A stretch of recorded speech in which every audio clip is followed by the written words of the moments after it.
Opie and Anthony on satellite radio. Host Anthony Camilla and Greg Opie here. Commercial team. Opie and Anthony apologizing for yet another raunchy comment profanity-laced rant. Is this the last straw for the raunchy radio duo? Yeah, come on, bring it on. You know what? I think this is hilarious. A whole big bunch of fun. The greatest show on satellite radio today. This show is like the box of chocolates that Forrest's mother was talking about. You're a no-good son of a bitch. Fuck you, motherfucker. We're so much fucking better than you. Absolute lunacy. If you're giving me the hook, fine, whatever. Well, what's going I do on? what I'm told. I don't. Completely out of control. It doesn't get better than this. Come on, it's shocking. But enough of this palaver. Let's get the show on the road. Yeah, we're live, fuckers. Have a look at that, huh? Back from our vacation. You heard that, too? What? Hello. How is everybody? Good, I hope. Now that did they tweak everything while we were gone? I don't know. Everything sounds completely different. Does it? And I got a headphone jack that's crackling. Really? Yeah. That sounds all right. I think that's all right now. Going good? Yeah, it completely sounds different. Whatever. Back from vacation. Yes. Yes. And I was listening to Jimmy and Sam talk about Lady Gaga. Lady Gaga. And you weren't happy about it either, Anthony. Well, a little early to get so gay. You know, I don't mind sucking each other's cocks, but talking about Lady Gaga at this hour. I happened to see her July the 5th. Yes, huh? At the Borgata. Not the Borgata, the Atlantic City Boardwalk. I knew Sam was singing at the Garden, and she was fucking tremendous. Yeah? Her clit you're talking about, right? I saw it from where I was sitting. I was probably about 500 feet. Kenny, how far away from her? You had really good seats, Jim. We were about maybe 40 yards. Was Center her clip like a stage. 3D movie where it just came out into the crowd? I actually had to duck back like it was Friday the 13th Part 3 when they only had a couple of the 3D features. Yes. The machete. The machete and the thrown fucking spear. She was tremendous. Until Kenny almost started a fight in our section. But why? Because he's Kenny. We were in the comp section, which were amazing seats. It's a weird thing in AC. It's like the comps get the best seats, and they're also the ones who don't belong at the shows that they're at. If they show it all. If they show it all. The Casino's got to figure that shit out, man. We weren't in the casino, but every casino now probably had comps for this show. Okay, right. So we were dead center stage, but one riser up. So we're far back, but it's just the way the venue is set up, dead center. And a bunch of open seats. And, younger kids are coming in front of us, which is anybody other than us was younger than us, standing up and cheering. And it was a little annoying because we were in our seats.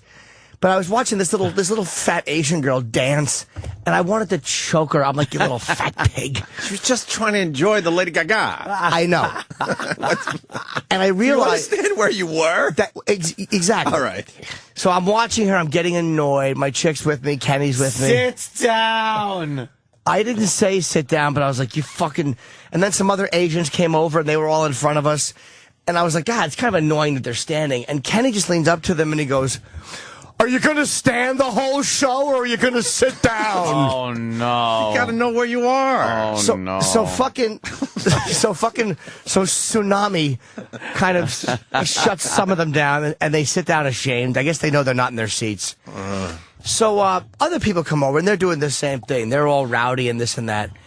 And there's one point where these white girls are in front of us, and Lady Gaga's on stage, and she goes, this is an hour after this incident, and she goes, you know what I hate? And Kenny goes, people who won't sit down. And he's addressing the people in front of us, who are not even the Asian people from before.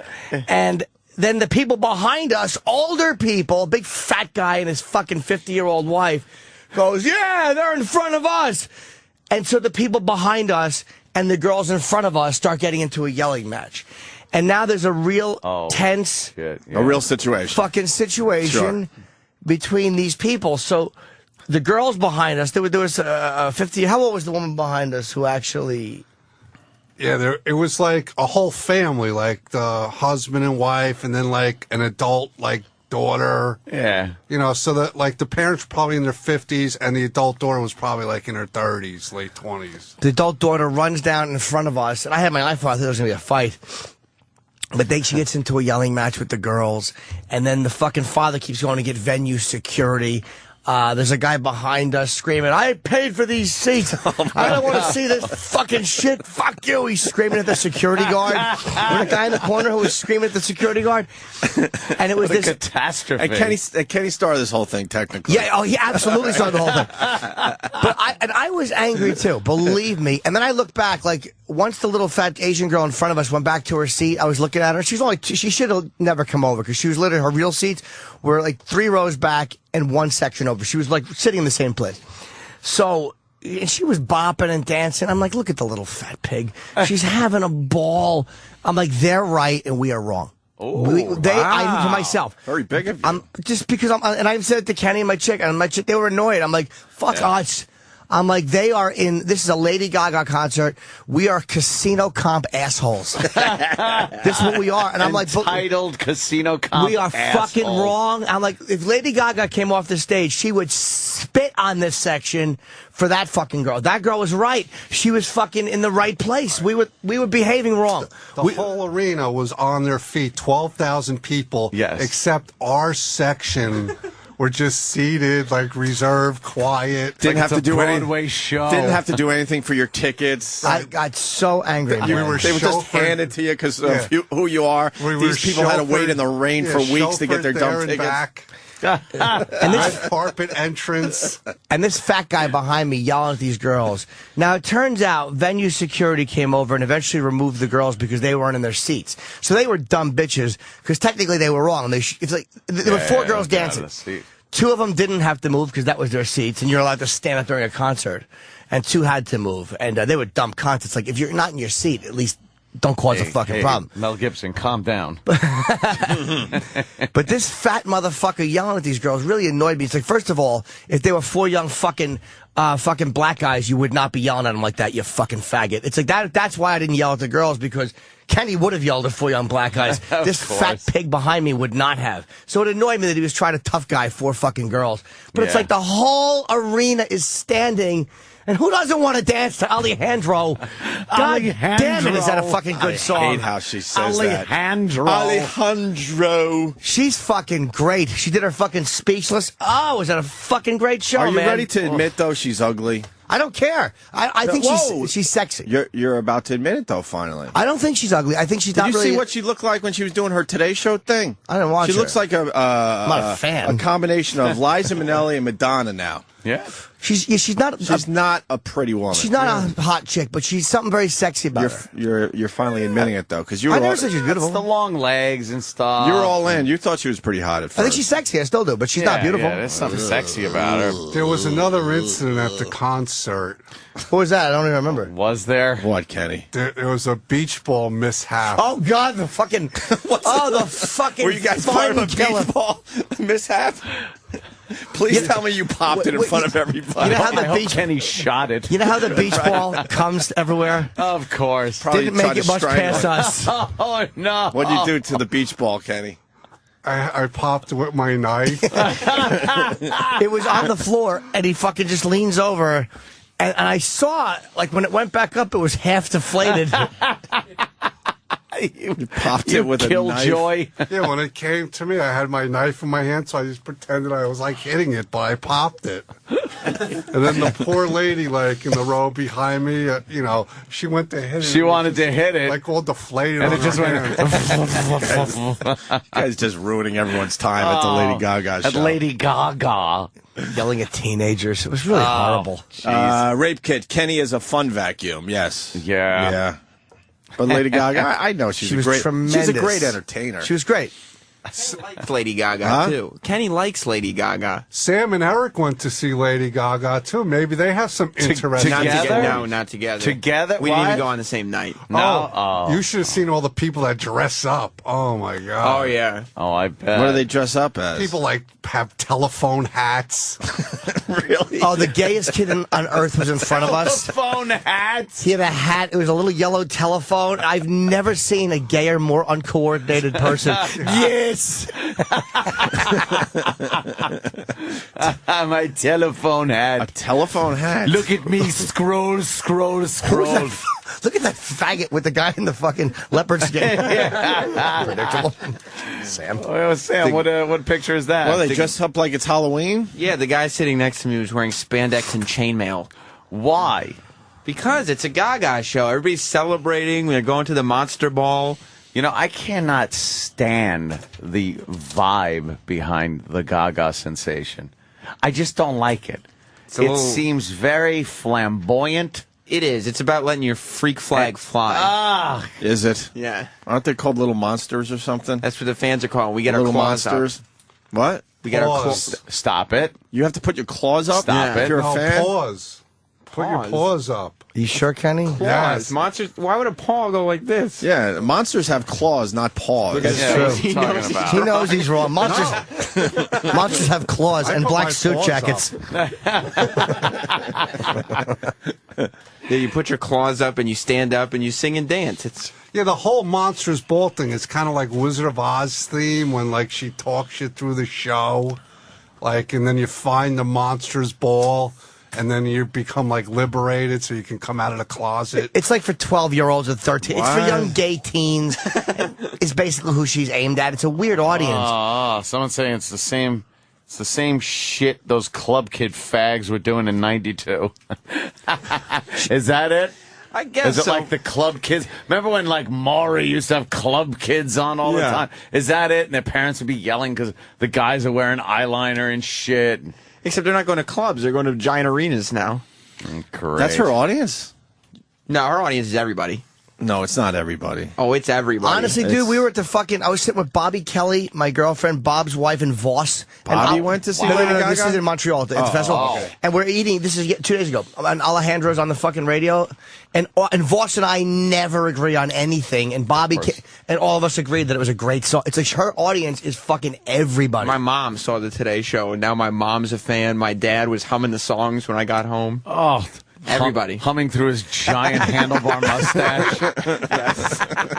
People think it's fake because he likes Lady Gaga. Thinks he just stuck it on as a prop. Is your dad a little monster? Yeah. Does he have his claws up, Sam? He's becoming a little monster. Is I he? think. Yeah. Oh, Your family's God. weird. It's just this whole You got a weird family. freaky queer thing going on. She went on stage and announced that she had a big fucking cock.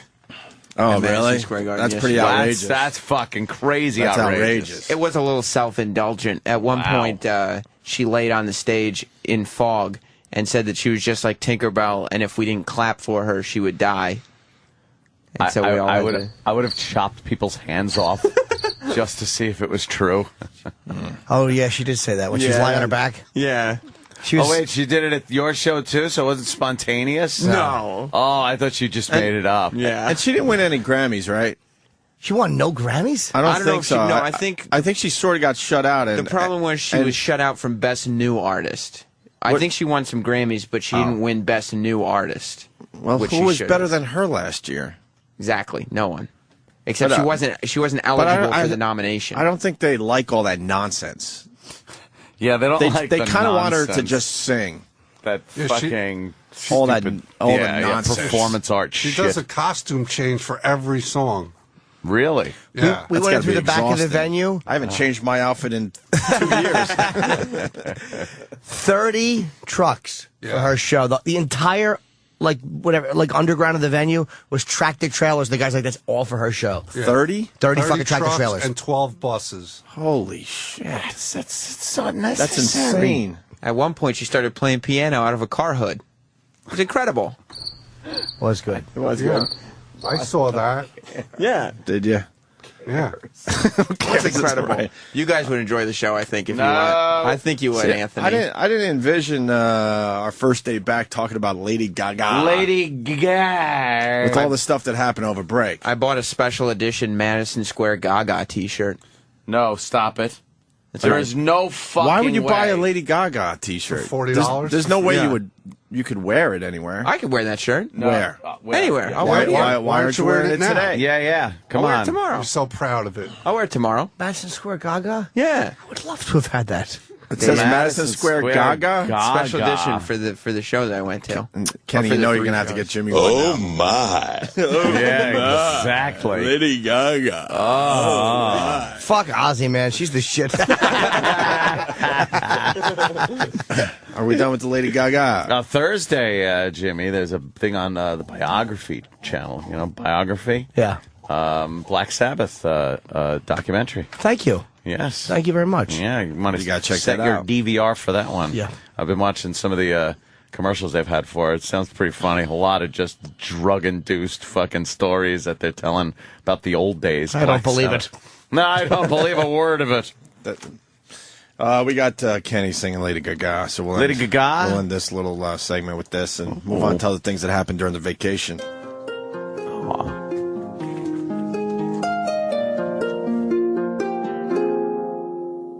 Hello, baby, you called, I can't hear a thing.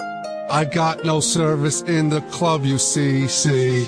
What did you say? Oh, you're breaking up on me. Sorry, I can't hear you, I'm kinda busy. Kinda busy. Kinda busy. Sorry, can't hear you, I'm kinda busy. Just a second, it's my favorite song they're gonna play.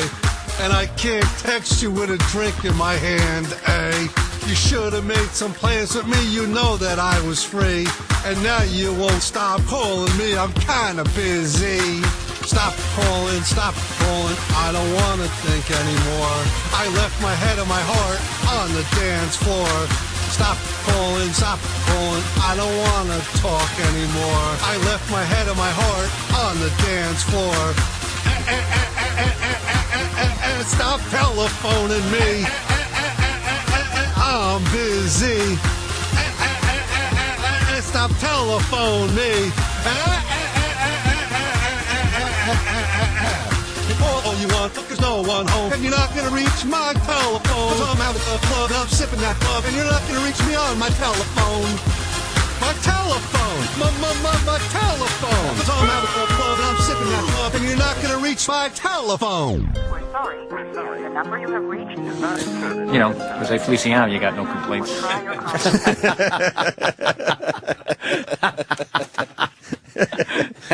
That was terrific, Kenny. Did you have a good vacation, Kenny? Got no complaints. No, I stayed home. And did nothing? Oh, I did some paperwork. I did some other work.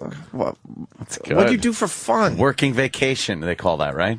Yeah, that's what I do. Yeah. We were gone for about 12 days, I think. Kenny can't What have was the fun. Yeah, what was the funnest thing you did during the break? I went out to dinner. He just But you can't do have that fun. usually. Oh, you got to eat. What do you have? A grilled chicken? No, I went to a hibachi steakhouse. Oh, that's great. That's fancy for yeah. you. Yeah. Those Oriental people, they like. It's not Oriental. Asian, whatever. Did they do the tricks? Yeah, they have a sharp knife. Did they make the onion volcano for you? Yeah. That's kind of nice, right? But I freak out everybody at my table because when they light it with the big lighter, I go, oh! And I jump up, and it scares everybody at the table. At the table. I can picture him doing Does it that. embarrass your wife? Yeah. Of course.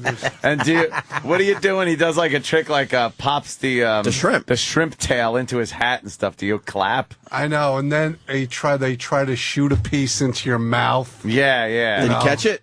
No, I don't. I didn't move. You want to play along? Yeah. Kenny's just not fun. Rape Kit's calling you Kenny Hanna. Kenny Hanna. Kenny Hanna. Yes. Jesus Christ. All right, well, that's exciting. Yeah. All right. Thank you, Kenny. Yeah, I'm sure everybody had just a great time. It was just nice not to have to get up so goddamn early. Yeah, it was weird to hear that alarm this morning, huh? What the fuck is that about? Alarm. My alarm. Hello, Anthony, wake up. I got the new Kenny alarm. Oh, he's your new alarm clock? I got the new Kenny alarm system, which should keep me here on time. I smell bit. Oh, God. The Kenny alarm. Kenny alarm. That'll wake you up, though. Wake up, Anthony.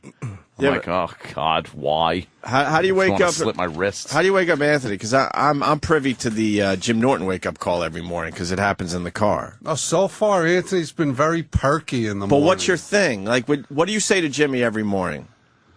It's exact, too, and it has to be at 5:30 every morning. Yeah, but today I was negligent with James. Well, first day back from vacation, we all understand. Yeah. But what do you usually say?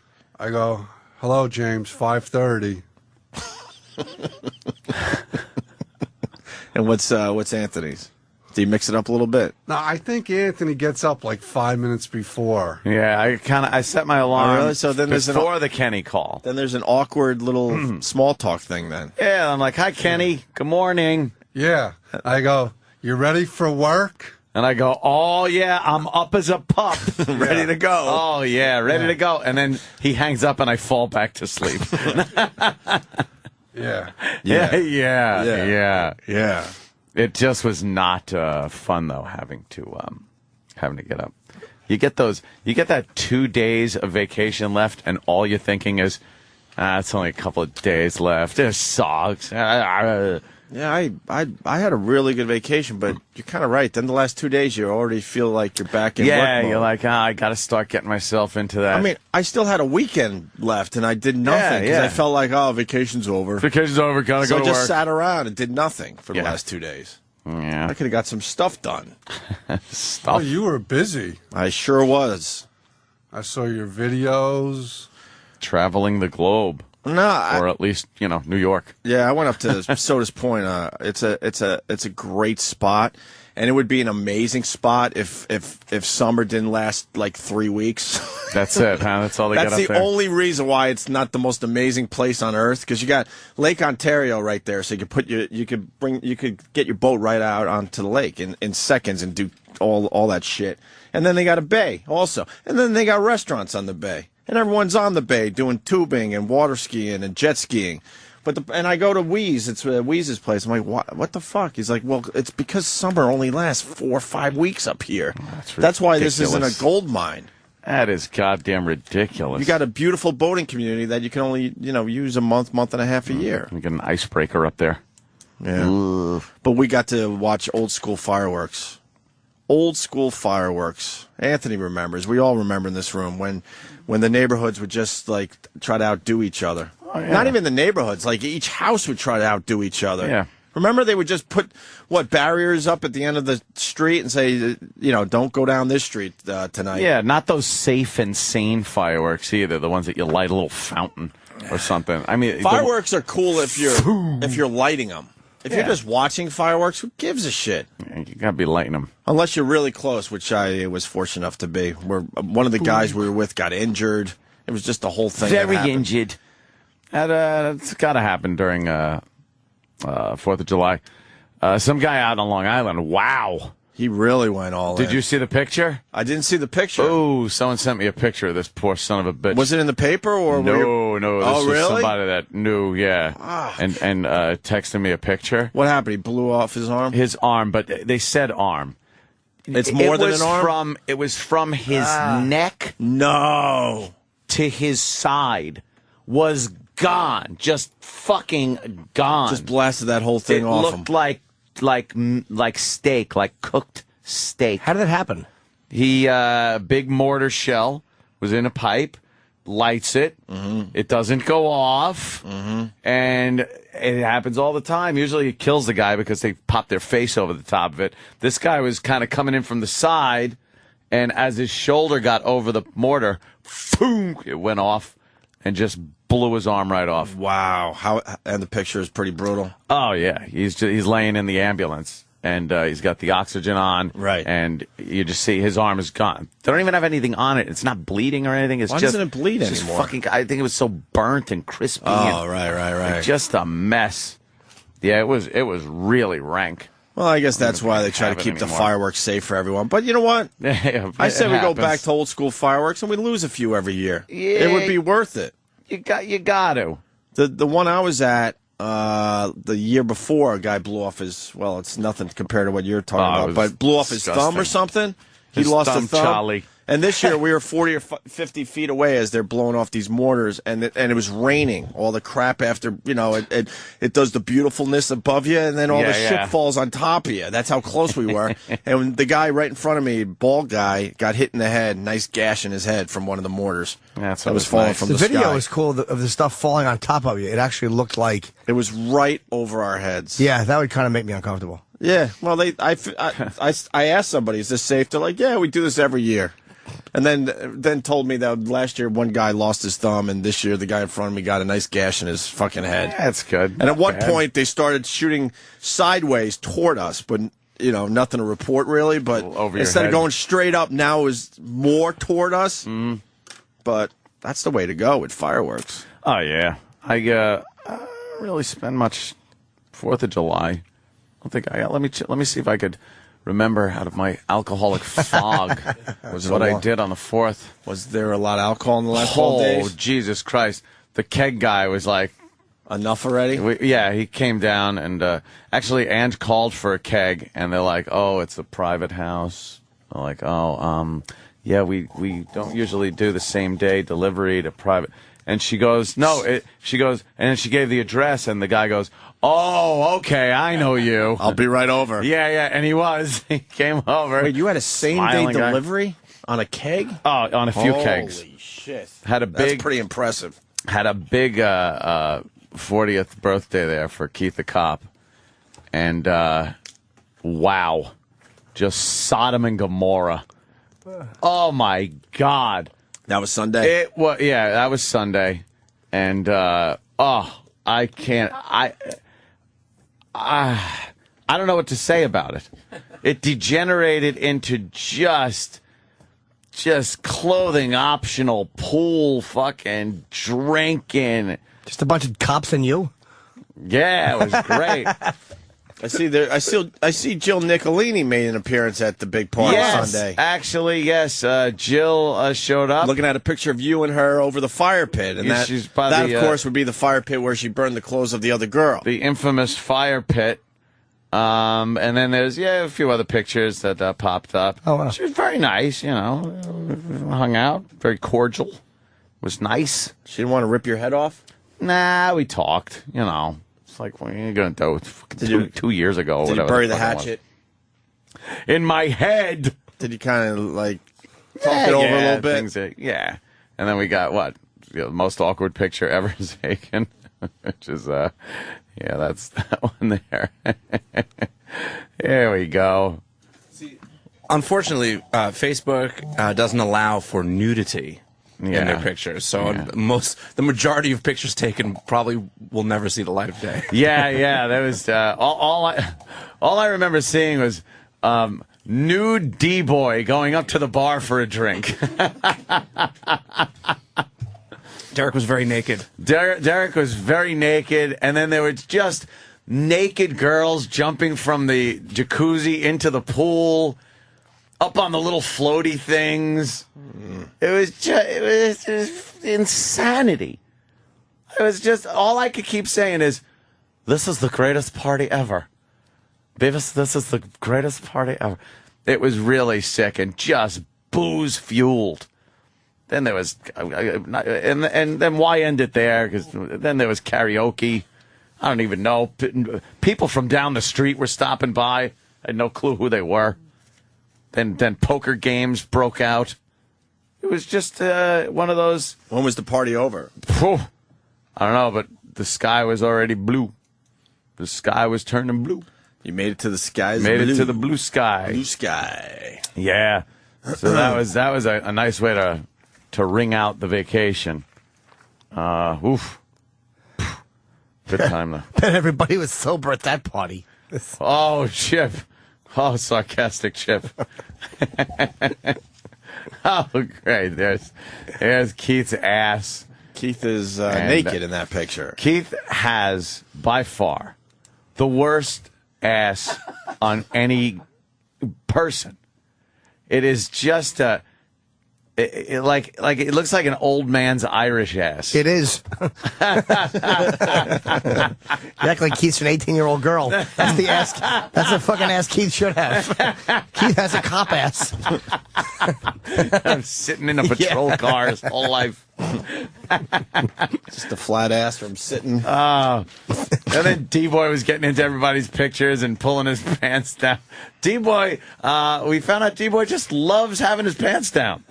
For some reason, he just fucking loves it. Just naked and drunk. Just loves being drunk and taking his clothes off. It was. What about the girls? Who got naked? Oh, there was.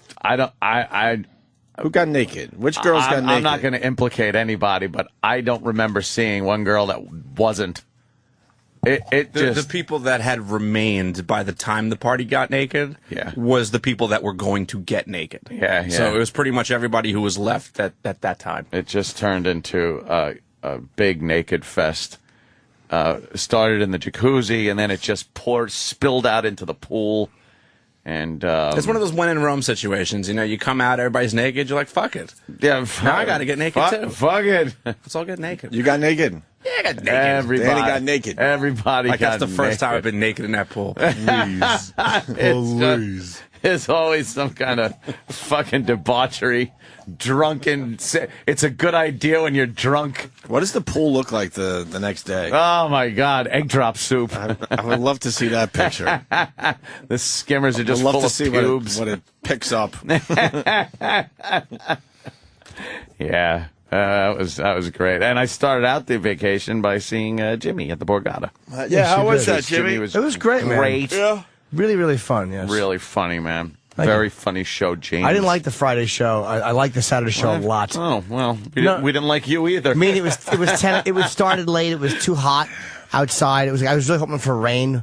Rain helps shows a lot. Gets people Gets everybody in. Yeah. Gets them off the boardwalk. But consider it was 4th of July weekend, and it was fucking. It was really great, man. Yeah, fans are really cool. It was nice seeing you there. Of course. Watched you gamble for a little while. Yes. How's the gambling? He Good? was very surly by the time I went upstairs. Yes, I wasn't getting what I call traction.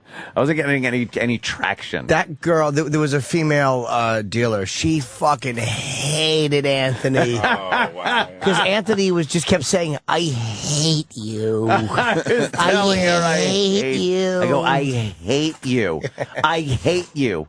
Deal me something I can play with. Go ahead. Deal me a car. Oh, of course. Yeah, another 14 for me. Thanks. Oh, what do you got? A show and a queen? I bet I know what's on the... Can I bet you have 20? Is there a side bet I can make that says you have 20? I hate you. She was kicking Anthony's balls all over that table. Oh, was she... You took a hit? Hey, why don't you take that with you fucking prick, you? You should have just took money out of your pocket and handed it to her. Yeah, Oh, just boy. hand it to her. Here you go. You give a little back finally? Yeah, it wasn't. Boy. Was not a winning weekend. You had a nice run there. Borgata. Yeah, I'm not gonna. What am I gonna complain? What are you gonna do? It was great. What are you gonna do? They hooked me up with a nice giant suite, and they, take care of us. Dinner was like, all right, it's fucking 20-8. And I call and get a reservation at the premier fucking place in the Borgata for 8 o'clock. I would love to know who they kicked out. Great for you. Who gives a shit? They were probably already sitting and having appetizers. You up, out. They probably have a trap door at the special table. The seats just flip over. Right. There's other seats there. Exactly what it was. I would love to see that. Oh, yeah, it looks like vacation was good. Yeah, it was good. And in between the Borgata and Keith's party, if anyone could fill me in on what happened that week, I would definitely appreciate it. Of what? In between the Borgata, which was the beginning of the vacation, right, and Keith's party, which was the end. Right. So if anyone has any knowledge of what I did the rest of that week, please feel free to tell me. Because to me, it's just a big poker game and vomit. What? Yeah, What's that about? There was a poker game and then some vomiting. Who vomited? I think everybody. It was just a big, like a fucking Roman barfatorium. I don't know. What was I drinking? Oh, yeah, I was drinking sweet berry wine. Sweet berry wine. I wanted to play some poker, so invited some people over and drank some wine. And then I just wasn't feeling very good. And when you puke up red wine, it looks like you're one of the monsters from 28 Days Later. Just fucking red shit coming out of your mouth. Was the vomiting happening during the poker game or the next day? It was or like, a little of both.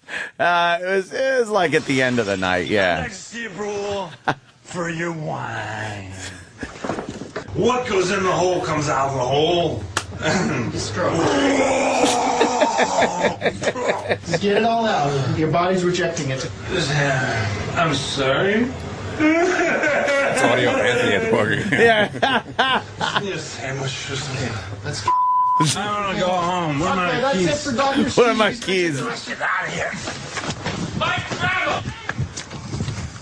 I love Dr. Steve Brule. He's by his car, drunk off his ass, he's trying to get in his car. He's trying to drunk drive.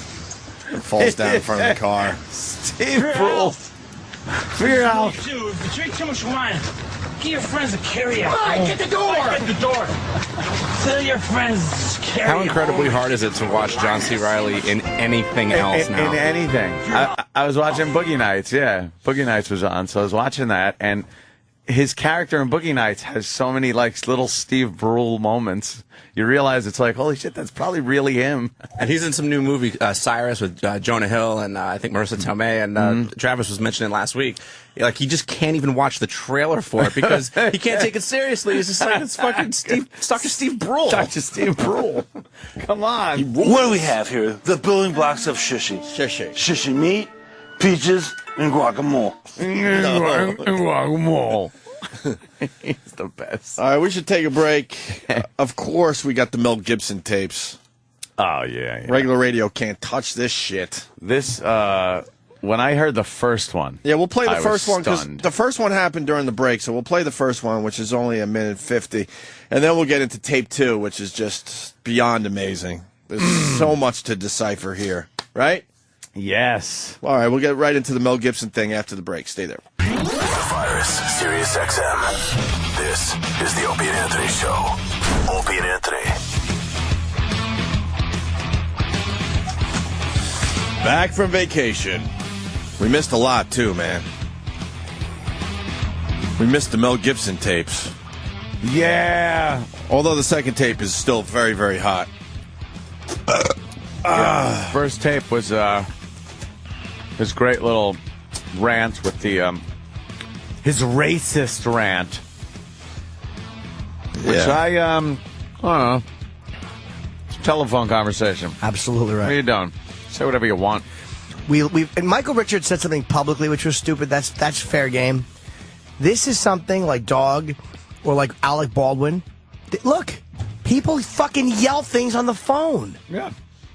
God. A private conversation, and some dummy is taping you, and you know, blurt something out. Well, how the hell you hold it against somebody and fire him? What's the backstory, though? Mel Gibson was married for many years, had a lot of kids with his wife, and then 28 years. 28 years, dumped her. Then he found some hot piece of ass, crazy Russian model chick or whatever she is. He found a face, yeah, with no substance behind it, and obviously the relationship is going bad already. They have an 8-month-old, I think. Yeah. And she's there taping him on the other side of the conversation, other side of the phone, and then releasing it to everybody. And he is losing his fucking mind. She said he had hit her, though. I'm not defending her. I fucking loathe her.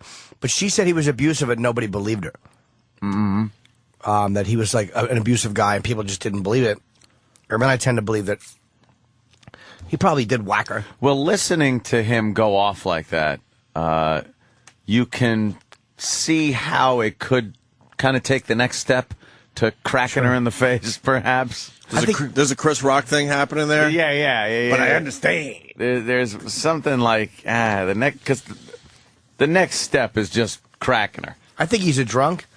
I think he sounds to me like a drunk who is yelling when he's drunk. That's not just like the ramblings You talking Sounds about like Mel Gibson or me?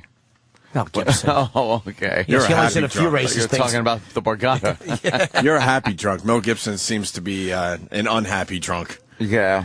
My phone conversations are fun. Yeah. Okay, good. You don't say Come racist on stuff. over. You don't say racist shit on the phone. You just yell it at the dealer. So why don't we play the first Mel Gibson tape, the racist one? It's a quickie. Yeah. And then, man, you know, Sam cut up the second tape, but fuck that. I say we just let it roll. Let it fly. All 7 minutes and 53 seconds of goodness. Compelling. I love it. Yeah. Trying to breastfeed with First one. fucking foreign bodies in you. So, Was that it? it has nothing to do with it. Oh, it had nothing to do with what? The fact that you had foreign bodies in there? Correct. Correct. Okay, good. So you're not lying to me about fake tits. I've never have. Yes, you just did. You said they weren't. You fucking lied to me before. What? I didn't. He can't tell that they're fake or not? That's a little weird, no? Anyone? Yeah, I mean, come on. What the fuck? Maybe they were not fake as far as... No, foreign bodies. I was saying instead of whatever makes fake tits, but don't they have fat implants from your own body, too? Well, they do it many different ways, Jimmy. Yeah. And they go in many different ways, too. Sometimes they take the nipple off. Sometimes they just go under the armpit, and then push it in. That's hard to detect. And sometimes they use fat, sometimes they use silicone. Silicone's supposedly making a big comeback. Oh. Yeah. I didn't. I never said anything of a kind. You never asked me, I never told you. Or maybe you asked me, but I never lied about this. I don't lie. Who cares? So, they look ridiculous. Get rid of them, why don't you? Anyway, you know. That's none of your fucking business what they It look is, like. it is. They look stupid. I'm just telling you. It's just an appraisal. Keep them if you want. Look stupid. See if I give a fuck. You know, but they're too big and they look stupid. They look like some Vegas bitch. They look like a Vegas whore. And you go around sashaying around in your tight clothes and stuff. I won't stand for that anymore. I don't walk around. I don't walk to be that. I don't walk around in tight clothes. I stay at home for most of the You go out time. in public and it's a fucking embarrassment to me. You look like a fucking bitch on heat. And if you get raped by a pack of niggers, it'll be your fault. All right? He's just trying to help. I know. And it's like, who cares that he said that? Like, you know. like, first of all, if they do rape you, if you're raped by a pack of blacks and you refer to them as niggers, are you a bad guy or are they worse for raping you? By being mad at that, what people are saying is, do not call the rapists a racial epithet. Fucking asshole country. They may have raped her, but don't use the N-word. Stop it. Shit. Because you provoked it. You are provocatively dressed all the time with your fake boobs you feel you have to show off in tight outfits and tight pants and stuff. You see your pussy from behind. Ooh. And that green thing today was enough. That's provocative. Okay? I'm telling you. I'm just telling you the truth. I don't like it. I don't want that woman. I don't want you. I don't believe you anymore. I don't trust you. I don't love you. I don't want you. Okay? Okay. Stay in the fucking house. I'm not giving it to you, but I'll let you stay there. Okay? I'm really confused because all the man. stuff he doesn't like about her, yeah. wasn't that what attracted? Oh, that happens a lot. Yeah. Yeah, that happens a lot. You know, He was attracted by all that stuff, You and go- now he you go hates, for the hates all whore. that stuff. you go for the whore, and you know, then you realize you don't want the. Do we know where this went bad? Not sure. Not sure, because obviously it went bad before this phone call during started. Mel's upbringing, perhaps, in Australia. This whole thing is a guy just yelling about his chick because he really thinks that she's behaving like a whore or dressing like a whore. Right. And he said, if you get raped by a pack of niggers, that's just some dumb thing you yell when you're drunk at your chick. It doesn't mean anything. There's not a racial component to this argument. But once again, he didn't care that she dressed like a whore. So what went wrong where all of a sudden he turned on this whole thing? You know what I mean? That's what happens in relationships. You You know don't want exactly what he was getting into with this broad. Now, guys do this all the time. They pick up a girl who's dressed provocatively. Her personality is kind of flirtatious and whore-like and shit like that. And then after a few months or a year or whatever the fuck it is, you start looking and you think, like, I don't want her. What's she dressing like that for? Right. Going outside. Some guy's going to fucking, see that and pick up on her. And it's more commonplace than the other way around, where guys are fine with her being a whore or looking like a whore for the entire relationship. Well, our lovely executive producer has unbelievable timing. We wanted Patrice O'Neal on the show for other things, but Patrice is calling in now, right in the middle of the Mel Gibson tape. So this is perfect timing. Thank you, Steve. Really appreciate that. So we'll get back to the Mel Gibson tapes in a second. Patrice. Good morning. And we woke up Patrice, so we have to go to Patrice. We can't wake him up and then tell him go back to sleep because now, we could call you later. How are you, sir? Good, man. What's going on, man? Oh, he's sleepy, boy. You sound sleepy. I wasn't really. I was in sort of REM, and then Steve was like, "I'll call you back," but if y'all call me back in 25 minutes, I'd have been out, man. Oh, you would be out for the night or the morning, whatever. Your night. Yeah. I wanted to talk to you because we had a great conversation about LeBron James, but then Jimmy's telling me that you couldn't get into Montreal. I read it on your Twitter.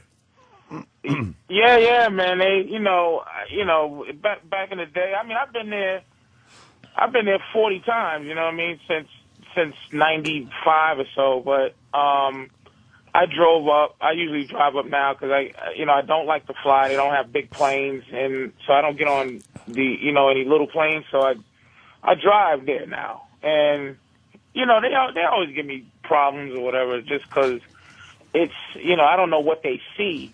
But, they let me in, so I went up there this time. Patrice, you look really scary. Well, look, First impression, you look very scary, and then we realize you're just a lovable fucking... He's not lovable. He's lovable. I love Patrice. He's lovable. When you get to know him, he's lovable. Huh? I wouldn't say I was lovable. I would say that I'm not. Look at, I mean... You guys, Jimmy looks like a Nazi, and you look like, Dan Gilbert, from the Cleveland, and Anthony doesn't look like what he is, but he is what he is. But, you know me, you get to know me. I mean, I'm whatever. But the girl, one thing you don't do when you go to Canada, you don't try to be charming. I've learned that you take it the way somebody wants to give it. So, they look at you, they look at your paperwork. There was two phases. One was like the toll booth thing that you go through. They could stop you there, but he let me through because I had all the work permits. And when you get the work permits, they do checks on the work permits. So you can't even get a work permit unless they do a check. So if somebody does a check, give me a work permit. I've been there a million times. They send me to the immigration, to do whatever they got to do because of the work permit. Right.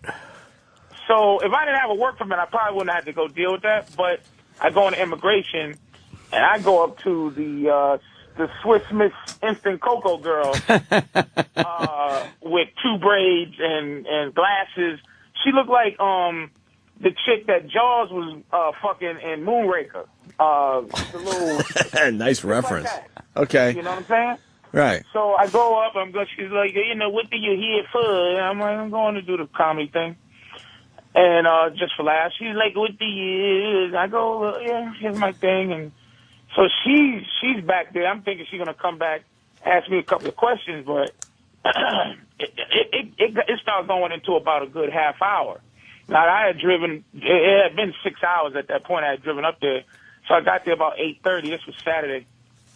And I saw her pull down two big-ass books, look like Bibles and shit. I was like, God damn, what's going on? Sitting there another half hour. Finally, wow. She's like, me stay there. I need your registration for your. I said, shit. They never asked for shit like this. They starting to do shit they ain't never asked before. So I'm like, oh, shit. So I'm keeping my head because I always thinking to myself, I'll go back home. There's nothing more comfortable than my house.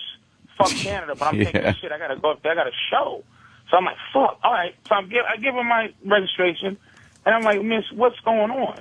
Sit back down, please. I said, oh, this ain't good. So another half hour, I come back. She calls me in through another door, past the door that you come in. It was a special door in my eyes. Oh, shit. Yeah, so another special one door.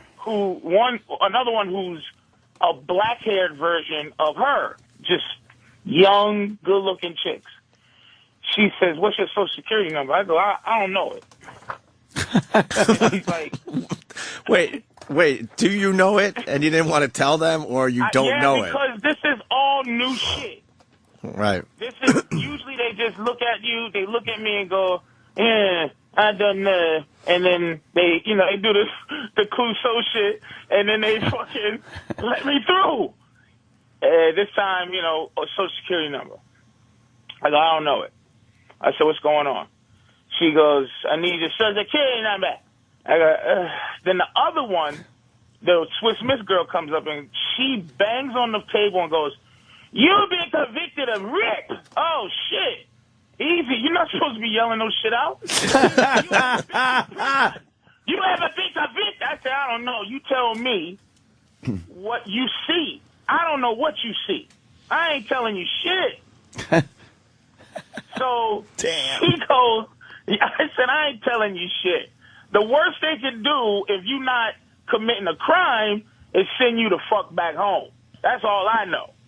So, but then they started doing the sneaky, we gonna beat the shit out of a nigga moving. So I'm looking at out my left eye and my right eye, and it was some guys that would just love to have, pepper spray me and all of that. Don't tase me, bro, nigga. I'm really on that. Don't tase me, bro, because that shit'll kill me. So I'm like, look, I'm not yelling. It's just this is a little bit shocking that you asked me all these questions. And look, miss, I know my social security number, but I don't want to tell you because I've never had to tell you before. But I'll tell you now. So I give her my social security number. She goes, yep. She checks it. Yep. You rip. I was like, whoa. You rip. Let me tell you the story. If anything, at least murder. This is the thing about murder. Motherfucker go, oh, you got a murder charge. What happened? Oh, I hit an old lady crossing the street. Oh, fucking, I had a fight, knocked the nigga out, hit his head on the fucking, he hit his head on the fire hydrant. Or, yeah, fucking, I gave motherfucker a bad dose of cocaine and stuff. But Rick is like, hey, well, let me tell you the story, bitch. No. Sign this paper. And I said, I ain't signing shit. Wait, what does she want you to sign? I don't know. They just go rip. And then I go, I'm not signing shit. So they say, you cannot come in the country. I go, hey, man, give me my motherfucking ID. I'll leave Canada, nigga. I don't give a fuck. I'm not signing shit. So they they followed me outside, put me in the truck, send me back. Wait, the paper, okay, they put down refuse to sign. It was a refusal letter, which is now on my record. If you get refused to go into Canada, it's on there that you were refused. Oh, shit. I was refused in '92, and they still asked me about it. So why were you refused? A different set of circumstances. I'll go into it. Much less strenuous circumstances than Patrice had to deal with. Something dumb. Yeah. And the Patrice story, he told on this show a while ago. I mean, it wasn't rape. Simple as that. No. We don't have to get into it for the next hour. There's no, we joke about the shit, the right. rape. It's just like rape. With that shit. But when there's enough motherfuckers, especially when white boys get into that situation, man, we know the Scottsboro boys, but when the Duke lacrosse boys get into that, and then you get the Tawana Brawley shit, the more that shit happens, the better, the less like a rip-it side look, right. Look, man, it's like you 17, you fuck a 15-year-old. You committed a crime. You know what I mean? So back then, before the internet and scary things, it's like, it's like that's no big deal. But now, I'm 300 pounds and with gray beard hair. I'm looking in there. I'm probably looking at her, and I'm an asshole. I never was like, please let me into Canada. I am like, fuck that, man. I'm not signing shit. But then America has to treat you like shit. What, Patrice, what was this? What did they actually want you to sign? You're not sure what it was? It was a I had to agree that I was a rapist. Ripist.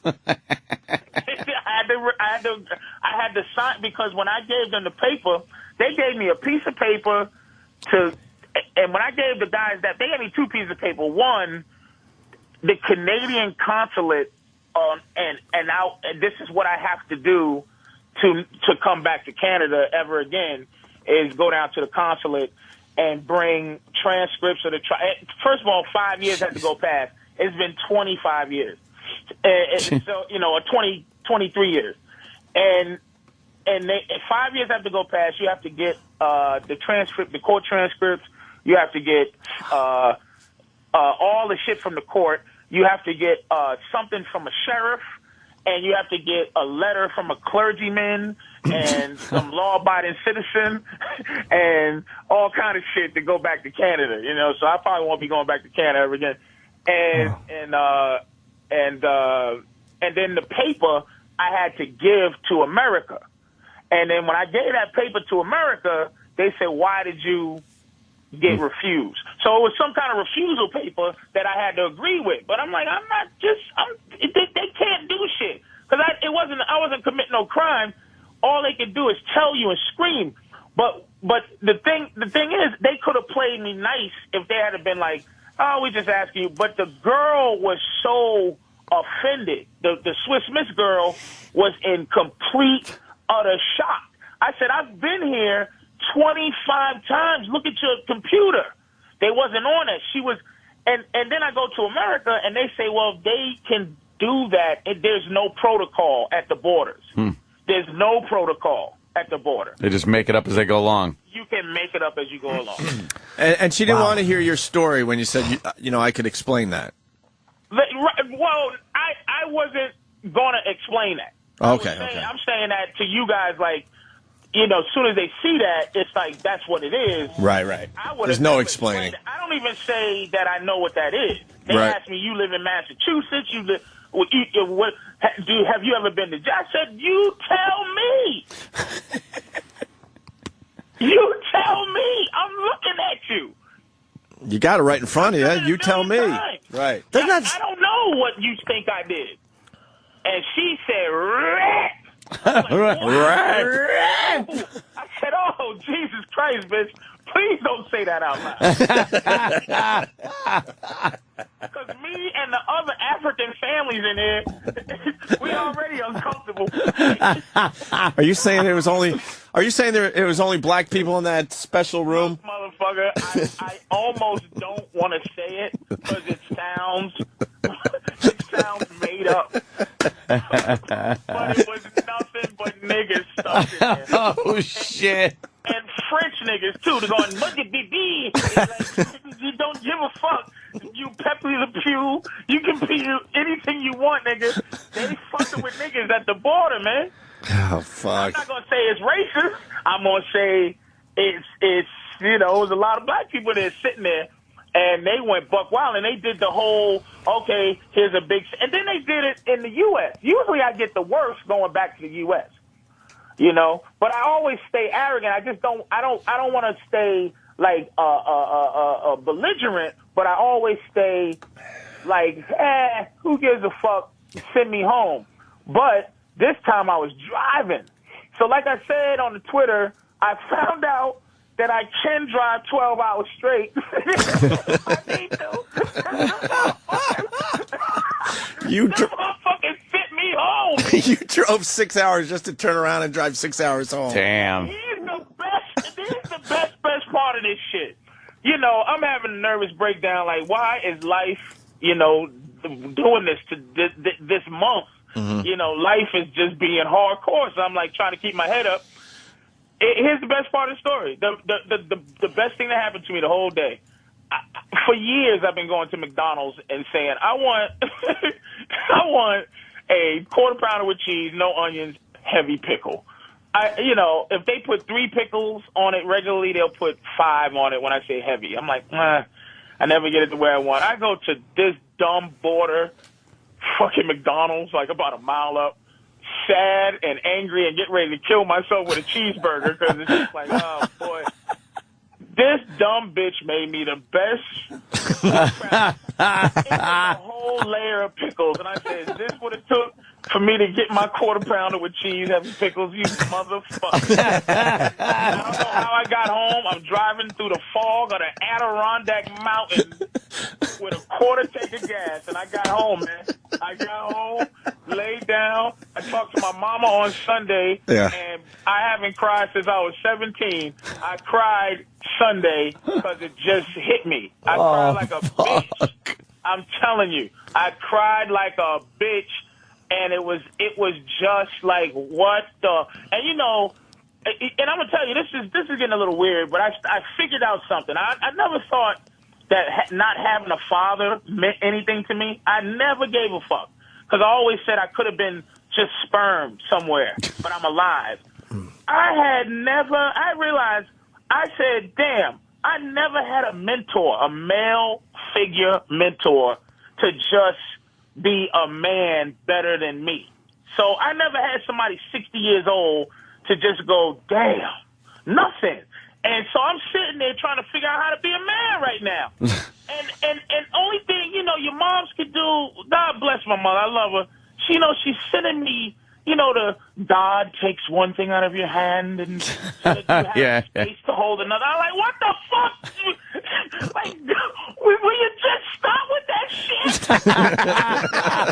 I don't need a proverb right now. Somebody to go, nigga, it's all right, man. Stop being a bitch. Let's do this. You know, fuck it. Fuck Canada. You know, so I had to get through it on Sunday morning because I didn't get home till like 5 in the morning on you know, Saturday. You know what? That's why you were crying, Patrice. You were exhausted from driving 12 hours. I hope that was it because I haven't You were weak. cried since my dog died and when I was 17 years old. I was just like, what the fuck? I started thinking of all kind of shit. I was hallucinating. Oh man. And I just lost it. But it wasn't about Canada. It was about why am I dealing with this horse shit? Like, I should have just been able to stick gum on that Canadian border window and just, fuck Canada. Right. But it was just a pain in the ass. Now, I was supposed to be there Saturday.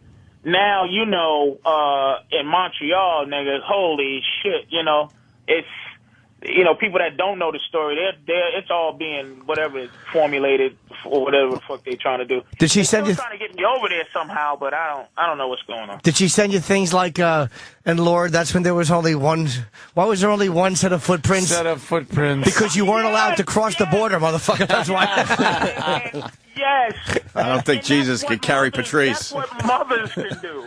That's what mothers can do. And then my male friends, you know, we don't have the ability, you know, you going through that, you like, oh, man. And then you switch it to yourself like, you know, oh, man, I remember, like, if you went through that, I'll be like, man, I remember when I was at the border. Like, all I can do is relate to myself. I can't, you know, you just want to have somebody go, fuck that, and you go, yeah, fuck that, thank you. But it was like, it was just, you know, it was one of them moments, but I got through it because that's what you have to do.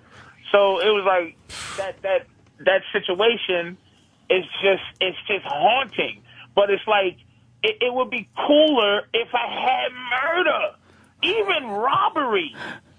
What did you rob? Oh, a bank. Whoa! It's like when you see a rip. That's what made it so much more embarrassing. She mispronounced the word. It was rip. R.I.P. She pronounced it, but the way she pronounced it had the energy. It's just whoever invented the word was goddamn smart. It's a fucking word that you go, don't say that. She said, you're a murderer. I would look around like, you motherfucking right. This motherfucker, now fuck with me. But Rip goes right through you. If a Mongolian was like, rup, you'd be like, oh, Jesus, fuck. Don't say that shit. There wasn't a pack of you at the time, was there, Patrice? A pack of no. Just trying to get back to the Mel Gibson thing. Good old Mel Gibson. No, it wasn't a pack. It wasn't a pack. Mel Gibson made me laugh like a mother. I'm telling you, even getting raped by a pack of niggas was worth listening to that cocksucker. That dirty bitch out about her fake tits. It just made me laugh. And I go, you know what? I'll even let this motherfucker say raped by a pack of niggas. Because you know something? I almost, in a forgiving way, I almost can say to myself, this motherfucker, it was it wasn't racist. It was just in context of cursing this bitch out. Yep. And he said, you gonna get raped by a pack of niggas, dumb whore. Like, in the white world. Black dudes, like he would have said it if there was black dudes in the room, like, and go, guys, I don't mean you. Just, she's such a whore.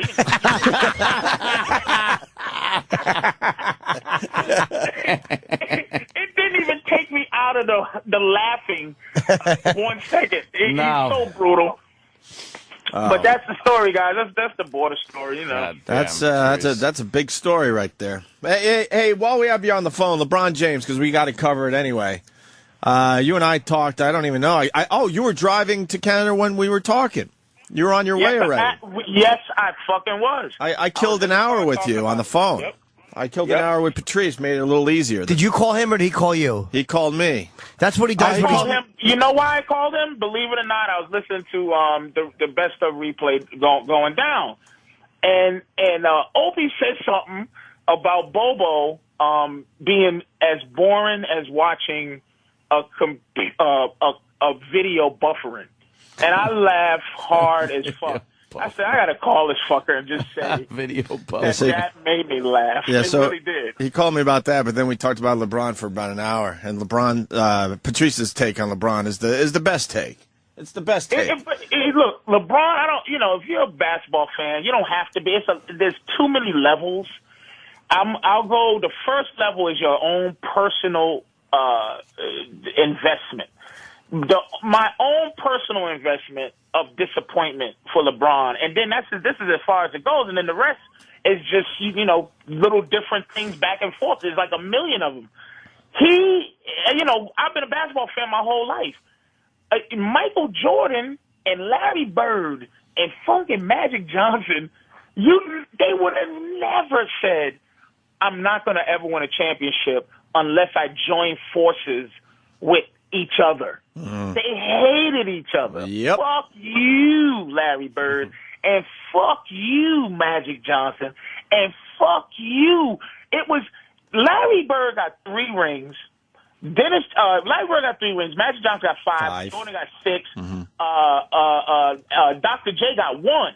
And all of those rings have the same value because they got them during the time when they all hated each other and they were trying to win. They hated each other. So if you could have squeezed one out during that time, you're still an all-time great. LeBron did the 7-year plan, and what disappoints me is LeBron, people were saying this guy may challenge Michael Jordan. He didn't want to be Michael Jordan. What shocked me is that LeBron wants to be Scottie Pippen. That's the headline right there. Doesn't want to be the greatest of all time. Just wants to be, second best on a team. He fucking wants to be second banana and win rings. And that fucking shocked me. That shocked. Do you think that's just that he really wants that, or is it like one of those things where you subtly sabotage success because you're scared of not achieving? It's almost like, hey, if I don't say I want to, he's just afraid. Patrice is saying that. Patrice is saying that LeBron James is really a scared guy. Okay. Oh, I just repeated what you said, and actually it was mine. Sorry. Well, no, I don't. He was he's horrified.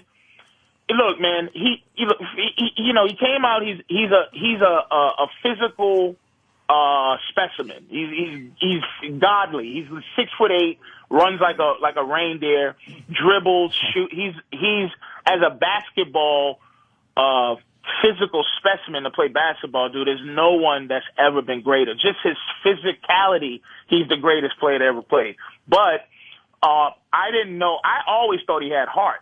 This is why the Celtics thing. There's a street legend that one of his teammates slept with his mama, which made a whole lot of sense to me.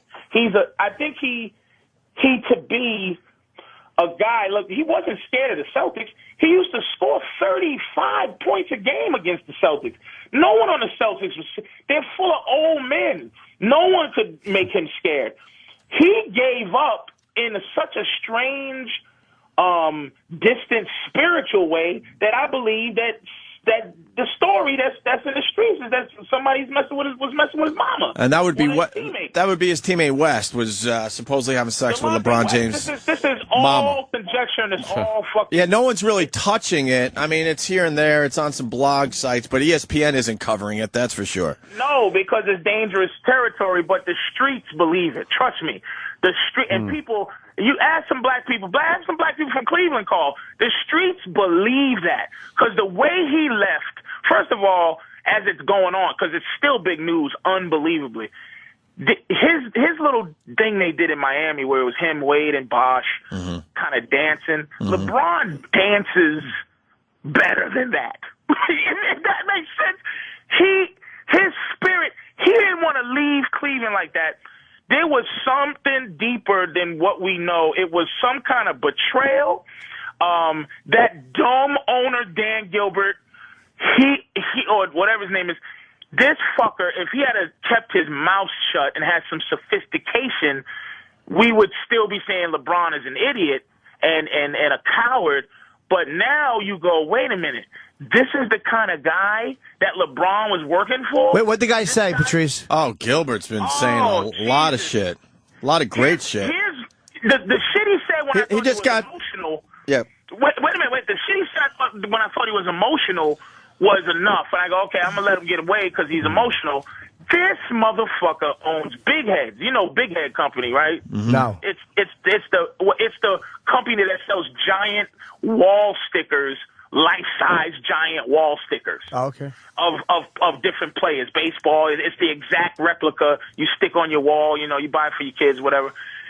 He 2 days later, he lowered the price Listen to this. of the LeBron James one from $99.99 to $17.41. $17.41 because that's Benedict Arnold's birthday. That's when Benedict. Holy shit! Oh yeah, he is pissed. He's a fucking asshole. This guy. He's pissed. Vindictive, dirty motherfucker. LeBron. Everybody's saying they're not mad. I'm only mad because LeBron left the way he left. And look, Cleveland is in turmoil. LeBron James was responsible for a lot of Cleveland's economy, dude. Witness and Nike and his whole presence, for him to leave like that, it's something more than just I'm gonna go play with fucking Dwayne. LeBron James is a beast. Well, Patrice, let me jump in. Left to go play with Wade. Let me jump in because you didn't really explain. During the Celtics playoff series, he had one of the worst games ever. Yeah, but and you were telling me on the phone that he was looking around the bench, going, "You know what? Oh my! All these guys knew that West was sleeping with my mama." When you're a young guy, if somebody fuck my mama, one of my friends right now. Fuck my moms. I'm at a place where I would go. Two things would happen. I go, nigga, you hate me, but you look stupid, man, because you hate me, and now I know it. And you gave my mother some ass. She's in her 60s, so you did both of us a favor. You gave us some sex, and I don't have to fuck with you no more because you a piece of shit. How many times do we have to have this argument?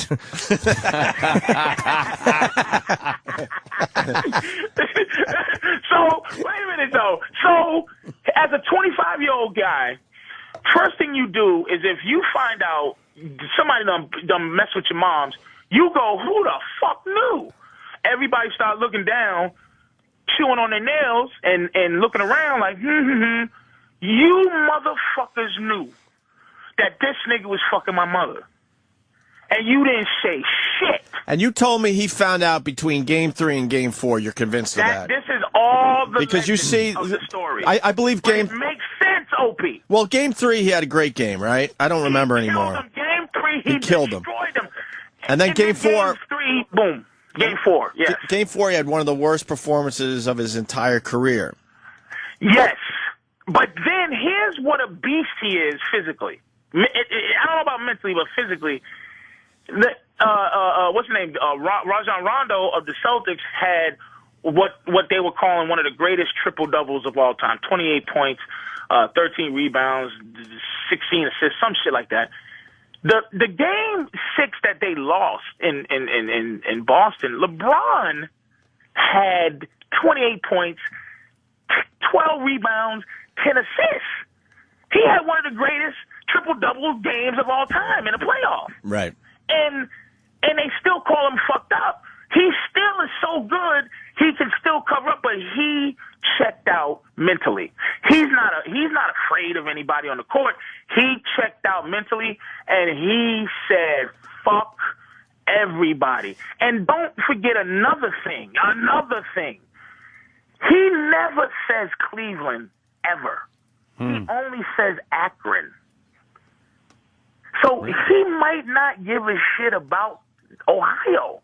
He only talks about where he's from. Right. He never goes, hey, I love Cleveland. When he has little things that he has to do, he goes back to Akron. Right. He don't go. He accepted his MVP trophy in Akron, at Akron High School. He bigs up where he went to high school, not Cleveland. He wears New York hats. He wears Dallas Cowboy hats. LeBron, the painful thing, he might not give a shit about Ohio. And let me tell you, man, it's just like when I meet a guy and he says, I married my high school sweetheart and I'm from like Portland, Oregon, I go, are you a fucking retard? You marrying a bitch that you used to eat potato puffs with, you fucking clown? Nigga, leave your state. You live about 4 states from California, you fucking nincompoop. So he's been fucking weird looking. Look, hot Cleveland girls have trouble competing with ugly Miami bitches. It is a good point. He's been photographed with the Yankees hat on, and I think you're onto something that he never really cared about Cleveland and couldn't wait to get out of there. I think Cleveland though is just pissed off how he did it, making a big to do about it with that hour special on ESPN and telling them that way that he's leaving their fine city. Explain to me what he owed. Like, he doesn't owe him shit. Trust me, I get that. What did he do that, because I can't be as mad as I'm trying to put myself in a Cleveland but what did he do that makes them so mad? If they're honest, there was no way he could have left and they'd been happy. Now, but I think it shows. Hold on, I think it shows a lack of class. I think he should have he should have been low key. A lot of guys are low key when they change teams, and just a low key thing. This was a big event on ESPN with stupid Jim Gray and his dumb 10 questions or whatever it was. It was a little bit hokey, but let's say if he said, "Hey Dan, I'm gonna actually try my hand in another situation," and then say a little small thing like, "Hey, Cleveland, thank you for everything you've done for." Cleveland people still be taking shits on his jersey. It was the same fury. Yeah, they burned his jersey. They had to hire a construction company to take down all the shit. all the LeBron shit. He had, look, when I flew into when you fly into Cleveland, you see a LeBron picture. Yeah, you do. Yeah. From the air, you can see that fucking thing. Yeah, it's giant. You know what, though? Fuck Cleveland, and fuck him, and fuck Miami, and Dan Gilbert, and betrayal. Like this is a fucking military operation. It's some cocksucker that throws a ball through a hole. And fuck Dan Gilbert. If Michael Jordan was in his prime and he said you could have one or the other, he would have taken his shit in LeBron's mouth and taken Jordan. Fuck all these guys. Well, but the message... and I agree with that, too. That's what I'm saying. I'm not angry. I can't be that. No, I don't. But the message here, which Jimmy has touched on many times on the show, we take our sports teams way too fucking seriously, and then you learn through the LeBron James situation, they don't take what team they're on serious enough. Right, exactly. Not as serious as you take it. That's why I'm Billy Bandwagon, and I'm going out to get my Miami Heat jersey. Hey, man. And I'm going to start. That's my new favorite team. Well, I'll tell you right now, Patrice, I've openly admitted I haven't followed the NBA in the last few years. I am all in starting this fall. I can't wait to hate on the Miami Heat. If they get a center with one leg, they'll win 80 games. But you know what? They have to win the championship, and if they don't win that fucking championship, I'm going to be laughing big time. And they will, because they will win, because the argument was, oh shit, what are they going to do? Share the ball? LeBron James left to become second fiddle. To be Scottie Pippen. That is a fucking fact. Yeah, I agree with you there. And one thing with your theory about him hating Cleveland and his teammates and all that and having that horrible game in the playoffs, remember when that series was over, the shot they showed many, many times was LeBron walking off the court and ripping that Cavaliers jersey off. That wasn't about ripping it off. That wasn't about losing that series. That was about fuck everyone. I'm out of here, and this is the last time you're going to see me in this fucking jersey. Fuck everybody. And if you look at that shit, he walked up to Kevin Garnett, and if you don't know his story, he was loyal to Minnesota for many years. He's only 32 years old, but he's been in the league for 16 years because he came in. He's 32. He's been in the league 14 years. He came in when he was 18, and LeBron ran up to him, gave him a hug, and they talked for a minute.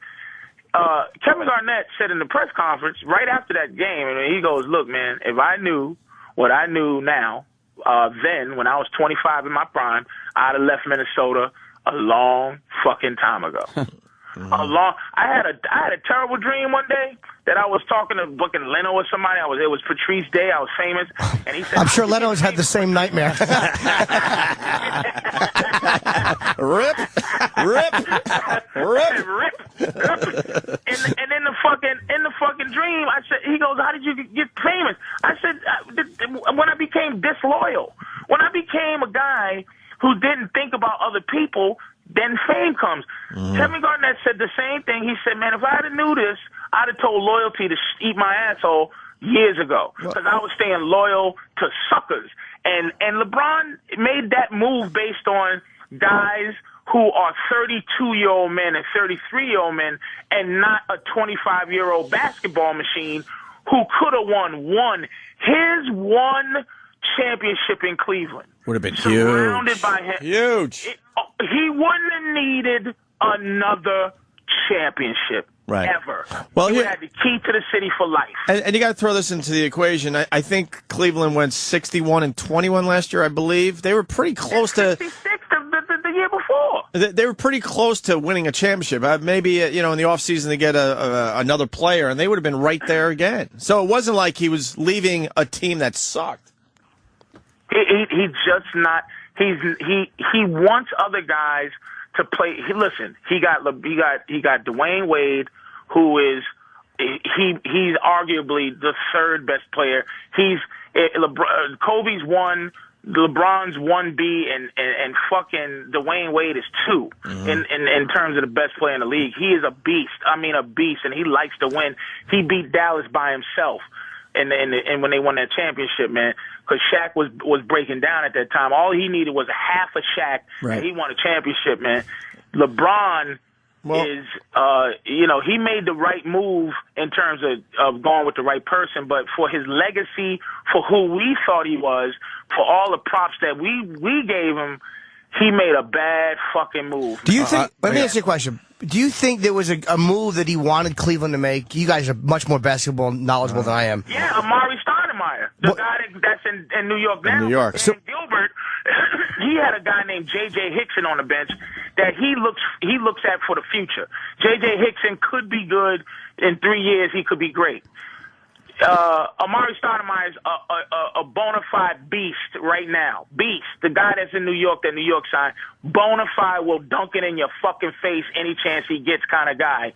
LeBron could have got him. Dan Gilbert wouldn't give up J.J. Hickson for Amari Stoudemire. He got the guy Antoine Jameson from Washington Wizards instead, who is serviceable. So he's a serviceable guy, but he's not a legitimate number 2. He needed a legitimate number 2 who is really has the one mentality, like a really, and Amari was that guy. Amari was a guy, you dump it down to him and you unleash him like a fucking pit bull, and LeBron could smile and he doesn't have to beat you but see, the great ones wanted to beat you by themselves. LeBron, he got scared, and he was on the Jordan game plan, which is 7 years. But Jordan, if it took him 20 years, he'd have won a fucking championship. I think it took. I didn't realize LeBron was that guy. Didn't it take Jordan 6 years to win with the Bulls? I think it took him 7 years. 7 years. So 6 years where he was. And he won in 91. And the thing is, it's not like Jordan had that game plan. Jordan wanted to win day one. Right. It's the 7-year plan. Jordan hated the 7-year plan. But Bill Russell won every year since he was in the league for 13 fucking years. So Jordan wanted that. He ended up winning it because he got Scottie Pippen and he got this triangle system, and that's the same thing that happened to Kobe. He got the triangle system. He got a couple of good players.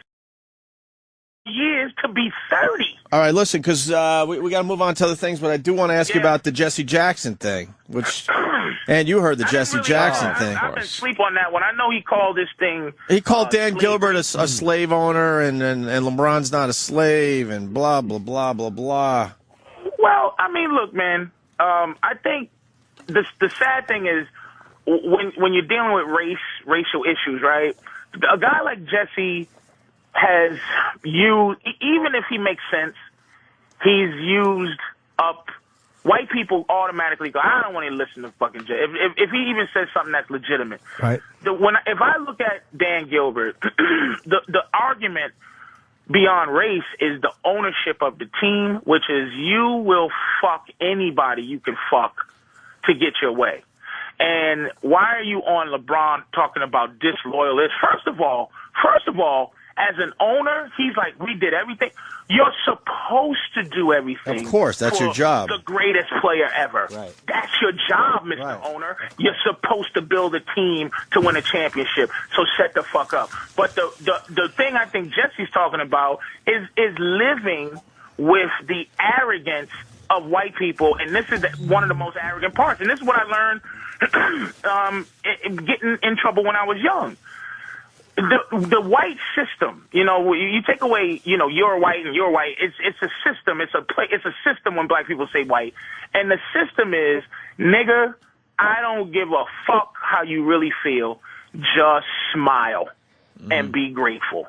That's the system. Well, let me read. So, that's it. Yeah, let me read what Jesse said about Dan Gilbert. He's an asshole. Exactly. All right, let me listen to it with black ears. Let me listen. Take the stolen iPod buds out. That was my racial joke.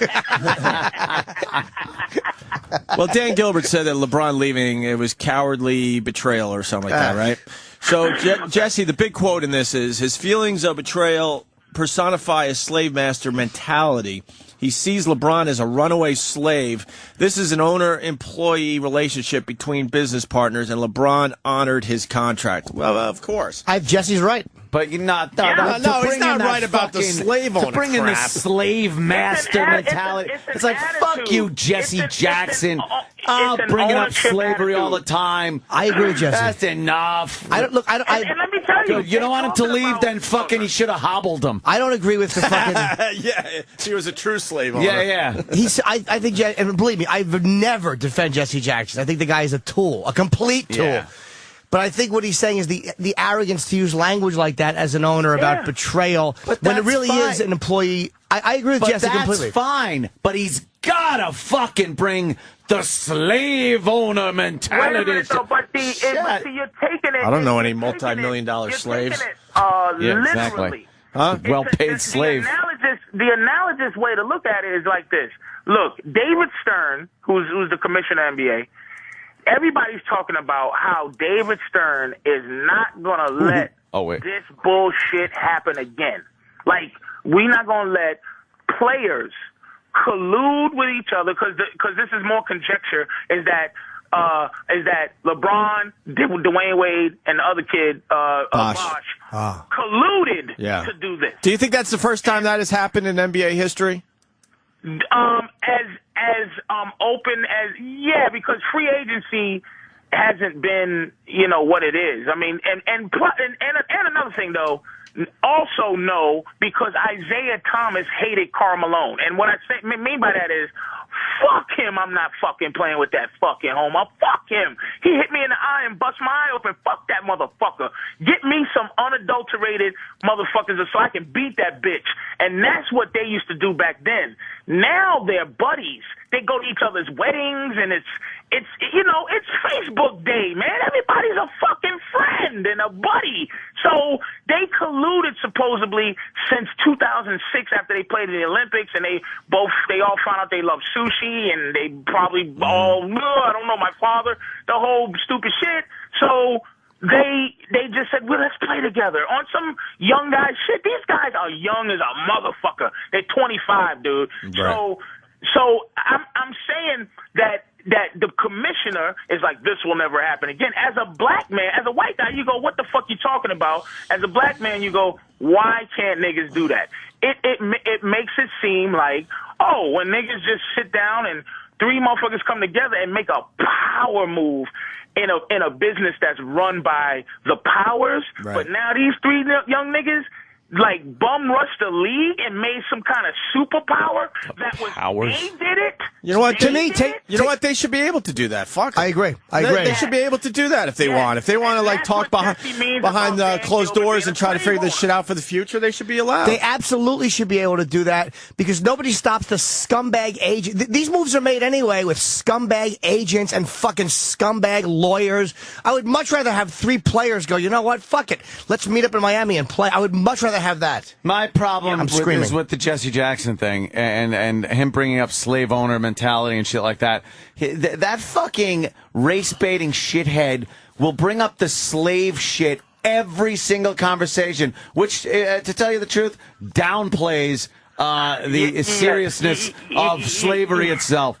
You're right. Look, Anthony, you're very right. That's what I'm saying. It's like, look, race is an actuality. There's certain angles that white people just won't listen to. Look, if I was white and I learned about slavery, dude, it would bother me. If I was white, I want slavery to disappear too. It just, because in reality, the more you find out about slavery, the more I find out about slavery, the more I go, how do black people why are we not insurgents in America? How do we not fly shit? You are. We're not. Yes, you are. A couple of murders don't make us what we should be. Rip. It's not. We don't do what we should be doing in terms of what we went through. Slavery it still means something. Can't organize a fucking block party without 18 people being shot. You're going to get an insurgency together? I know, but why can't you look at it, right? Here's the problem, that black people need help. So as white people, why can't white people look at that shit sometimes? Well, we have been horrid not as benevolent master. We've been horrible at helping black people, so we should just stop. But that's what I'm saying. It's like, instead of looking at it like, look at these fucking animals, it's like, not like, let me help you, little nigga, but more like, man, this shit is wrong. And look, I hate that shit.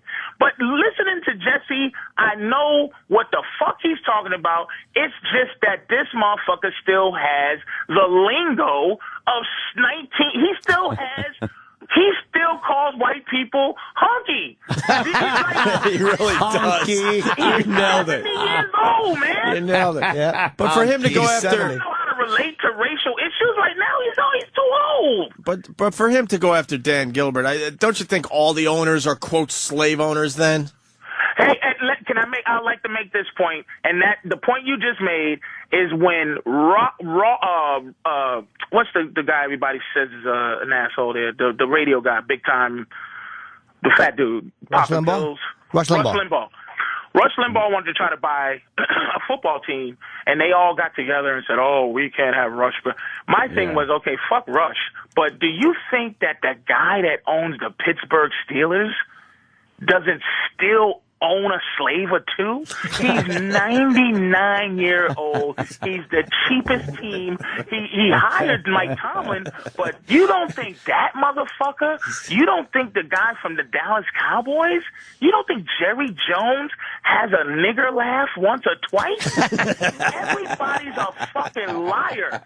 That's the biggest thing. You're right. Too many lying motherfuckers. Much more happy. Everyone's a fucking liars. Bunch of liars. I want to get into this a little later, if we could, but the brand new and improved Black Panthers, that whole movement that's going on right now. Jesus Christ, you have been on vacation. Oh, my God.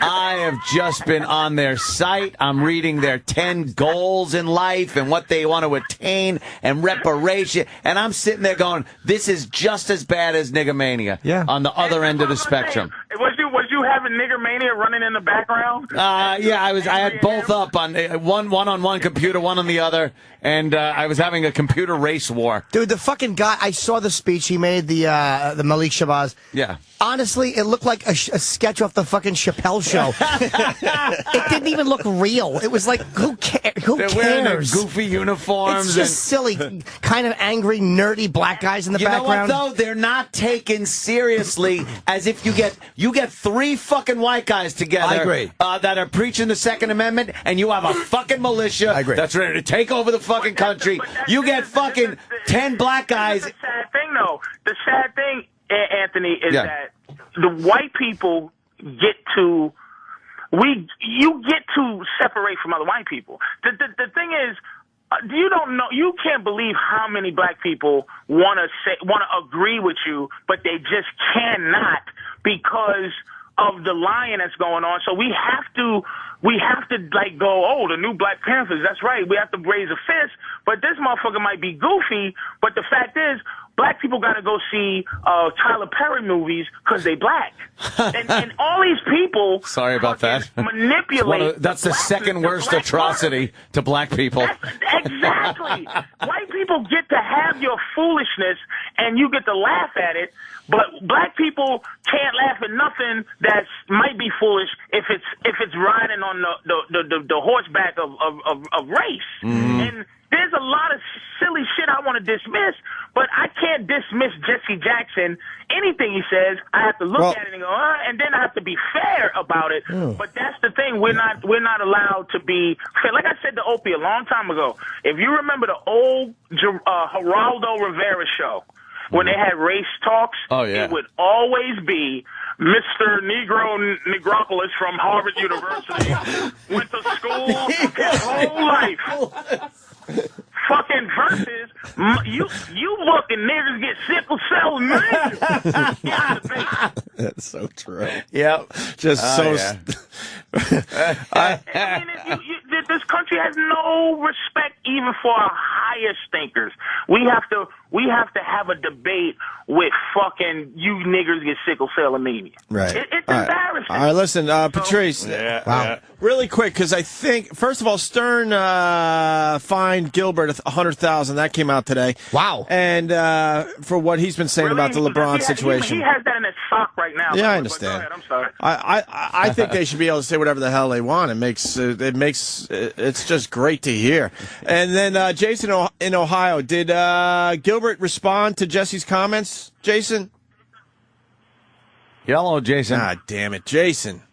Does anyone know? He's just listening to himself. Fucking idiot. Yeah, he responded to him. He's going to answer. Do you have that, Travis? I don't have it in front of me because my computer's messed up. But T-Storm. Travis. He pretty much said that he wasn't going to get into a back and forth with Jesse Jackson because he just didn't want to validate what Jesse said about comparing him to slavery. Yeah, Jesse's an ass. Yeah. He's an ass. But he is, but Patrice that did make a good point that saying mentality. that it's like that mentality. He just didn't have to use the slave thing. Yeah. But the fact that he's acting like such a bitch, I mean, by that I mean Dan Gilbert, over a lost employee, it's like, shut the fuck up.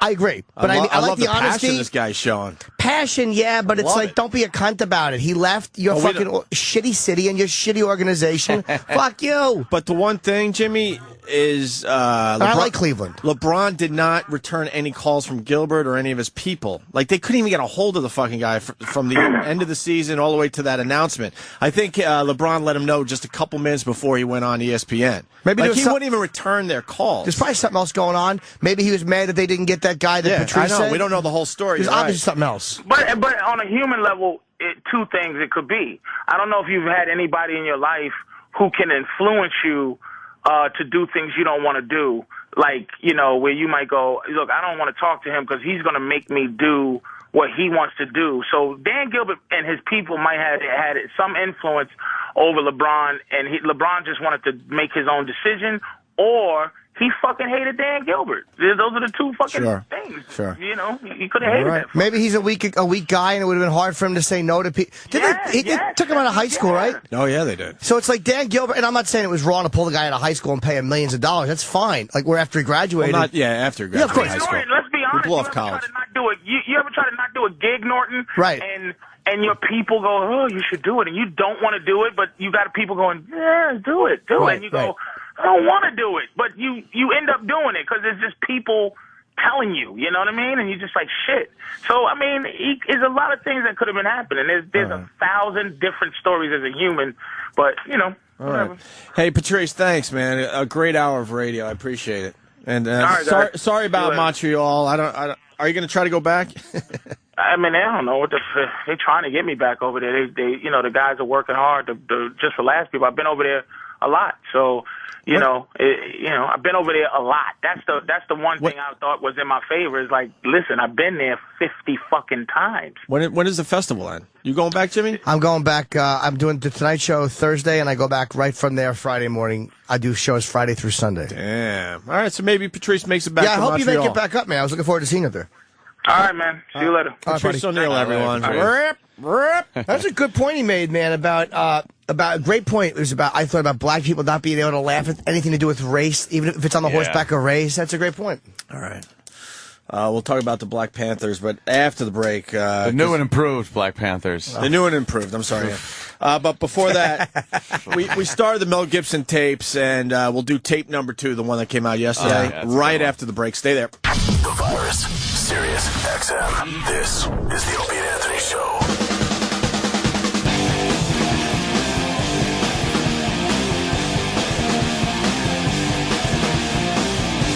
It is Opie and Anthony back from vacation. Yeah, finally. I don't know if it's finally. I know. We finally took a vacation is what we should be telling people. I was just being sarcastic because vacation ending is never a thing you go, yeah, finally. We're finally back? Yeah. It's like, I kind of like vacation. Did you miss it at all, Anthony? No, of course. Did you miss the show at all? Yes, I do. As a matter of fact, like you know the when show I miss part. it? I don't miss waking up early.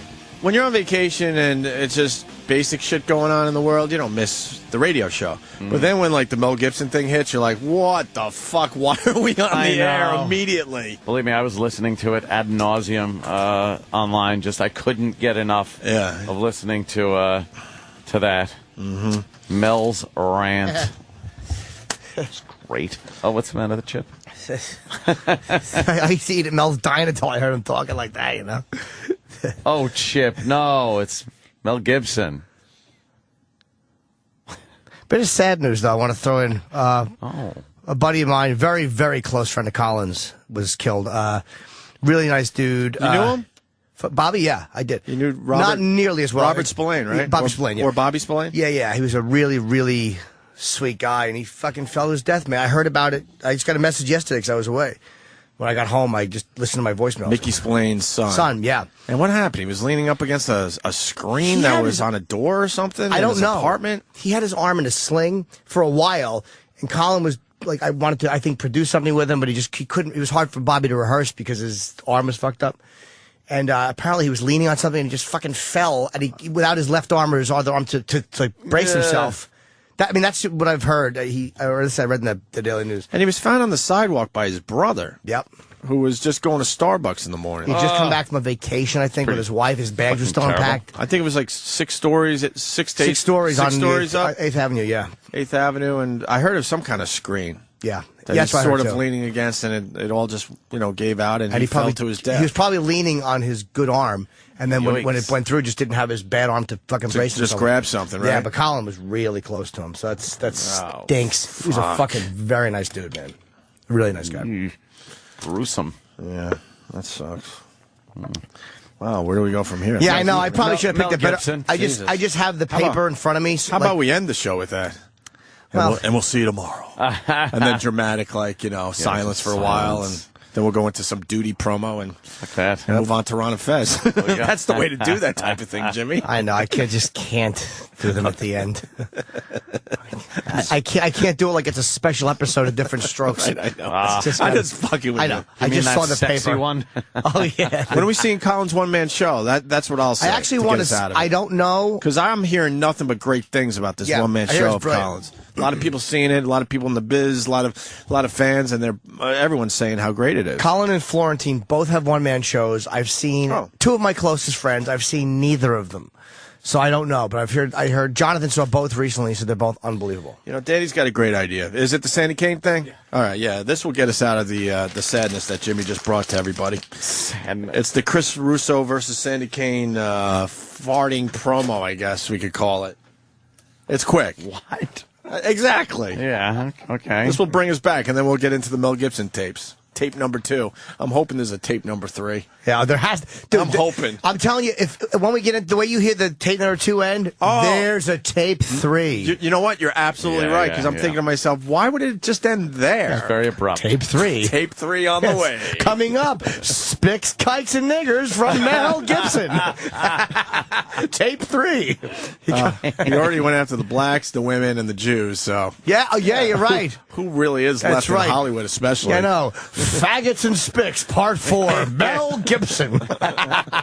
What a naughty boy Mel is. Mel's fresh. But first this. And now here's Chris Russo and Sandy Kane in a room together, farting.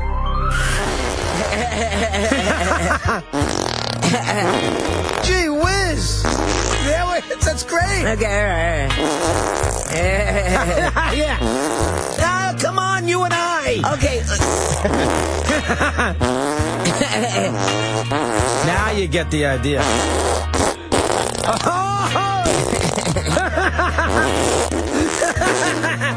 Yeah, I should have. That was kind of funny. That was Chris Russo and Sandy Kane in a room together, farting. All right, we're back. We're back. We're back. Whose concoction was that? Who do you think? Who do you think? It's fantastic. It's wonderful. D-Boy has some crazy thoughts. D-Boy's a genius. D-Boy. He's not D-Boy's a naked and genius. drunk. Guy is a hell of a production guy. 30 minutes in total of the Mel Gibson tapes, Danny's telling me. So we got a lot more. We got at least 20 minutes left. But we got tape 2 today for everybody. You know, it's cut up, but fuck that. We got to just roll it. Yeah. Raise your hand or something. Just when roll it. You want to fucking, well, it'll be obvious when we need to stop this thing. The Mel Gibson tapes. Uncensored. You get to, look, as I look up, there you go. Censored all over TV because they can't play the naughty shit. F dash is what they do. F dash dash dash. Yes. F dash dash dash sucks. Here we go. Stay on this phone and don't hang up on me. I have plenty of energy to drive over there. You understand me? And I will. That is one of my favorite parts. That's great. Oh, is he angry? Oh, poor dummy. I tweeted yesterday that a lot of people, one time in their lives, have felt exactly like Mel Gibson is feeling in these tapes. I'm not saying it's right, but a lot of us have felt just like this. That enraged? Dude, this is every relationship I've ever For been in. that period of time where you can't even breathe on the phone? I'd fuck a girl right after I yell at her like this. Yes. I'm not saying it's right, but yes. Women will do that to you. They will enrage you. Well, yeah, but wow, you'd think you'd just hang up and take a breath with Xanax or something. Well, we all can't be like you, Ant. No, I'm just saying. saying. Some of us really have emotions that we have to get out there. We really have to let it out. Really? Oh, yeah, we do. Stay on this phone and don't hang up on me. I have plenty of energy to drive over there. You understand me? And I will. So just fucking listen to me. I gotta stop it again. I don't know. I will. You know what? I don't. She's angry. We have so much other shit to do today. I don't think we're gonna get to anything else. Fantastic. And I will. It's almost as if someone is sitting there going, I bet you won't. Right. I bet you won't. Yeah, the voice in his head. I bet you won't go over there. I will. All right, can we hear that again? I think there's a little voice I heard. The tape has to be turned up a little. Okay, I'll turn it up here, and here we go. Stay on this phone and don't hang up on me. I have plenty of energy to drive over there. You understand me? No, you won't. And I will. So just fucking listen to me. Listen to my fucking ranting. I didn't do anything to you. She's reading her lines, huh? No, she's a stiff Russian. Yeah. And to me, she's it's the way she's recording them. But she knows that she's going to goad him into being this angry. But again, he's just an angry guy, I think. And if she sounds very calm and reasonable on the phone, she knows that he's going to sound like the complete lunatic that he sounds like. Right. So. Yeah, she's got a little blame in this whole thing, no? Yeah. Sitting there fucking taping it, knowing, you know, you're going to get some good stuff, and then you're going to pass it on to the media. Now we're going to be called misogynistic assholes again. I can't believe you're taking the side of Mel Gibson over this. Hey, who doesn't know Mel Gibson isn't a kook? All right. Who thought for a second this man isn't a kook? Look, but throw it all on the table. Maybe she had it with him. You know. Yeah. And said, you know what? I'm going to fucking tape this asshole. There you go. We're back. We're back in. Yeah. Women love us again. Okay, good. You are ruining my life. You make my life so fucking difficult. Well, you know what? It's Be a woman that fucking supports me instead of a woman that sucks off me and just fucking sucks me dry and wants. Get out of this relationship if you're a good woman and you love me. I don't believe you anymore. What did you just say? Think of your bullshit. Has any relationship ever worked with you? No! Wow. By the way, fucking pissed. this is the discussion. If Opie and Anthony ever break up, this is the conversation. No! Fuck you, you're hard to work with. Fuck you, you're the one who's divorced. I don't have a fight in me. That's great. I don't have that fight in me. But when you hear this argument, even though he's an idiot and he probably did belt her, don't you fucking hear a guy who is like so frustrated that he thinks he's being made a fool? And I'm not saying he's right, but this does not sound to me like a guy who wants to beat the shit out of a woman. This sounds like a guy who is just being, or feels at least, that he's being humiliated by a woman. Sure. Yeah. He's reacting, I think. Wow, yeah. Definitely reacting. Could we all at least admit this is really funny, though? Dude, my dick is hard. It's really funny. My favorite part's coming up, by the way. What's your favorite part? What's your favorite part? My favorite part is when he goes, whoa, whoa, whoa, whoa, what? And then rants again. He does it throughout the whole tape. Listen for it. So far, my favorite part is, and I will! Because it was so childlike. Right. It's Mel Gibson. I dare you. I like the part where he talked about her friend and how she's not a real friend. That is a good one. I like when he wants her to get raped. Yeah. In the first tape. The sequel is good, but I prefer the original. Yeah. You like to think that Mel Gibson doesn't have to put up with this shit, but it turns out he has to put up with this shit. Dude. He has to put up with this shit. Yeah, Mel Gibson. Right. Why are you putting up with this? You're the punchline when everyone goes, hey, what do you think I am, Mel Gibson? Right. Like, why don't you go out and fuck Mel Gibson? Like, you're the guy everybody references for a woman to fuck. And there he is. Oh, just miserable and yelling. Kevin from Connecticut, yeah, he's got his favorite part is a lot of people's favorite part. I don't want to blow it in case people haven't heard it yet, because it is a classic line. Is that where he fucking calls Danny Glover a yum? That was totally uncalled for. I had to sit in the car with that black motherfucker. All right. Here we go. Listen to me.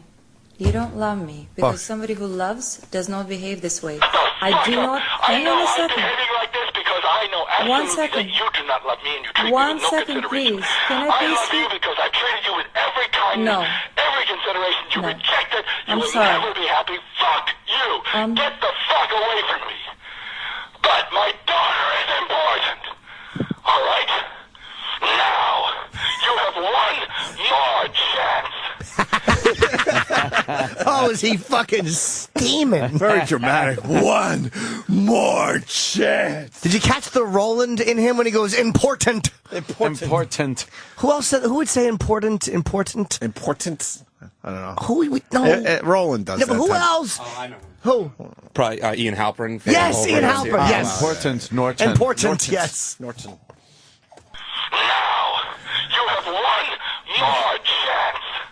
And I mean it. Now fucking go if you want. But I will give you one more chance. You make me want to smoke. You fucked my day up. You care about yourself. You're so when I am being selfish. so fucking good to you. You fucking I crazy didn't drunk. do anything. I did not do anything. This is your selfish imagination. That's all. You should just fucking smile and blow me. That's a great fucking How do you not bar. laugh at that? How do you not laugh at that? You should just smile and blow me. Oh, what a great T-shirt. It has to be made. Oh, this guy great. And yes, Kevin, that was your favorite line. Kevin from You Connecticut. should just smile and blow me. Oh, shit. Can we hear that line one more time, please? One. How more. about 5 more times? Love it. You should just fucking smile and blow me. The way he says it with such gusto. Well, he's is yelling Mel. everything. He is Mel Gibson, though, so He's yelling making a good point. Everything out like he yelled out freedom at the end of Braveheart. It's just with that same energy. Wow.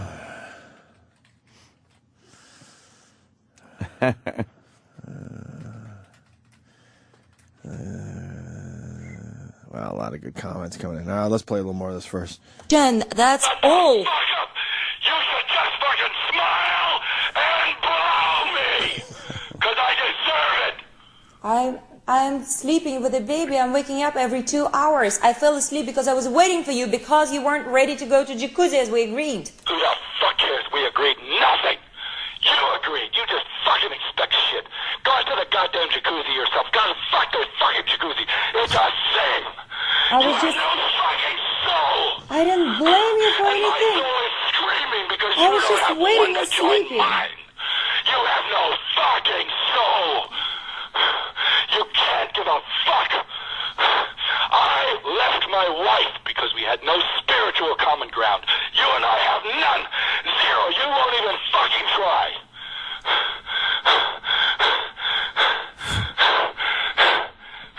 God, He's why going would to he- have a stroke. Is he jerking off? He's going to have a fucking stroke. Dude, he sounds like an alcoholic to me. This to me sounds like the rantings of a guy who is a drunk. I mean, it sounds like that, unless he's just a dry drunk or I don't know, man. That's my opinion of it. But God, I would get drunk and this is how I would talk. Really? You just yell. Does he sound drunk in this tape? No. I'm talking about the level of anger, not necessarily the irrational. Is that what you mean by a dry drunk? Yes. Okay. You don't care. You don't care. You just enjoy insulting me. That's all. Fuck you. I so fucking do because you hurt me so bad. I didn't do insult me with anything. every fucking I look, did every not do breath, anything, and I every apologize for fucking nothing. heartbeat, you fucking selfish I heartbeat you did have. not do anything, and I apologized for nothing. That's my favorite part. And What? He does it a lot now. What? You're a fucking What? liar. What? Ah, what the Christ. With the Christ. I fucking love it. Yeah, let's include the listeners a little bit. They've been waiting days to get involved with this one. Matt in Connecticut. What's up, Matt? Hey, boys. Hey, you can tell throughout that rant that Mel Gibson's just an amazing actor. He's just pulling lines from, like, every movie he's ever made. Is there actual lines from movies in there? I don't remember. I think he actually does one of Danny Glover's lines. He goes, "I'm too old for this shit." There you go. There's the joke. Vinny in Brooklyn. Vinny. Yo, guys, you missed the obvious.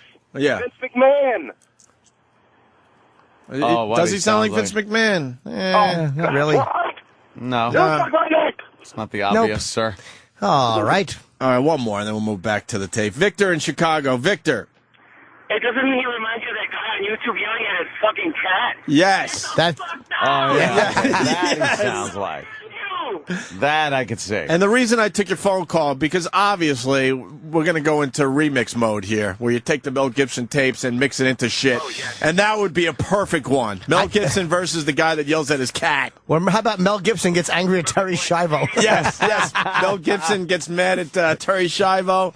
Game on, people. Game on. One for the creative listeners out there. Start sending in your Mel Gibson remix audio, and we'll definitely play the better ones on the show. All right, let's get back to this. Nothing. I did not do anything and I apologized for nothing. What? Stop. You apologize for nothing? Stop. Well, then you're a dishonest cunt. Is it bad we're laughing? No, dude, we've Okay. all had these arguments. I've had them in every relationship. At least Mel had the fucking the guts to throw a punch. I just talk shit. But I listen to this. How'd that not get left? Jesus Christ! Sorry. They'll put that on They'll put that on Breitbart and just quote me seriously. But I hear this stuff and I openly laugh, and then I think to myself, what is wrong with me? But there's other people are laughing, right? Hilarious. This is ridiculous. How outrageous this The is. thing is, we're laughing at a guy's Is it black misfortune. comedy? Yes, of course it is. Okay. We're making fun of a guy, but we were also admitting, hey, look, we've all had these dumb fights. The media, we're not expressing phony outrage like the media does. That's the difference. We're making fun of it. Well, me and Ann were watching two women anchors going over the tape. Well, I guarantee. And there wasn't a smile on their face. Why and I'm would there thinking, be? okay, this is some crazy material, obviously, but this is some funny-ass shit, too. Two women anchors, what were they, two women on comedy shows? Fucking cunts. Smile a little, why don't you? Maybe I'll knock out two of your teeth, then we'll see. Maybe Again, the boys. teeth joke bombs. No, I like the anchor one. Sorry. Maybe the boys down the hall could get the two women anchor the anchor women. Who's the second one? Is discussing Lacey it. Peterson and who? Well, anchor. Water. Apologize for nothing? Well, then you're a dishonest cunt. Because you need to apologize for a reason. I wanted to peace. I wanted to have peace because Keep peace. you're unbalanced. Good enough for me, and instinctively I feel that. You're And I will unbalanced. not be patronized by you You're and your unbalanced. fucking dishonesty and apologizing. You need medication. You apologize because you know you're wrong. You need medication. It's all I'll accept. And if you will not fucking admit that, get the fuck out. Then I will make your goddamn life miserable. All right? You need medication. What? There's the what again. That's my favorite part. You need medication. What?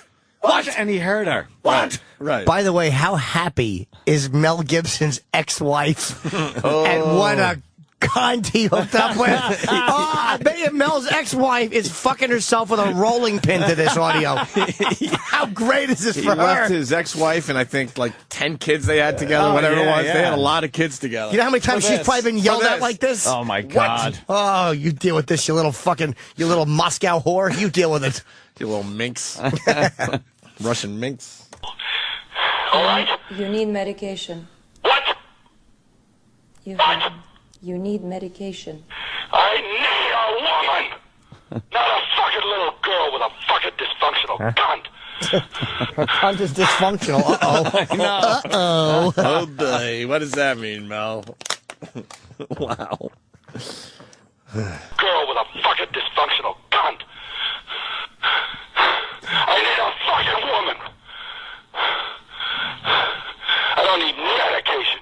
You need a fucking bat in the side of the head. Oops. Well, maybe they're both right.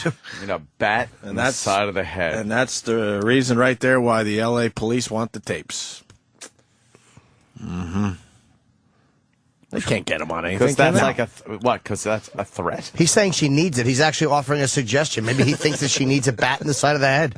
Who said it's a baseball bat? Could have been a little flying animal. Yeah. Could be his penis. That would be nice. We've all said that. I hope you die. You need to be. I guess it's a weird kind of roundabout threat, but. You need a fucking bat in the side of the head. All right? How about that? You need a fucking doctor. You need a fucking brain transplant. You need a fucking soul. I need medication. I need someone who fucking treats me like a man, like a human being with kindness, who understands what gratitude is because I fucking bend over backwards with my balls in a knot to do it all for her, and she gives me shit like a fucking sour look, or says I'm mean. The fuck is that?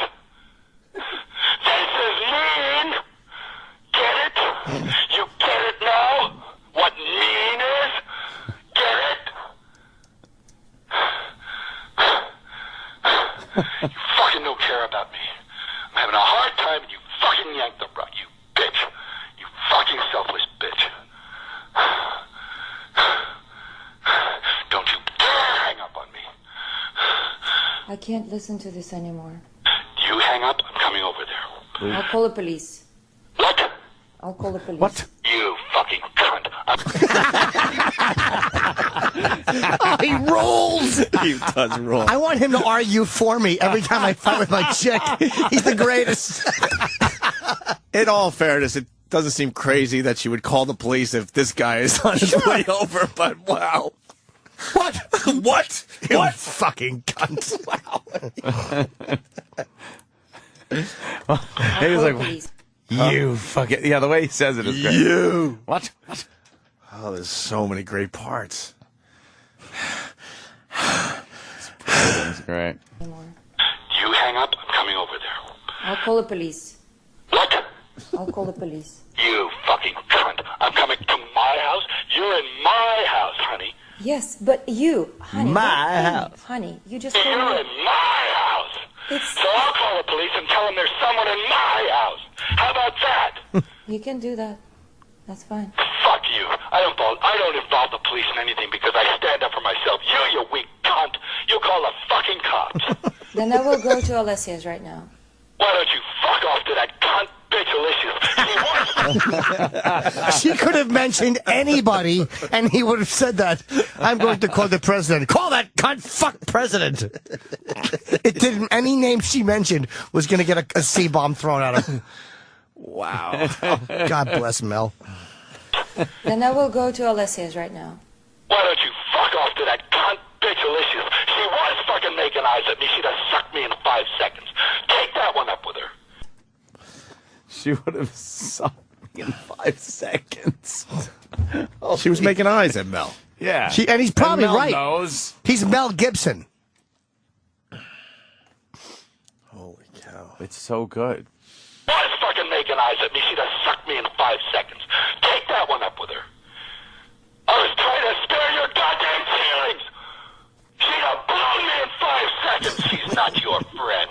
You don't have any fucking friends except me. And you treat me like shit. So that's why I'm so fucking angry. Because I don't have any friends. And I try and make one from you and you treat me like shit. And you fucking use me. The career is over. And boy, when I said that, you lit out of here faster than I've ever seen you before. And now you'll be at Alicia's place. You just showed me what you are. Absolutely, unequivocally. I don't care if you don't spend another penny. Listen to me. Listen to me. Perfect, I believe Listen. it now. Listen. So I you don't. watch your ass. Listen to me, Mel. I don't give a damn if you don't Here spend comes the another blood penny again. on me. I don't care. I am just fearing for the life of my daughter. Listen to me. Listen to me. I'm. Listen. That's what you are, and you have just proved it. You got out of here in record time. Because I'm saving my life and I'm saving daughter's life. That's what I'm doing. I don't give a damn about my music and I don't give a damn about you spending another penny. I'm saving her life. Yeah, well, you're awful angry for that. You almost killed us. Did you forget? No, he's just whenever the chick makes a point, Mel's just going to be a dick about it. Could be the greatest laugh ever. Oh, this guy has definitely done this before. Oh, dude. Life. Yeah, well, you're awful angry for that. You almost killed us. Did you forget? Last 3 years has been a fucking gravy train. You were hitting a woman with a child in her hands. You, what kind of man is that? Hitting a woman when she's holding a child in her hand, breaking her teeth twice in the face. What kind of man is that? Oh, you're all angry now. You're gonna get to, you know what? Fucking deserve. You're gonna answer. One day, boy, you're gonna answer. Huh? Bear. What? What are you threatening Nothing, me? nothing. I'm not the one to threaten. I'm threatening. I'll put you in a fucking rose garden, you cunt. Hey, he's still a romantic. He promised her a rose garden. That isn't a threat. At least he's still a romantic right to the end. Yes. Yeah. I'm going to buy you flowers, you cunt, and a chocolate He box. could threaten to, bury her in a garbage dump, but, it's a bed of roses. He is Mel Gibson, after all. Yeah, but he fucked up there Wow. because he said, You deserved it. It's like it's like he just admitted that he fucking whacked her in the teeth, it seems like. Yeah, he's done, right? In Hollywood, this is it. Mel's done, I think. He had a good career, But though. then again, yeah, he'll be able to still make He's movies. fine because he finances his own shit. I know, but the After theaters that won't whole run him. Jewish debacle. The theater, you know what? If the theaters think they're going to make some money off of it, they'll run his fucking movies. Nah, I'm telling you, this time, if there's a domestic, if they have the women's groups coming after them, he hit his wife. I'm not saying it's right, but I think this might be a tough one to come back from. I think so. We might have finally found something you can't come back from. No. Because he's already gone on a You think he comes back in? Dude, there was that the whole Jewish sugar tits debacle with the cops and all that crap. And then he put out that fucking movie that made all kinds of money. Apocalypto. Yeah, Apocalypto. It was fine, you know. He financed it himself. He didn't need any of those pesky Jews' money. And that was it. It's true. Roman Polanski can still make... Roman Polanski fucked a 13-year-old up the butt, and he can still make movies. And Mel Gibson's blackballed? That's not fair. Hero. But no one cares because she grew up to be an ugly broad. Was that it? Roman fucked the pretty right out of her. When he pulled his dick out, there was blood and cuteness on it, and it never returned. He took her hymen and her cuteness. That's why they didn't care about him in the end. Shit. We only care about the pretty ones. Here's the end of the tape. Backed it up a little bit to the Rose Garden thing. Nothing. I'm not the one to threaten. I'm threatening. I'll put you in a fucking rose garden, you cunt. You understand that? Because I'm capable of it. You understand that? Get a fucking restraining order. For what? What are you going to get a restraining order for? For me being drunk and disorderly? For hitting you? For what? And she's brilliant because that's where tape 2 ends, with the question that she needs to answer in tape 3. Tape 3, The Heretic. When does tape 3 come out? Are these tapes coming out every, 3 days? Tape Something 3 like that? drops. Exactly. New releases are scheduled for Tuesdays. She's got a franchise. She's not on that this one. smart, though. She should have made this into an app, the Mel Gibson app, and released these. Oh, my God. She would have made a shitload of money. Nobody's done a remix yet? Well, we got our first one that Derek did. But the remix is...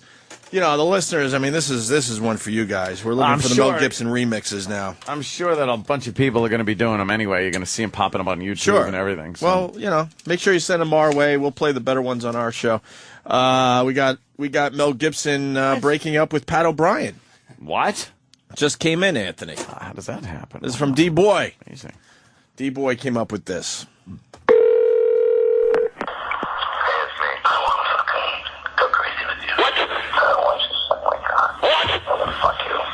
You need a fucking bat in the side of the head. All right? How about that? You're so fucking hot. Fuck you. So fucking hot. Fucking hot. You make my life so fucking difficult. To this relationship if you love me. Has any relationship ever worked with you? I fucking have sex, and I want to make you come so much. Get crazy. Why I'm like this. You don't care. You don't care. I left my wife because we had no spiritual common ground. You and I have none. Zero. You won't even fucking try. I want you badly. I know you want me. What? If you agree with anything I've said, just say yes to me. No! You have no fucking soul. You make me want to smoke. You fuck my day up. You care about yourself. So let's have fun. I want to fucking fuck you and lick your ass. What? I need someone who fucking treats me like a man, like a human being, with kindness. I'm so fucking into you. It's incredible. Let's just fucking have fun. You need a fucking doctor. You need a fucking brain transplant. You need a fucking soul. How about that? Get it? You get it now? You can't give a fuck. I don't do this for a living. This is like new to me. You're a dishonest cunt. But I want to fucking make you crazy. Let's just fucking have sex and fun, drugs. You should just fucking smile and blow me, 'cause I deserve it. That's fucking great, man. Is that Derek? That's Derek. Oh, great job, man. He just, yeah. That's hilarious. Blow me. We will have many Mel Gibson remix tapes in the coming days. Oh my God. How do you get those two on a phone to reenact that stuff together? It's all recorded, Chip. Psych.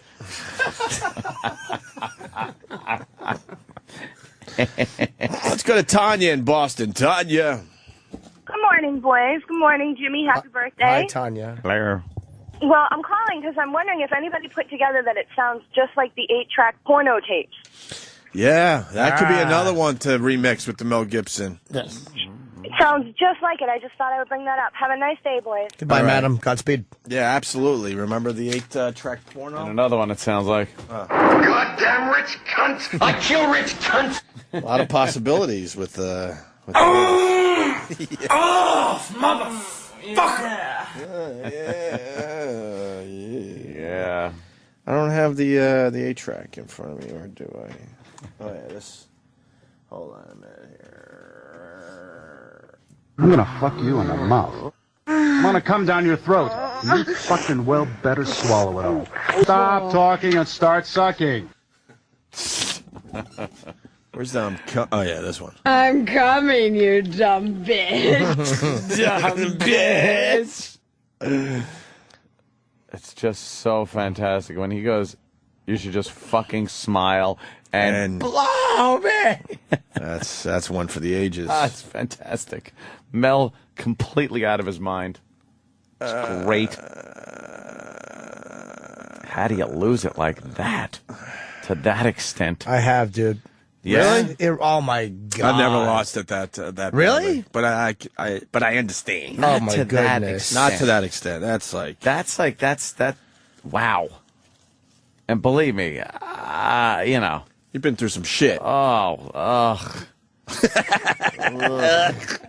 Believe me, but like, wow, that's just bad. You know, Joe's got the answer to why Mel did this. Joe in New York, yes. Welcome back, boys. Happy birthday, Jimmy. Hey, buddy. Breaking news, Mel Gibson just released a statement as far as, why all this happened. She enticed me. Right. We could do a remix with that, too. Yeah, she enticed me my entire life. I'd love to know what is making him so angry. He never says it. He never says, like, any instances of things. He calls her a cunt and bitch and whatever, but what was the one thing that happened that made him just fucking lose it? Yeah, he never says, like... What does he think she did? She's not paying attention to him. She's not like, what? Yeah, what? But Jimmy might be onto the alcoholic thing. You think it's all in his mind? What are you thinking? No, I think that she's also a bit of a complete or bit of a twat. I can only say this. Let's just say in certain relationships, I may have a friend who has had a dinner, say, with another gentleman who may have a child with some women in general. Like I say, with women. Yeah. And let's just say that person may have said that the woman he's talking about is crazy, but it's all speculation. It really is all speculation. But a friend of mine may have had dinner with a gentleman. I'm not saying this woman, but who knows a similar woman. Yes. Similar situation, similar woman. Absolutely. Right. And my friend's friend may have said that this woman, who does remind me somewhat of Mel's chick, right? Yeah. Is, in his opinion, crazy. But again, that's all up. That's all hearsay. All guessing games, really. This is just what the fuck. That's lawyer speak. She's Russian, this one, right? Yeah, but where's she going to is the question. I meant nationality. Well, because Russian girls are notorious for being a little unemotional, crazy. Yeah, and a bit unemotional at times, a little detached. Richie Boy in Maryland. Richie Boy. Hey, boys. Nice to have you back. I was going to say two things. The first thing is I have a friend of mine also who's married to an Eastern European chick, and when there's conflict, the first thing that she does is she gets a completely blank face and she shuts down as if she becomes a robot. And no matter how angry my friend would get, it makes him 10 times more angry that she's now no longer responding to his emotional disturbance, as I guess I could put it. And it just escalates from there. She just, I guess, is so used to the way she was brought up over in psychotic Eastern Europe. Really? Yeah, that she shuts down. And, like, that's her defense mechanism, but it drives the person crazy on the other side of that argument. It's funny, Pryor had an old bit about how the madder you get, the calmer the woman gets, and he reenacts screaming at his wife. Just infuriating. And it really does drive you fucking nuts. Because you can tell by the way she's talking that he just wants to, oh my God, what does he want to do? Yeah. Ooh. Well, there's obviously going to be a tape 3. Bad. Hey, Richie boy, you also said that Mel Gibson's career is not over. And of course you look at Chris Brown, who's making a fine comeback. Exactly, sir. And Chris Brown, this savage, beats the living tar out of his girlfriend in their rented Lamborghini. Like, I don't even know, knocks teeth out of her and like smashes her face against the glass and just bloody spatters and beats her. And then he's back in the spotlight, and all the little girls are dancing and singing to his music again. Mm-hmm. You know, that's just Gibson's 10 times the star that this clown will ever be. I don't believe this will affect Gibson's career. Gibson has proven, though, there's a bit chronic on his part. He's had a few incidents now. And also, Chris Brown is black. It's looked at differently. I'm not saying it should be, but it is. True, it is. And his fans are a lot younger, so they look at things differently than Mel's. And unfortunately, it matters because of this politically correct faggot country. But Mel he's anti-Jewish statements, anti-blacks. He has racist statements going in with it. I'm not saying that one should be better than the other, but it just simply makes it much harder for him. He's 54, and and as a singer, I think, has an easier time. Look at what rappers do. Look at what rappers get away with. Fucking gun charges. How many actors do you know that are going to jail for a year as kind of as part of an initiation process into a culture and have fucking gun charges? It's just the way it is, man. You think Mel could play the romantic lead again? Oh my God! Oh my God! You just can't picture him hugging and kissing a woman on screen without thinking of "fuck blow me." What was the movie? What Women Want? Was it? Yeah. That was his big romantic role where he has Frank Sinatra playing. He's he's the guy that all women want. Proves what a great actor he is. That's right. Time will tell. You guys are the best, man. Peace. Take care, Richie boy. Good phone call, by the way. Yeah, What Women Want. That was with Helen Hunt. Whatever happened to her? Oh, God. She was in every movie for Helen a while Hunt there. had twins. What? She had twins. That ended her career. Are you joking? Are you acting? I just made that up. I don't know if she has any children. It sounded so real, though. It's my acting's getting better and better. Hey, let me do it again. We have to do a second take. Say what happened to Helen Hunt. What happened to Helen Hunt? She had twins. Can't do it twice. Oh, you're terrible. I'm only going to take one. You're one take Jimmy. I'm the worst. Hey, remember we mentioned the female anchors? I got it. It's really quick. This is how they handled the Mel Gibson. As you saw, we handled it with a lot of laughs here on the Opie and Anthony show. They handled it very differently on the news. We were predictably glib. Well, how about this one? Mel Gibson is saying more, and it appears that his mouth is going to be his most lethal weapon here. No, you didn't. Lethal weapon. You didn't. Oh, you cunt. Mel should start yelling at her. Yeah. Blow me! Oh. More, and it appears that his mouth is going to be his most lethal weapon here. It's painful. Radar Online released some new tapes in which he appears to make threats against the mother of his 8-month-old daughter and admit to having abused her. Well, it's pretty serious stuff. These tapes could land the actor behind bars, and Craig has the shocking audio. Shocking. Yes, very shocking. How is that really news, though? Like, how is that news? How is it news? It's a guy who pretends to be other people yelled at a Russian. Yeah. Who gives a in fuck? In a private conversation. Who gives a fuck? Really? Pretty much everyone. Everyone, yeah. No, everyone wants to hear it. It's on every TV this morning. We do, but what I'm saying is the dishonesty with which the news gives it to you, admit what it is. Make fun of it, but don't, again, well, it's pretty serious. Don't tell me how to feel, you fucking cunt. Yeah. You're playing it to get rated. Don't act like all of a sudden it's a serious story. Right. Don't try to fucking dress up I see what you're the saying. pig you're sending me. I see what you're saying. Yeah, it's they're doing it for their own benefit, which Sure is they are. to get you to watch a little longer. You're If they heard absolutely us right. making fun of it, they would say, that's very tasteless.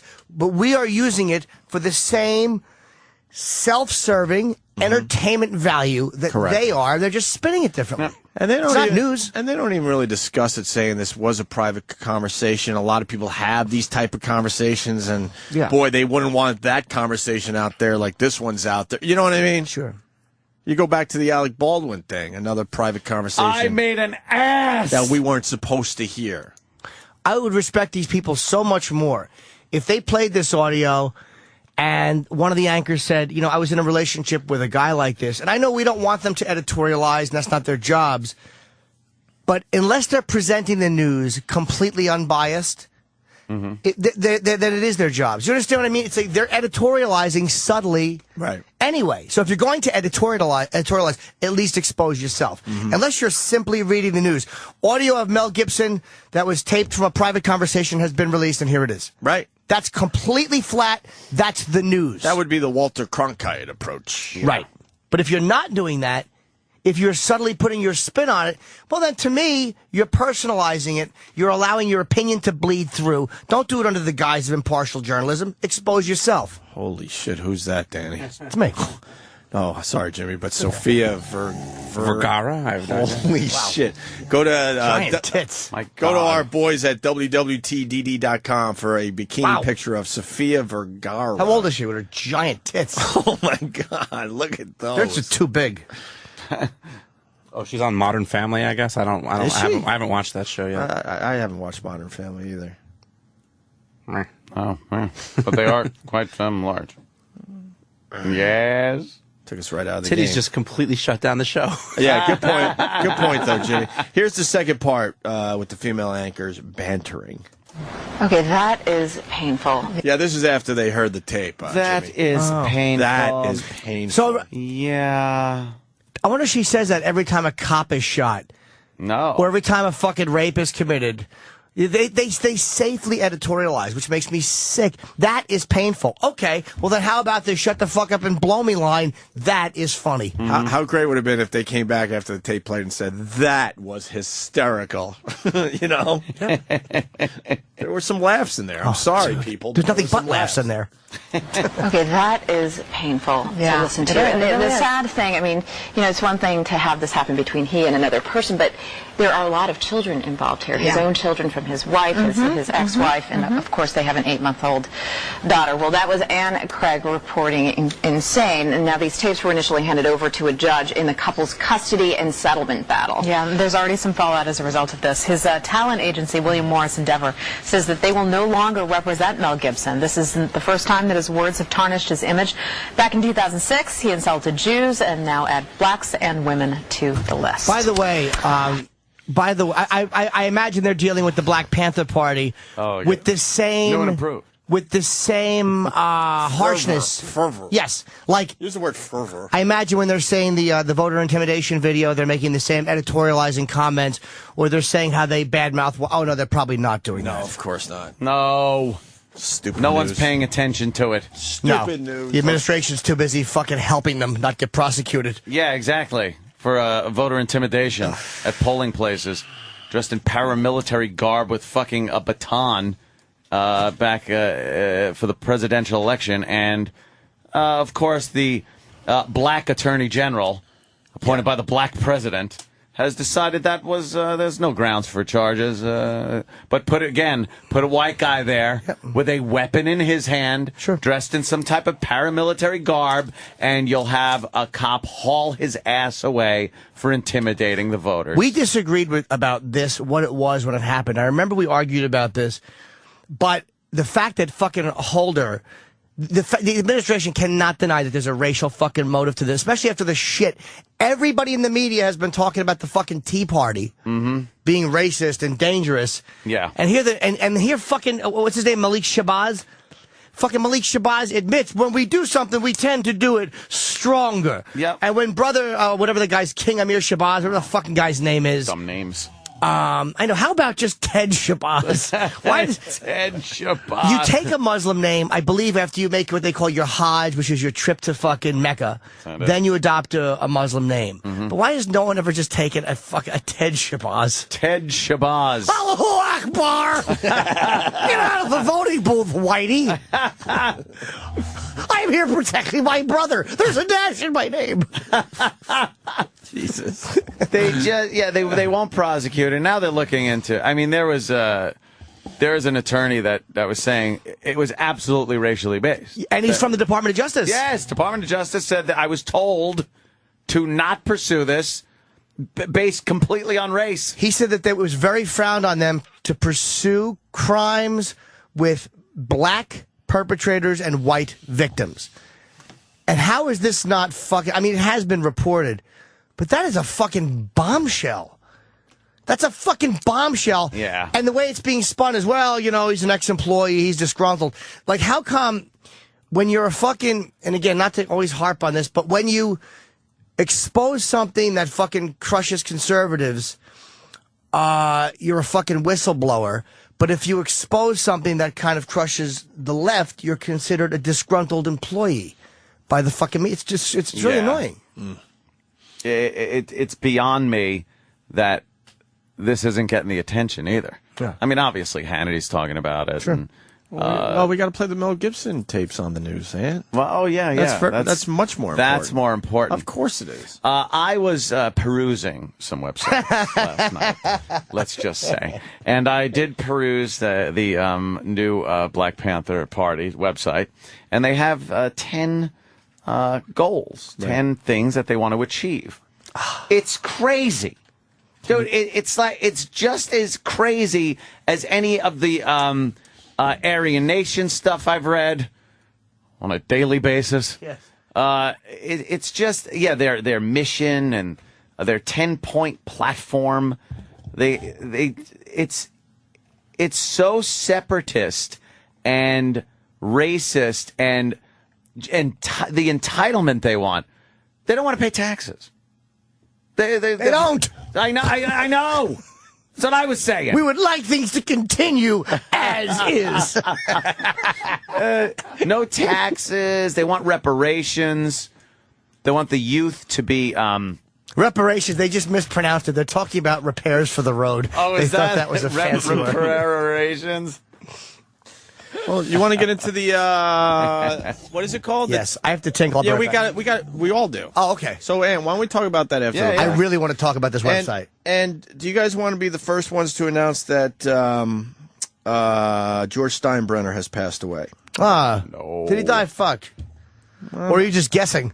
How did it happen? I guess God needed an owner and an announcer. Bob Merrill died as well recently. Yes. Well, this guy, I don't know if he's reliable, but I think we have... Are we going from instant feedback? Yes, I'm going to go with it. I'm going to go with it. Okay, oh, my go ahead. God. I'm going to go on record and say I trust RC in Tampa, Florida. I know what you're getting at, Jimmy. No. You want to make a bet? Yes. What do you got on you? Okay, what I'm going to say... What do you got on you? I will bet... What do you got? I know. $10. Okay. How about we... Well... $10. You know what? I only have 10. What the fuck? How about we bet a good... how about this? I got a 20. All right. You got 20 on you? Yes. All right, here's my money on the table. Definitely say I understand no. what you're saying because usually, well, not usually, about 99% of the time, the instant feedback is wrong. Yes. This guy is saying, and you're saying he's full of baloney. No, I'm not saying he's full.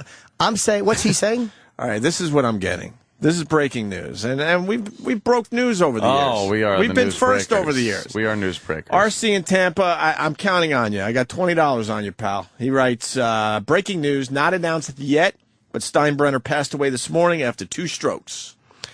I'm going to guess that Steinbrenner was released from the hospital and was 2 strokes under par. That's how bad our listeners are. He went golfing and was 2 strokes under par. Put your 20 up, brother. I will not. Put your 20 up. I think this is crap. You think it's crap? I'm going with crap. I'm going with George Steinbrenner has passed away, and you're hearing it first. Right here, Opie and Anthony breaking the news. Thanks to RC in Tampa, Florida. RC, what does he know? Why isn't it anywhere? But he wrote breaking news. But it's not That's usually a dead giveaway when you see breaking news. Yeah, you know what, though? It says breaking news dash. How do you not go with it? We have 8 televisions on here. They're all on the news. But where is his breaking news coming from? He validated by saying not reported yet. So maybe he's like an inside source. He should fucking smile and blow me!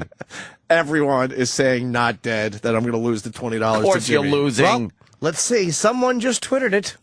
Oh? What the? Well, you're too busy having fun on the radio. I'm busy Twittering. What's wrong with Twittered you? it? Yes, but not as news. I said it's being reported by Opie and Anthony listener in parentheses that George Steinbrenner died. Probably means he was released from hospital healthy. I don't see one fucking thing. Not a little breaking news. Not on the tickers. Nothing. Well, Jimmy doesn't have confidence because I don't see his $20 on the table. My $20 is in my pocket snuggling my asshole. You think it's nice and safe where it is? Yes, I know it is. Steinbrenner right now is he's fucking got a hula hoop in his hospital room. We can't believe you're so much better, Mr. Steinbrenner. Can you put George Steinbrenner in the Twitter search? What are people saying? What are people saying? Come on. We got J.L. Thorpe. He says, I just heard on Opie and Anthony that George Steinbrenner has died. Chances are it's wrong, but I want to break the news if it's true. Well, how about we break it as real stuff for all the people on Twitter? How about we get a little headline today? George Steinbrenner has passed away after having 2 strokes, according to RC. I don't see it anywhere. 12 more tweets. Oh, my God. RC in Tampa. I'm going with RC in Tampa. I'm going on record as saying I have faith. George Steinbrenner is alive and well. Well, you're going to be wrong, my friend. And there's nothing wrong with him because as I look at every news channel around here, I see nothing about... No update, no nothing. Well, RC, I mean, he writes it's not reported yet. Yep. Maybe he works at the hospital. RC is right. That stands for real creep. He fucking just lurks around at the hospital jerking off. Yes, Dan. NSR Garrett's a nice guy. He's basically retweeting you, Jimmy, but omitting your name, so it just looks like he's funny. Oh, wait, is there another... 28 more tweets. 28 more tweets. Oh! Oh, there's a new one from James Norton. Ooh. It's confirmed George Steinbrenner has died. He called me himself and told me. Jimmy, you can't tweet that. 38 more tweets coming in. Oh, no. 38 more tweets. Yeah. Rest in peace, George Steinbrenner. See, it's becoming a thing on Twitter. It has to be real in. I haven't seen one thing. I'm on the website. Look, man. I'm looking at the news live. Pull out a 20. Are you in on the bet? I'll take your 22. I'm seeing I'll take your nothing. 22.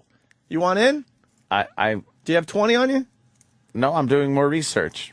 Don't do the research. Fucking put your 20 down. I'm doing research. No, we're just going with the believe hunch that RC was correct. That's the beauty of this. I see nothing. See nothing? How many more tweets coming in on the George Steinbrenner now news? it's just. How many? Every time I refresh, there's more. Wow, man. Hit fucking and go to Twitter, guys. George Steinbrenner has passed away after having 2 strokes. You got news, Jimmy? Yep. Okay. I'm Twittering. I don't know if it's true, but I said, poor George Steinbrenner. He died this morning after his fight with Brock Lesnar. What does that mean? And people are screaming Twitter bomb. No, this is not this is just real. Yep. What do you got on Steinbrenner, Danny? Any official news sources coming in? Well, Banks81 says Steinbrenner should blow Mel Gibson because he deserves it. You just updated, and there's another 95 that just came in after you updated. Nothing on... Nothing? Nothing on Drudge, nothing on CNN, nothing on Fox. Cindy D says that she watched George Steinbrenner die. But see, Anthony, RC said it's not being reported yet. He's Why an inside wouldn't it be source. reported? All the news stations have inside sources. Why can't the Opie and Anthony show? Why wouldn't it be reported? Maybe the family wants to get together a statement. RC, help me out. How do you know this shit? I'm looking real bad. I'm going to tell you how RC knows it. And you want your 20 or what? You going 20 on this? No, I'm researching right now. I'm going to. Oh shit! Another 135 tweets have come in since the last time. Let me Danny check AP. reloaded, which was seconds ago. Yeah, now they're just flooding in. It's ridiculous. Now. I'm going to check the Associated Press. Okay, go to the AP. Oh, here we go. Confirmed. Yankees owner. Oh shit! Give me your 20. It just He's says not dead yet, buddy. It just says unconfirmed reports. The Yankee report owner says George Steinbrenner hospitalized. So this guy has some fucking an He's inside scoop. not dead. Give me. Oh, you didn't. The report said he is in serious condition. You heard it here first. Let the people know. Let the people know. Let the people know. Let the people know. You can't sit there and say he's dead. RC said it. But the guy's in the hospital. We have an so inside you lose. source. CNN has inside But sources. you lose. That's what they're telling the people because they're not ready yet to he's- tell the world.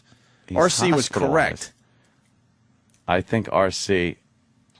When did that hit the erroneous wire there, Dave? information. Like 2 seconds. 2 seconds Travis ago. just sent it to me like 2 seconds ago. Let me see. I'm not buying this. All right, put your 20 down. No, it's too late. I would win. No, you He's don't hospitalized. Win. You could be dead. Oh, what if he dies in like an hour? No. Then he's not dead yet. No, RC is our inside source, like every other fucking news thing. I can't. AP isn't showing anything. Stupid Associated Press. Yep. Wow. What? Nothing. I mean, there was nothing on Twitter or anything. So, I mean, let's say he does die. Well, how does the Unless guy? someone from Bay 9 News listens to this show. Oh God, that's How great right. would that be? But how does this guy give us the instant feedback before the story hits the internet? Maybe he's a paramedic. Why doesn't this motherfucker fess up as to how he knows? I'm Because he waiting might for get RC. fired if he does Yeah, that. but without like specifics. Just RC could be, hi, I'm Dr. RC. Dr. RC. RC, give us another instant feedback, and there's a way of checking for the real RC. Yeah, come on. How do you know this shit? Wow, we're first with this. We got a scoop. Do we got a scoop? We so Maybe. have a scoop. No. What do you got, Danny? Come on. I'm still looking. Go back to Or Twitter. Twitter. Oh yeah, that's the news source right there. These days it is. Twitter. Well, maybe we'll get some. Still nothing official. Just a lot of Twitter names that look like fans of our show. Because they are. Oh, there you go. RC in Tampa said George Steinbrenner has died. There you go. RC's getting credit all over Twitter. Well, what is RC? Who the fuck is RC? He makes a fine great cola. You owe me a kiss, and I owe you one. Let's call it even and suck. Oh. Why? Why? Wikipedia says he's dead. Thank you. Jimmy, give me your 20. No. Wikipedia says it. It's got to be true. I think he's dead, actually. Huh? I think RC's an inside source, maybe at the hospital or something. Maybe he works for the organization. I don't know. Yeah, you think? I don't know. From Tampa, that's where George hangs out, right? What does Costanza say? Anything? This is Can't interesting. sit around and wait to see if he's dead. Well, CNN. Mel Gibson killed George Steinbrenner after lovers' quarrel. Thank you, Sean. Found his body in a rose garden. Dumper Boy from Cleveland. CNN reports that George Steinbrenner was smothered in his hospital bed by a jigaboo. Jesus. Oh, man. Come on. Hell, if Jesse Jackson could say honky, we could say. Of course. He could say what? Saying honky all the time. Isn't jigaboo an old one, too? I That think just it makes is. it sound silly. I remember like an old uncle saying that. Right. That he was cut off by said jigaboo. Now that's just as ridiculous as honky, It isn't really it? is the Okay. dumbest word ever. It is too funny to be racist. What do we got on George Steinbrenner? Is it real or not? We got some. Maybe Mars could help. This tweet's in Spanish. I don't even know what it says. Oh shit! It's going worldwide now. Officially on ESPN, boys. Go to ESPN. What? ESPN.com. I will rip that 20 out of your pocket, Jimmy. There's nothing on ESPN. Where the fuck would it be on ESPN? Wouldn't it be? Maybe they meant on ESPN TV. Oh, maybe it's like a headline on the scroll or something. Oh, really? Scroll. I see shit. What? The Onion's reporting it too. So The Onion. Yes, The Onion's all over that. Go to the world of sports. I have, in a way, taken what that guy said and just changed it a little. What do you do? Oh, no. George Steinbrenner was smothered to death in the hospital by a giant Indian who then tossed a thing through the window. There you go. The motherfucking Twitter kid.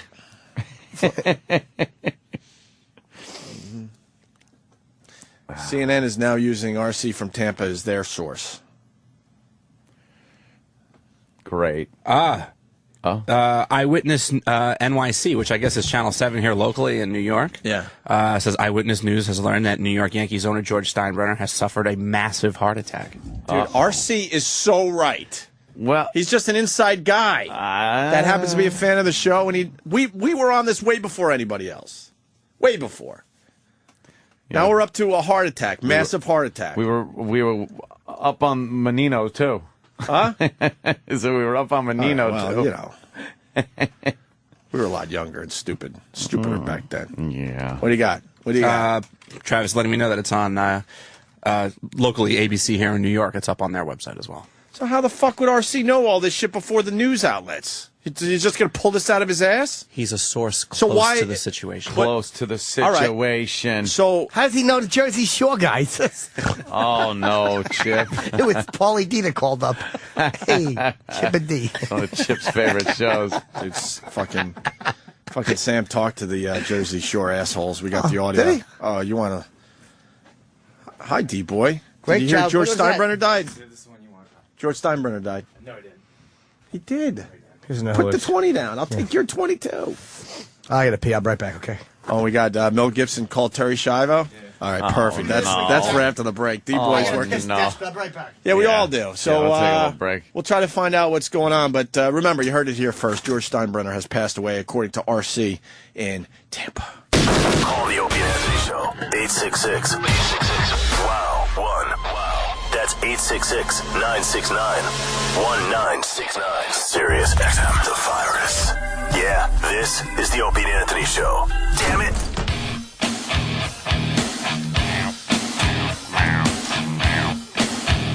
Well, something happened today that hasn't happened in a long time. One of our listeners was correct. 652 more tweets. The whole George Steinbrenner thing has completely exploded. We were first to report that George Steinbrenner passed away at the age of 80, thanks to RC in Tampa, who's obviously an inside source that has not written back since he initially gave us his instant feedback.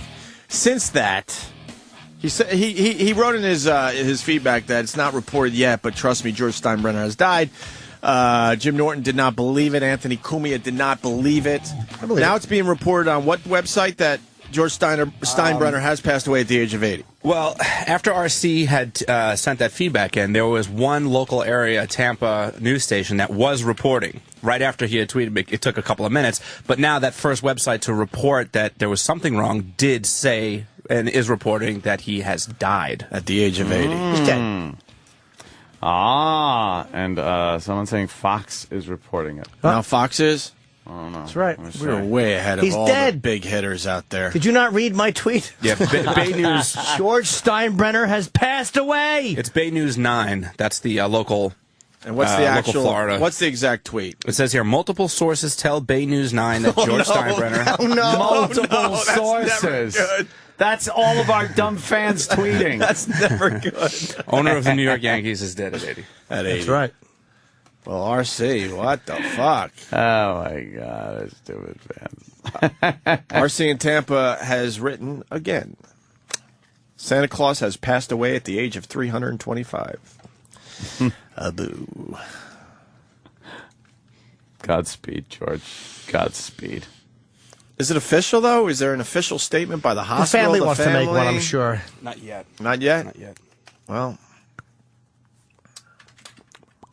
there you go. I think it's got to be fake still because it was one of our fans. I don't believe anything. Emergency crews respond to Steinbrenner's home. Fox News saying he's in critical condition. Critical condition. See the. Are we better than Fox News? I'm telling you, he's dead. I bet you it was Bruce Springsteen who died, and this guy just heard the boss. Yeah. My throat hurts. Yeah.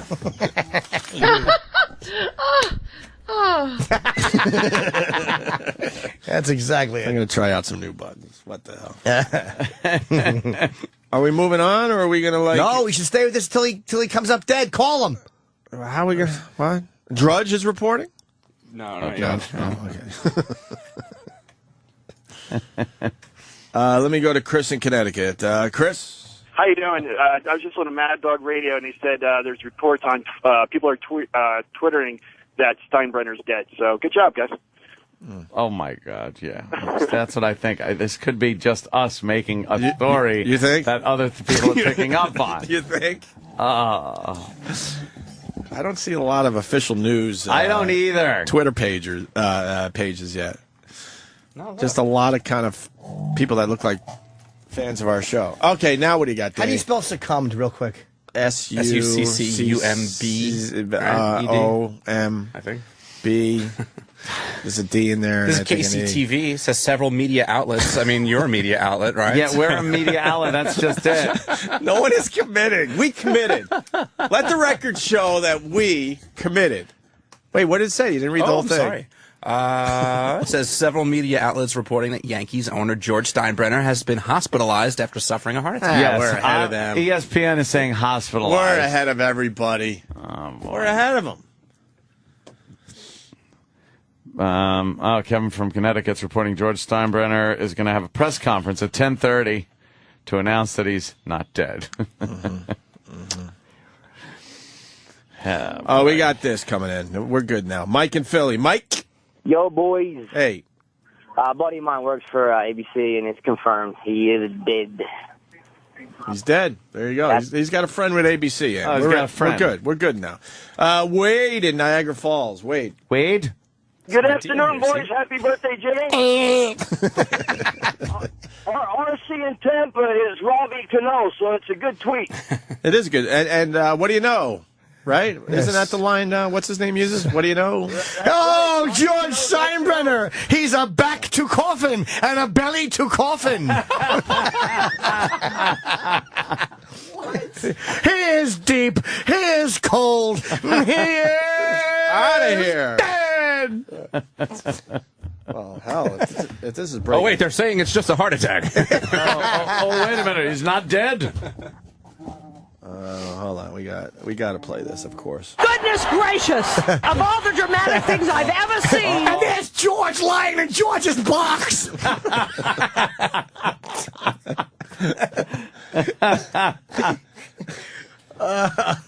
I guess there's no more question whose name's going to be on that tombstone. All the Red Sox are smiling. The Grim Reaper's smiling because he knew.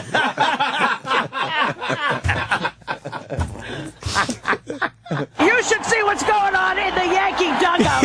Hank Steinbrenner's crying. Everybody's dabbing their eyes. Speaking of dugout, look at the 6-foot hole they just dug out. They're putting in Steinbrenner's box. CNN, we were ahead of everybody. Yeah. I just want to brag about that over and over again. No, we weren't. We lied. We said he was dead. They're saying dead. Extremely critical condition. Dead. They did this with Michael Jackson, too. He's dead. He's dead. George Steinbrenner is dead. They're just not willing to report it. To put their necks on the line like we are. I am a responsible journalist who is not going to go on record as saying he's dead yet until I get confirmation. What a party pooper. What the fuck's wrong with you? Party? Is that what party pooper? Edward R. Murrow would have been called a party pooper? Yes. I don't know about that. Oh, my God. Box. George's box. Box. Well, here's Larry King. Larry will help us out with the story. Okay. Larry. Hello, gentlemen. Hi, Larry. Hi. I just wanted to ask Mr. Steinbrenner, how important is a cardiac arrest? Oh, Jesus. That's pretty important. I would say so.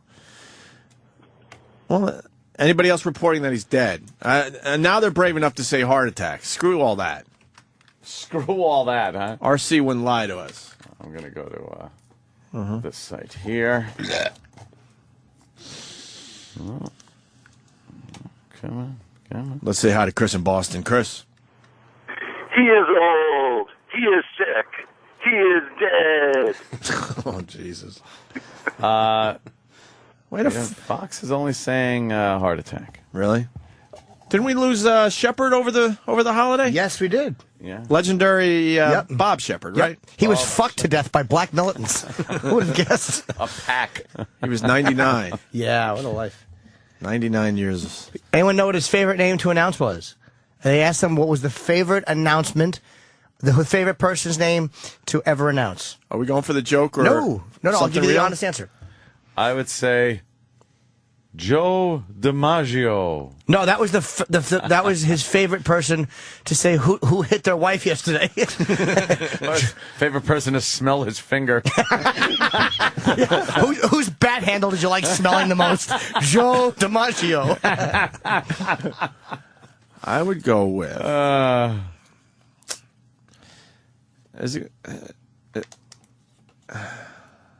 Will we know this name? Possibly. See, all right, then I'm out. Derek Jeter. Yeah, because I was going to say Jeter. I would have said Mickey Mantle. You got it. I was kidding. Yes, that was his Mickey Mantle? Yeah, Mickey Mantle. That was his favorite one. Number 7, Mickey Mantle. He was a bore. He would say the number, then he would say, like, Derek Jeter. Wait, how would he say? Now I'm confused. Now batting, number two. That's right, Derek Jeter. The second baseman, Jeter. Derek Jeter. Number 2. You know that Jeter uses the recording every time he comes up? Oh, yes. I hope so. Yeah. No, I mean, no one else has the recording, though, I don't think. But when Derek comes to bat, they use Bob Shepard. You think he'll still do it? A little tasteless now that he's dead. No? Guys. What do you say? He'll definitely still do it. Yeah? It's his tribute to being, such an awesome Yankee that Derek Jeter is. That he said he's going to use that until he retires. That's sarcastic. Yeah. All right, thanks, T-Storm. It's official. Ian Halpern is reporting it. What? Yep. Oh. I saw Ian this weekend, by the way, with this beautiful fucking smoking hot chick that we spoke to on the phone. So he's not bullshitting? No! She's Holy. Fucking sexy. Call girl. And it was normal Ian. Must be a call girl. No, dude, it was normal. She remember being on the phone. I'm not on the radio, Ian? He was he's a sweet guy. We hung out. I kind of liked him off the air. I like Ian off the air a lot. He's actually a really nice he's a real dude. Yeah. douche when he's on our show, but as soon as these mics go off, he's really a nice guy. He's a great guy. He was actually came to one of the Nasty shows, and we talked for a little while after. He's recommending restaurants. He's really a sweet guy. Down to earth. Great. Very normal. Say.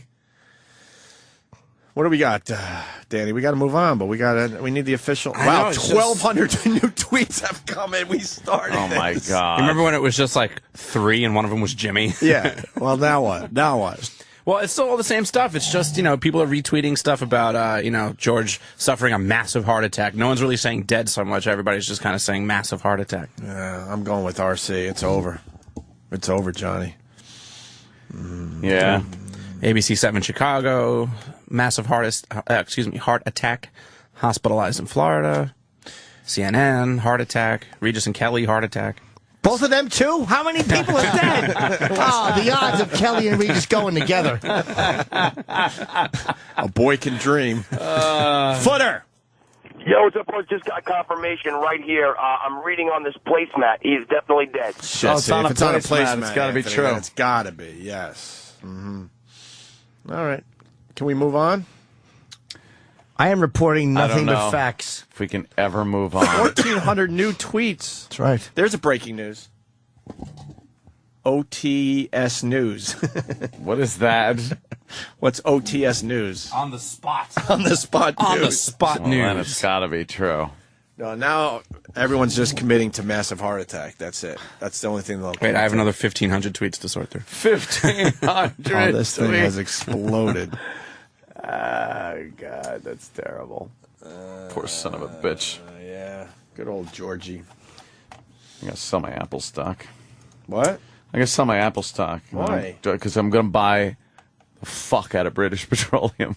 I'm capitalizing on this tragedy. I would love to. I apologize to every pelican and little oily duck out there, but go fuck your mothers. I'm making a buck. Wow. What's your logic? My logic is they're going to cap this fucking thing, and the profits are going to be what they always have been. Unbelievably high. You can't ignore multiple billion-dollar quarters. It's crazy. You can't deny multiple billion-dollar quarters. They're getting something like a quarter off of their taxes because they're able to now deduct 25 cents? What are they going to do with that? Chip, it's not a quarter. It's 1 quarter, like 25%. I don't know why I argue with Chip. Because you like to argue and with the best. See, it says George Steinbrenner suffered massive heart attack. Massive heart attack. And that's just says reports. Reports, which meant our show. We got an inside source. Yeah? I'm telling you, he's dead. If this guy is saying he's dead, why would he do that when he would have got all he had to say was massive heart attack? That's like holy shit, right? Maybe. So he why got would he erroneous write? News. Why would he write? Trust me, he's dead. It's not being reported yet. Maybe that was his instant erroneous feedback. news. Not being reported yet. Let's remember that. Dude, what if he got erroneous news? What if he's the coroner at the hospital? He's looking at a blue George Steinbrenner right now when he called us or wrote us, whatever. Pretty cool. Tell you the truth. That would be pretty cool. Guy's just staring at him right there. Tweet us a pic. Tweet us a pic of him with that Y fucking cut in his chest when they pull your guts out. Would you go through his pockets? No, he's probably... What's he got in there? I don't know. You never know. Kids don't let him have anything anymore. You never know. Fucking... You know, George Steinbrenner. Oh, this is breaking, Anthony. Dan in Kansas City. Dan.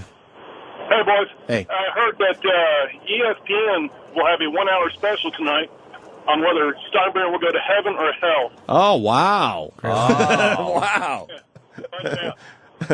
Good job, Dan. MLB reporting massive heart attacks. See, they're just not brave enough to put their necks on the line. How do you know? And another 2,100 tweets have come in the last minute, Anthony. I got to check on something. Oh, shit. Come on. Is this good news or bad news? Nah, I think it might be bad news. Uh-oh. What do you mean bad news? Like, no, well, remember I said that Bay News 9, they were the first to report this whole thing in the first place. And then they tweeted that he was dead, but apparently they deleted that tweet. Maybe they realized where all the news sources were coming from, and they didn't want to fucking... Why is the news so afraid of making a mistake? I think if you make an error, you just came back and made a mistake. They deleted that tweet? Yeah, I got it. So now it's just us out there by ourselves? Yeah, now he's not dead. Now it's just back to hospitalized. Look, we're again. on their Twitter page, and that tweet is no longer. now we're on just there. swinging in the breeze by ourselves. We're now by ourselves on this one. Oh, wait, but I'm gonna have to go in the back and check this story that's right underneath. A teenager with Down syndrome has made her mark as a talented dancer. Watch her story. Oh wow! Watch her spin in a circle as cars honk, like an elephant that has gotten out of the circus. That's what a dancing retarded girl looks like. A fucking runaway elephant. She's running through fences, knocking things over, yelling a hoobity doobity. Hoobity doobity. That's not music, you idiot. Those are machine guns being fired at you. All right. We're all alone on this one? Yeah, we're all. It's over, Johnny. That hasn't worked out for us in the past, being the only ones, huh? Come on, one other news source. Oh, come on, Danny, help me out. Why do they have to show a picture of her with her tongue hanging out? Oh, wow. She has nice... Oh, you were going to go with something there. Yeah. Yeah? What was it? Nothing. Sometimes excess alcohol in the womb makes nice legs. What are you going to say? Oh, God, no. I hope what song is she dancing to? I hope it's not Get Down, Get Down. Let's get retarded. Well, D-Boy, he's producing these things very, very quickly. We have another Mel Gibson remix to play for everybody. Check this one out. Stay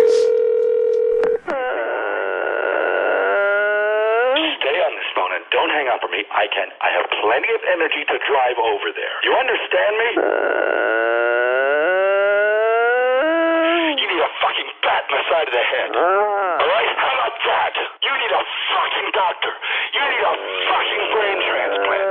You need a fucking soul. What? What?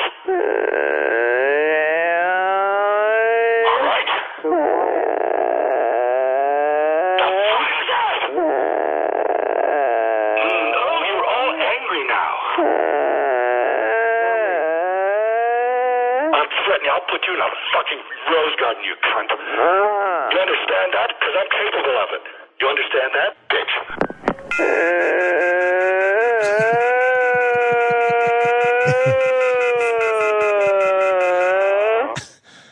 Oh my God! Are you kidding me? We already have 2 Mel Gibson remixes. More tomorrow, I'm sure. I'm sure. The obvious, we got to do a little Christian Bale action. Yeah. That's the obvious. He was one. very angry. CNN. Bay News 9 is really shitty. Bogus network. Oh, great. That's not good. We got Chris in Tampa. Chris. Hi, good morning, boys. Hey. Hey, that Bay News 9, all they are, they're a bunch of rejected anchors that couldn't make it on real networks, so they throw them over on this cable news network. And they report on shitty news. Every morning there's either a house fire in some trailer park. And that's all they do. They report. They make a big deal out of the fucking thing. A dog shits in a road, it's big news. They're just shitty. And they're ugly anchors. And they're ugly anchors. They're ugly anchors. Punch it out, boys. Have a good day, sir. I'm going to go to all my news sources, Ant.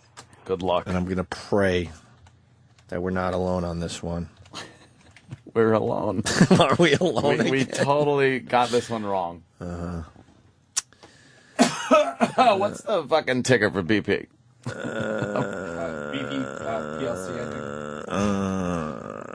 God damn it. Language. This is my home. Fuck, come on, man. Language, young man. What happened? I had it all set up, and now I got to get back into E-Trade. Well, get back in. Yeah, everyone just saying massive heart attack. We're saying dead. Shit. Fuck. RC, where the fuck are you? RC, help us out. Well, LongIslandPress.com says... Oh, great. An initially unconfirmed account by a caller to the Opie and Anthony morning show. On Sirius XM. Get out of here. It's gotten to that point. What does it say? Said that George Steinbrenner had died, quickly set off another internet celebrity death rumor. However, the often controversial executive has apparently indeed suffered a massive heart attack at his home in Florida, according to reports now coming in from official news sources. So you are not an official news source. Now we're being blamed for the death rumor? Kind of. Hey, but we said we didn't know, so none of my tweets are saying exactly, except for the one where I say George Steinbrenner has finally succumbed to the AIDS virus. But who's going to believe that? Oh boy, I might have to delete my tweet. Did you send out a real one? Huh? Oh yeah, I did. No, you didn't. Oh, I don't believe it. Oh yeah, I did. Nah, you were goofing. I was just goofing. Oh yeah. Stop fucking texting me. No, my info was based on an inside source. It just says Yankee owner George Steinbrenner. Should it be Yankees owner or Yankee owner? Neither. He's not involved anymore. Yeah, he's dead. Ex-Yankees owner. It's kind of in the family. Or Yankee or Yankees. It's kind of in the family. Wait, did you? I was just twittering jokes about it. Let me see. Yeah, so am I. Mine's a joke. Let me see. Look at my joke. Hold on. All right. Going to it. Twitter's a little slow right now. Thanks. Okay. Thanks, Thomas. Opie. Mine's a joke. It just says Yankee owner George Steinbrenner dead at the age of 80. What? Should I pump it up a little bit? Put an LOL after it. Fucking LOL. Your face is red. Because I'm laughing so hard. All right. 10-10 wins. My brother checking in. ABC announced him having a major heart attack. Yeah, it's all about the major heart attack. Look, man, we're gonna look like heroes when it comes out that he's dead, right? Google alert. Oh, the Long Island Press. I just got that on my Google alert, where they're mentioning us as being the assholes again. Oh my God! See, I knew it. What? You know what? I'm keeping my tweet up there. You're keeping your death tweet? Yes. But he just had a heart attack. That's what they're reporting. Oh, God, I hope he's dead. Hang on. Oh, Daily News, come on. Something new? Danny? Well, a source tells the Daily News. Here we go. Look at that headline. Yankees owner George Steinbrenner has died. But this, what's the breaking source? news? AP Steinbrenner has died. This is just coming in on CNBC. I mean, wait, that's not nice. What? So my tweet's perfect then, Jimmy. Yes, it is. I didn't need the LOL. Wait, this coming in, Steinbrenner has reported that RC has died. So take that. Damn.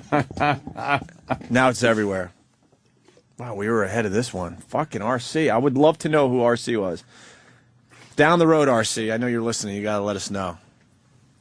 Please. Thank you, my love. Well, how about the Long Island Press put out another fucking little blurb about us? They did? No, they should. That we were correct the whole fucking time. Yes, they should. Well, it'll be obvious we are. But they should put it out. They should. There, my evil scheme is now in play. With the BP? Now the AP is now official. AP is now saying he's dead. Well, how about we start tweeting the fuck out of the fact that we were first with this shit, and no one was brave enough to go with our inside info. How brave is it really? Let's go, Exactly. Twitterverse. That's very brave of us. Brave is it really that we just fucking Made fun of an old man's death? Yes. Pieces of shit we are. For our own promotion. Yes, of Exactly. course. We're not saying it's sad. We just want the world to know that we knew first. We knew. We knew. I want to know who that guy was. RC. He's not The writing. Inside Edge. He's fucking not writing. Inside Scoop. His exact, well, I don't have his exact instant feedback, but basically he said they're not reporting it yet, but George Steinbrenner has died after having 2 strokes. He didn't say heart attack, by the way. Yeah, he said strokes. You know how info gets a little weird. So if it's reported later that it was actually 2 strokes instead of a heart attack, or maybe a heart attack with 2 strokes, I don't know. Definitely Maybe not. it was a combo platter. What piece? Full House? Full House. Yeah, 2 pair. What? Yeah, a little 2 pair. New York Yankees owner George Steinbrenner has died. This according to the Associated Press. I'm watching this on breaking news on CNBC. So, Godspeed to George Steinbrenner. We remember him many years ago with his trademark turtleneck. Very full of piss and vinegar, as he used to say. Yelling at people like Billy Martin, Reggie Jackson, and then crying the last time we saw him back in, I think, late 90s, early 2000s? That's about right.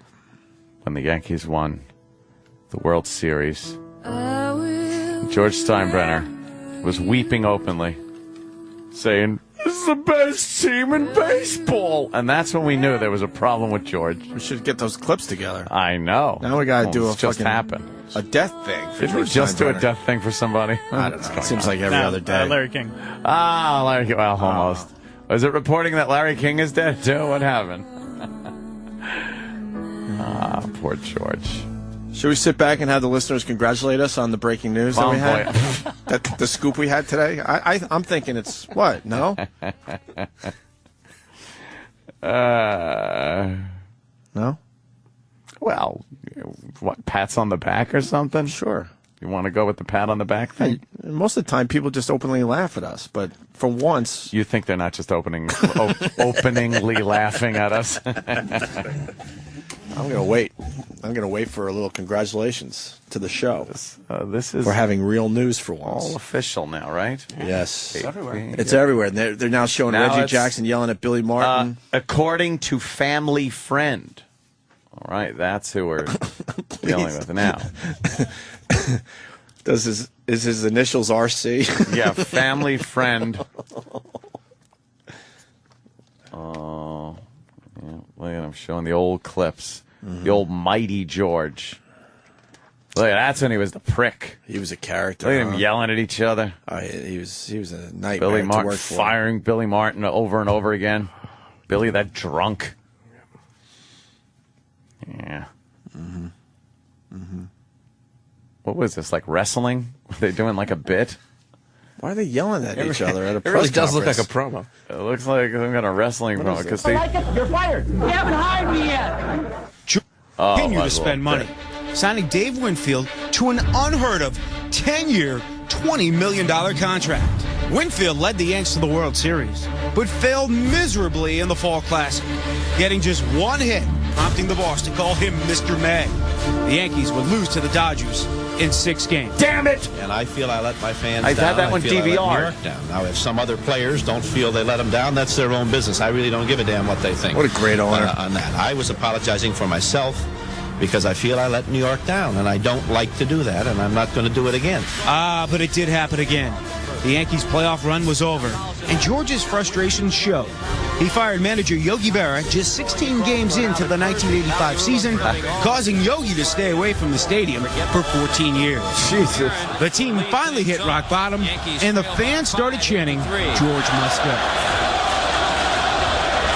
The fans got their wish in 1990 when Commissioner Fay Vincent banned Steinbrenner for life for paying gambler Howie Spira $40,000 to get dirt on Dave Winfield.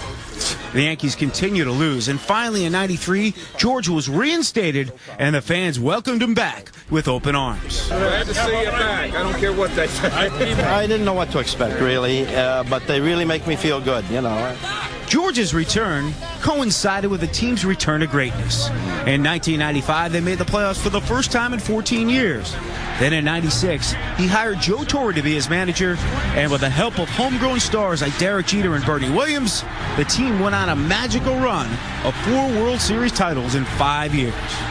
The boss seemed to be mellowing. No longer was he ripping his players in public. He reconciled with Yankee legend Yogi Berra, who agreed to return to the stadium. And he wasn't afraid to show his emotional side. Here it is. Not everything changed, though. Come on. He continued to spend big money on free agents. Greatest clip ever. And occasionally, the old boss would reappear.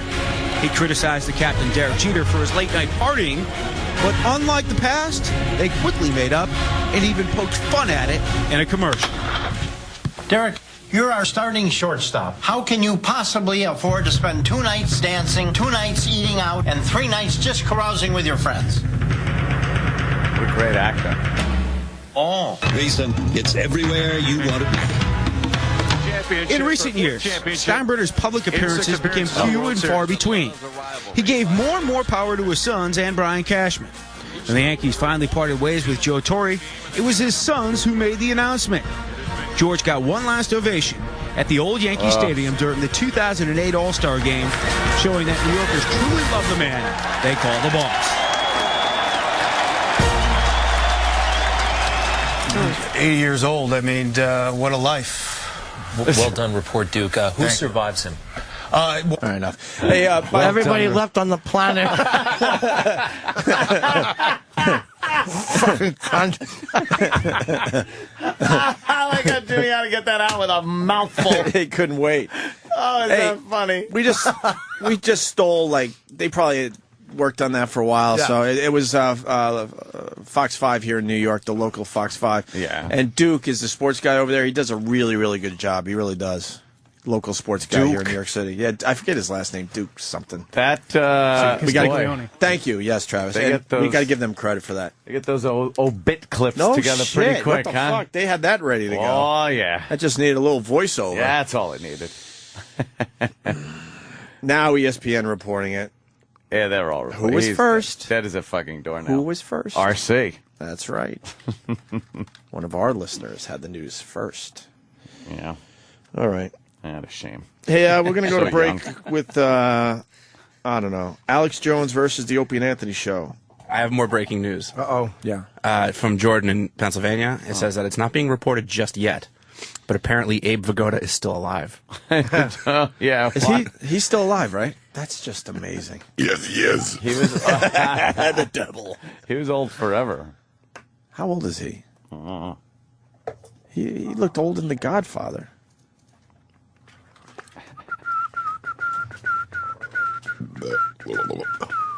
Doing a quick check. Hang on. I'm coming. Talk. Can't even find that. Remember when we had... Born in 21, so... math. 89? Math. Yeah, that's right. 89. 89 for Abe. Hey, Alex Jones was on our show recently, and Troy Kwan took the audio and made this. It's called Who is Skull and Bones, a song by Troy Kwan. It's Alex Jones versus O&A. I don't even know if this is good. Well, I have no clue. If it sucks, we'll yank it right out of the CD player. Of course, throw it at him.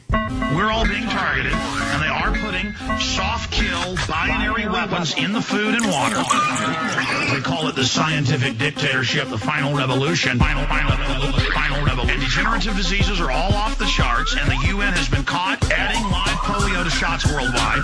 They've been caught adding live cancer viruses to every major vaccine. Who is Skull and Bones? Who is Skull and Bones? Who is Skull and Bones? You have satanic rituals going on with the guys that founded the CIA. We're smarter than you. We kept it secret for your own good. It is a kind, gentle authoritarianism, an oppressive system for your own good. Social Darwinism, the final revolution. We're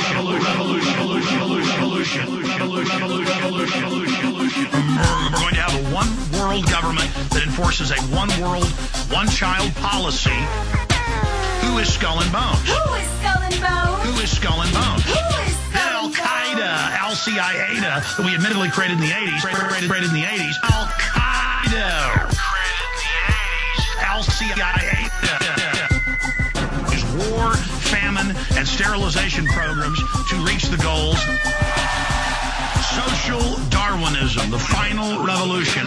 So they pump the poisons into you and the soft-kill degenerative weapons that take time, and so no one notices it until decades later. And then they use high-tech science and expensive drugs, now that you're a retiree, to suck all the money out of you in the process of slowly killing you. Who is Skull and Bones? Who is Skull and Bones? Who is Skull and Bones? Who is Skull and Bones?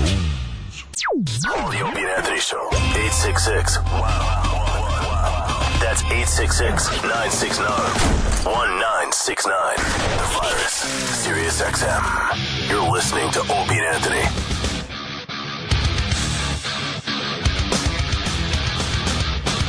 Opie and Anthony, first day back from vacation.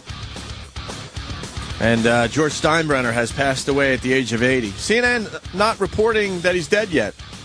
Why? Even though everyone else is.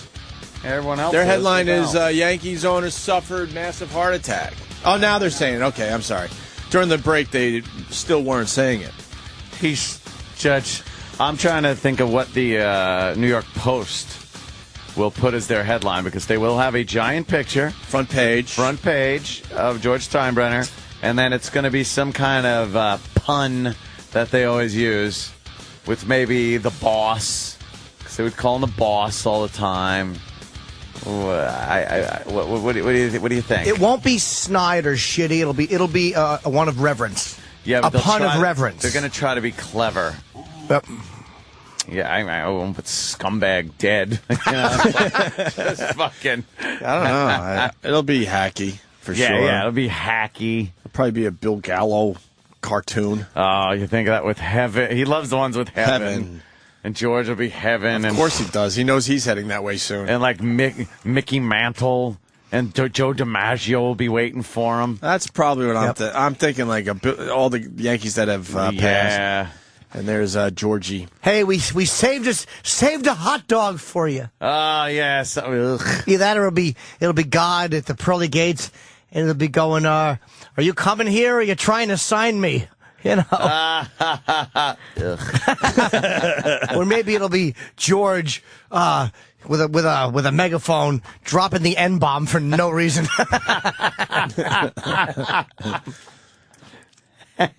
Well, Patrice earlier in the show, told a story of how he was stopped at the border, the Canadian border, because of a rape charge. Yes, from his youth. And we're thinking we should play maybe that story, just to kind of clear it up. I think to wrap it all up, because he referenced the rape thing. Because that's why they wouldn't let him into Montreal, or they sort of would have let him in if he signed a paper. If you're just tuning in, you should listen to the replay. I don't think they were going to let him story. in. I don't know. If he signed the paper, dude. Oh, okay. Yeah, I think the paper was just him admitting to something, and Right. saying that I'm not coming into Canada. Well, a lot of people after Patrice got off the phone on instant feedback and what's not, the Twitter and everywhere else, they're writing, well, what's the rape story? Yeah. And Patrice told it on our show, so we're thinking we should play that right now. Yeah, to just bring it all together. Clear it up. Why he couldn't go to the Montreal Comedy Festival, because they saw that the rape thing came up on his record. Something like 20. What did he say? 23 years later. Rape. So you want to play that right now? Yeah. Why don't we do that and clear things up? All right. Patrice O'Neal telling the story. We got it out of him, by the way. I remember walking out with him that day, and he said, "Wow, I didn't think I was gonna ever tell that story." And he felt like there was a weight lifted off his chest. Yeah. He felt good that he finally, came out with that and told the world about what happened to him when he was a youth. Yep. And then he was crying on the corner. I remember. Jesus. Yeah, because we were walking up 57th, and he was like, he was just overcome with emotion. And had tears in his eyes. Tears in his eyes, I guess. So this was a big moment for Patrice and sure the show as well. And it brings it all together why he couldn't make it into Canada for the Montreal Comedy Festival. So let's check this out. This has been the Opie and Anthony Show. Catch the replay starting at 3 p.m. Eastern. The Ron and Fez Show is next. Here on the Virus, Sirius XM. Something we couldn't get to yesterday because we just babble when we're supposed to be doing something. What did we miss getting to? Pregnant 37-year-old who banged 15-year-old boy. Good Morning America audio. Delicious. Ooh. You've heard this story, of course, right? This 37-year-old lady banging the 15-year-old, and she got pregnant. She got pregnant from him. Yep. And there's jail involved and all sorts of stuff. Of course there's jail involved. So far, no jail involved. Still a case, I guess. But I think this is the pregnant mom on Good Morning America yesterday. We didn't get to this. Let's listen in. Why are you speaking out now? I've had enough, the slander, the ridicule. I'm not the person they're portraying me to be, the grandmother. I just want everybody to know my side. There's two sides to every story. And your side of the story is, Lisa, that you didn't know he was 14 years old. You said you thought he was 17? Yeah, that works. Yes, that's correct. He was very persuasive, very mature. Words can't describe. I memean, I didn't even want to go out with him at first, even knowing he was 17 or thinking he was 17. But he insisted, he wouldn't give up. And, it was just, it was a very, I can't even describe it. It was very nice. He was very nice, very polite. This is a giant cock. Ooh. Well, how'd that get on Good Morning America?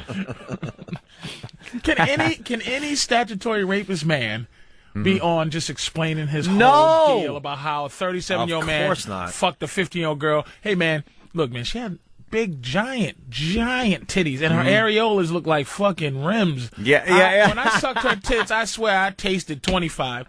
And she had the bush of an old bitch. I mean, let's be honest here.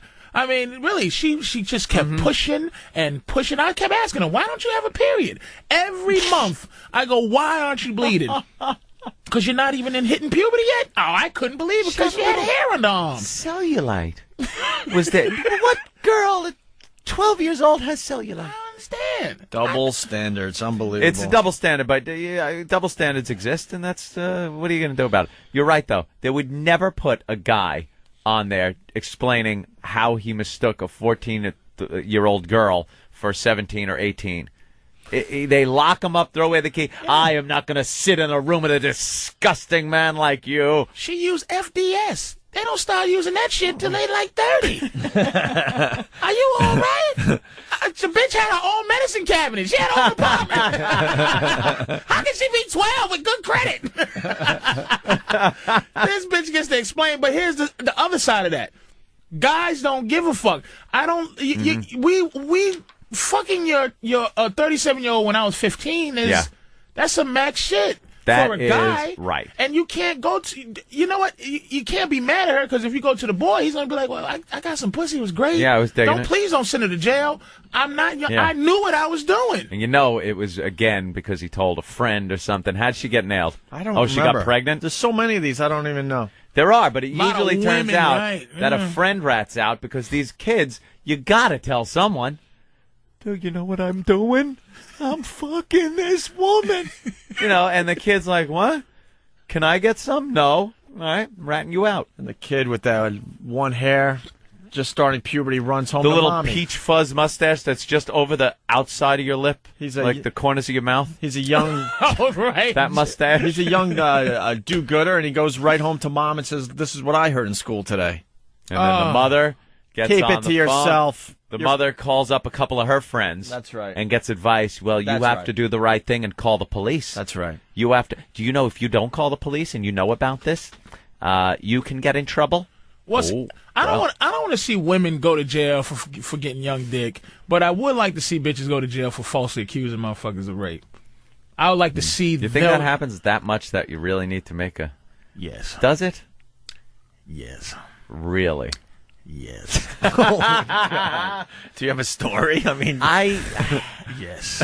You really have a story? Yeah. But what was there drinking involved? No. What happened? It was white and blackness involved. Oh boy, got yourself a piece of white ass. And that's what happened. No. And the only reason I'm not locked You up are today, lucky that the calendar today in Boston has a 19 from that type of shit is because she wasn't the mayor's daughter. Really? You know what I mean? Or the governor's daughter. She was just. Well, how long ago this happened? When I was like 16. Yeah, I was saying you're lucky the calendar had a 19 in the front. Right, and it's like and not it's, an 18. It's or you'd been swinging out of here. But it's like she was in the story was bullshit. It's like yeah. What actually happened? What actually happened is we was going to get some other pussy. Ooh. Bumped into. Wow, this is a long fucking time ago. Yeah. Shit. Holy shit. We was going to get some. Wow, he's getting nervous. It's like he's testifying. Yeah, it's like he's on the fucking stand. Well, I don't recall. It happens. That's why. That's why it's just like everything. When I hear Tyson, when I hear Kobe, immediately I'm on their side, right? Thinking of the situation, analyzing what happened. Because to me, rape to me. Let's all just take a swig of water. I need some water too. I'm gonna take a little drink here. I'm getting dry mouth as well. Oh boy! All rape right. to me is taking pussy. All right, I just don't believe in date. I don't believe in any questionable rape you shit. think rape is pretty it's a cut and dry thing to me. There's no fucking I don't know and that's why I know so much about fucking law. I look up this shit all the time. It's like to you it's waiting in a corner or in a hallway in an apartment building, grabbing pussy. her and sticking your dick in. Taking pussy is rape. Taking pussy is rape. And Now, you don't like the idea that if you're with a chick, you're out on a date. No. There can if a woman, I'm gonna tell you something. All right. This is how much you're in the hands of the situation. The discretion of the woman. If she, a woman.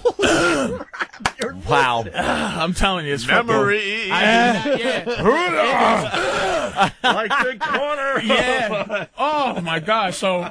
Holy shit! You're not gonna get through this. It's hard to talk about. I type of see. Shit. Take your coat off. Relax a little bit. You're heating up. The flop sweat is forming on your I forehead. found this out. All right.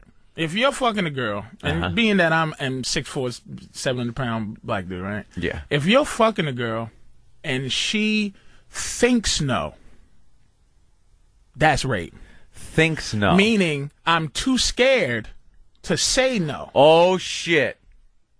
And later she could say I was too afraid to say no to this. But shouldn't you be able to say, well, she was enjoying herself?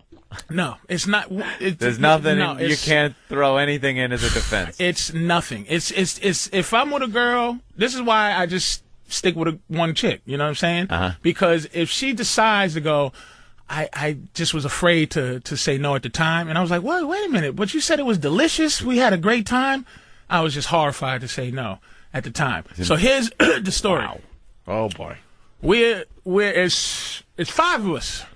Uh-oh. And we're hanging out. You know, it's just 5 of us hanging out. And 5 guys. 5 guys. Yeah. Hanging out. And it was we used to hang out in the in the suburbs of Boston. Oh, and it's Boston. So for a suburb. Shit! This don't look good. Yeah. What town? What town? Stoughton. All right. So what happens when we go out? We're going to look for these other girls that we met like 3 days ago, 3 days before. Going to find them. So we meet two other girls who are looking for those girls that we were looking for, brother and his friends. All right. So they was going to fuck the brothers. We was going to fuck the sisters. Okay. Couldn't find them. So we just go, hey, let's all hang out. You know? So I've always been a paranoid motherfucker. So we started, talking to him, blah, blah, blah. Ended up going back to Negro part of Boston. So in the car, there was a black girl and a Portuguese girl. So the black girl's in the back fucking with the three other dudes. Me and the other guys in the front. We were the oldest. In the front, he was driving. The Portuguese girl's in the middle. Yeah. White girl. I was on this end. They're back there feeling her on the black girl's tits. Like, she's like, what are you doing? Stop it. So the white girl goes, oh, God. These fucking, they don't even realize that she's a talker. I'm a doer. Oh. So I go, okay, all right. I look at the dude driving, give him a wink. All right, let's get some pussy. All right. Take her back. My mother was out of town. So we take her back to my place. And we get there, and it was, boy, oh boy. It was real porn star shit. She was a doer. Jesus Christ. This is the first filth I've ever engaged in. She was jerking two guys off. One was fucking her, and she was sucking other guy's dick. It was it was real porn. All the Portuguese? And there was another guy in there with the black girl. Yeah, it was two double jerk. Double jerk, one dick suck, and one fuck. It's like trying to pat your head and rub your stomach at the same time. It's hard to do. It was just, and it just went smoothly. Very smoothly, very non-rapey. No rapey shit. Very non-rapey. Just talking, just chilling, just fucking, things like that. Being young, here's the mistake. For any young motherfuckers out there fucking. Words of wisdom. Do your dirt by your lonely. Do your dirt by your lonely. Do not do things with other motherfuckers. And do not tell on pussy. Do not tell your buddies that a bitch was doing this. Here's what happened. This is where the rape shit comes in. This is 2 weeks later. This chick, we'll call her Janet. We told one of the guy's cousins who goes to school with the bitch that this chick, we did this. Yeah, we had a fun time 2 weeks ago. So this chick, he goes and grabs her. And this fucking cocksucker, to this day, I hate this motherfucker. He blackmails her. Says, listen, if you don't suck my dick. Oh, no. I'm going to tell everybody what you did in Boston 2 weeks ago. She sucked his dick. After she sucked his dick, oh, boy. Oh, no.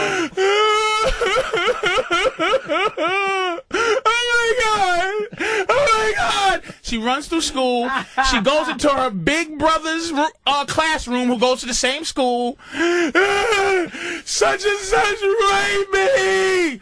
He gets up and he's chasing that motherfucker around school, trying to kill him. Right? This motherfucker, they get him in the office, right? She's like, what's wrong? What's right? Her brother's like, I'm gonna fucking kill this fucking guy. She goes, he raped me. And then she goes, uh-oh. And I got raped in Boston 2 weeks earlier. Oh, no. What? Oh, no. What? This is why I love my mother like I don't love anybody else. I have no love for anybody else like I have my mother. Oh. My mother found this out. She came home from where she was. And this is bad karma because she was at a funeral and I was doing my shit. She comes on, what the fuck is going on here? Because she saw something in the laundry that wasn't supposed to be in the laundry, like things like sheets or something. She's, what the fuck you doing? You know, I was not the age where I'm washing anything. So I tell her the story. My mother puts me in the trunk of a car and sends me out of town. In the actual trunk? In the trunk of a car. Holy shit. And sends me the fuck out of town until she could figure this fucking thing out. They came to my school looking for me. The cops? The cops. Oh, damn. They came looking for me to arrest me at school and arrest everybody at school, and I was gone already. My mother said, "This is you." And when I told her it was a white girl, she went, "Oh man!" I was in the trunk of a car heading to a state unknown to hide out from this situation. So about a month later, I came back to school. Wow! And had to go through the process. Holy the process. Shit. How'd you guys get off? Don't want to say. Didn't get off. You didn't. Didn't get off. What'd you get charged for? I was 16. She was 15. Did they whittle it down to something? It was not whittled down to anything because they said you either plead guilty or you can go to court. We decided to go to trial, but we admitted, yeah, we fucked her. Yeah. But it's 16, 15, and that's statutory. That was statutory. That's it. So they're like, I did time. How long did you do? You did time? How long? 2 months. 2 months. Wow. 2 months. Where? Walpole? No, they didn't send me to Walpole. No? They sent me to... some youth center? No. No? Sent two punk at me and one of my boys because we were you went to big boy prison? Big boy. And my boy went crazy.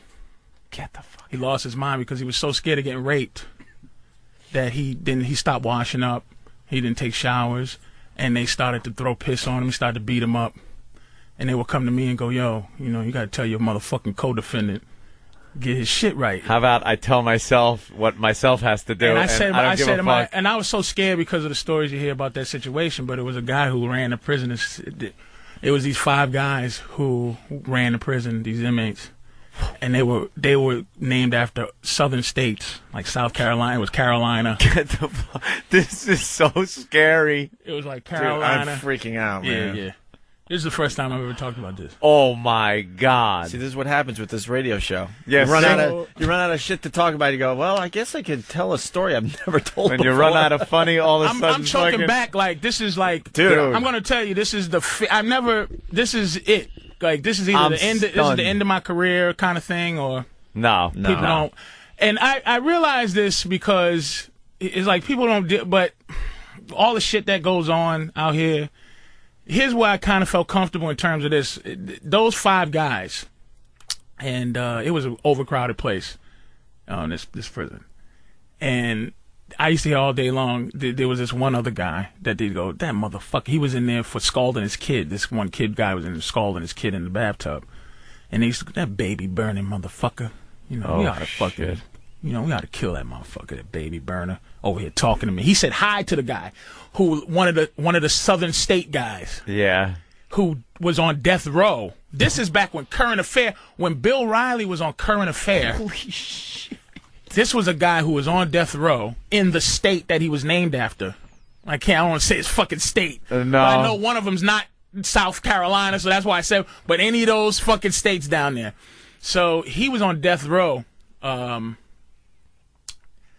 I'm so all over the place because you don't understand, man. That you got the emotion. Yeah. It's like even the story is deeper. It's just so fucking, to me. You know what I mean? Oh, yeah. So I'm in jail. We're corny. I'm a corny dude, man. I'm a comic. I was born a comic, and I'm a corny fucking guy. You know what I'm saying?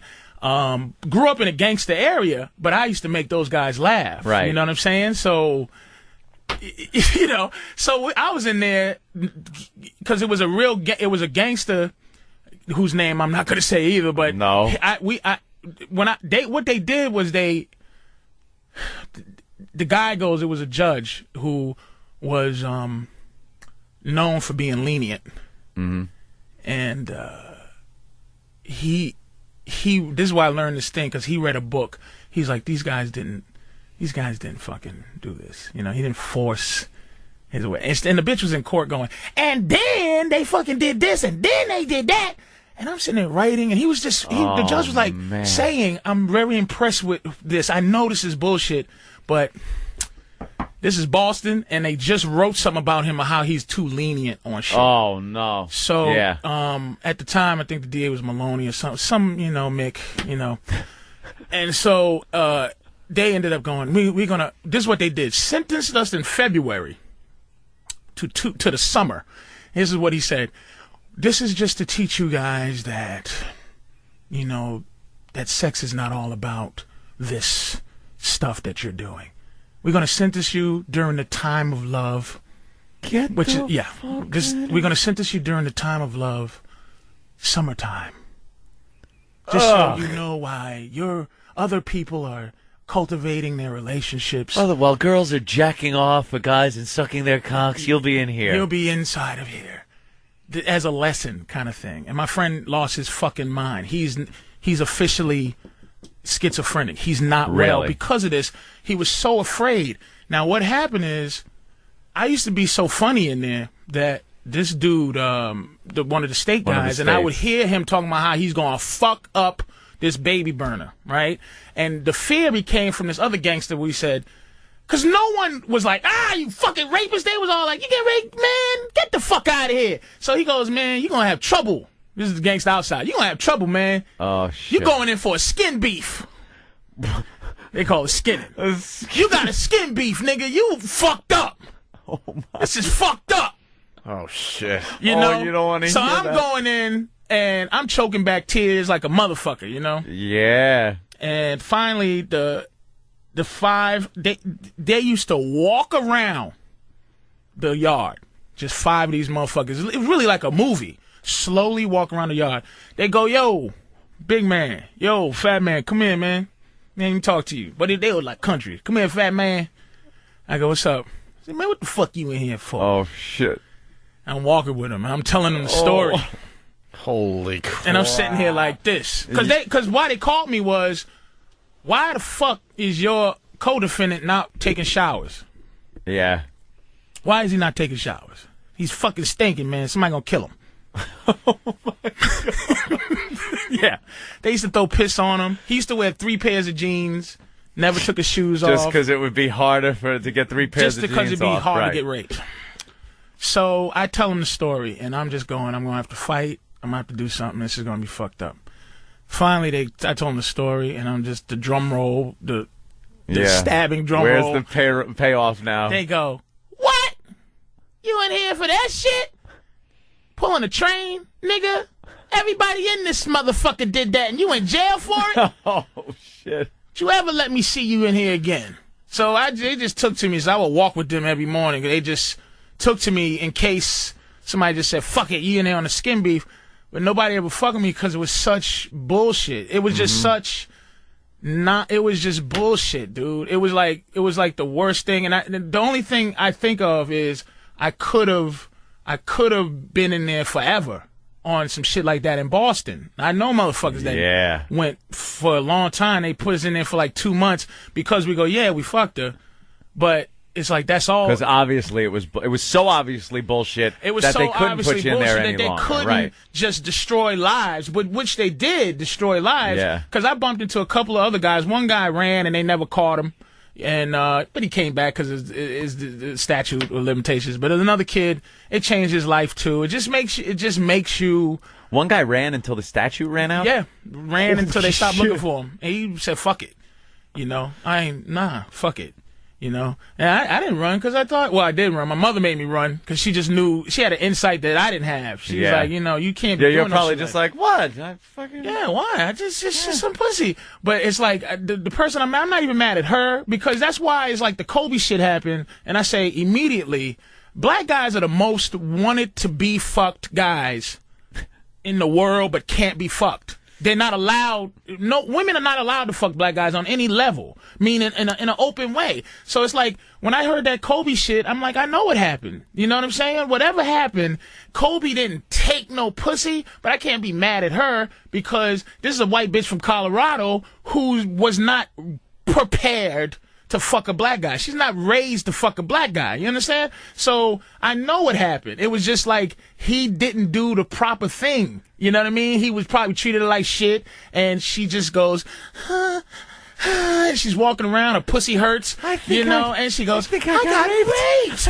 And it's just that easy, and I'm a fucking giant nigga in Boston talking, if this girl had been like, the fucking mayor, like I said, the mayor's daughter, she had been some white girl who was out there doing George Bush daughter shit. Yeah. And it came out that she gave all these niggas some pussy. You wouldn't know me. Oh, damn. You wouldn't know me, you know? Holy shit. So that's why I go, when motherfuckers say rape, now these niggas that's out here killing these little girls, 8, 10, that's a whole nother story. But when you get some motherfucker talking about, some old fucking, and then I said no, and no means no, and blasey blah. I fuck my girl. Let me tell you, my girl's a fucking maniac, man.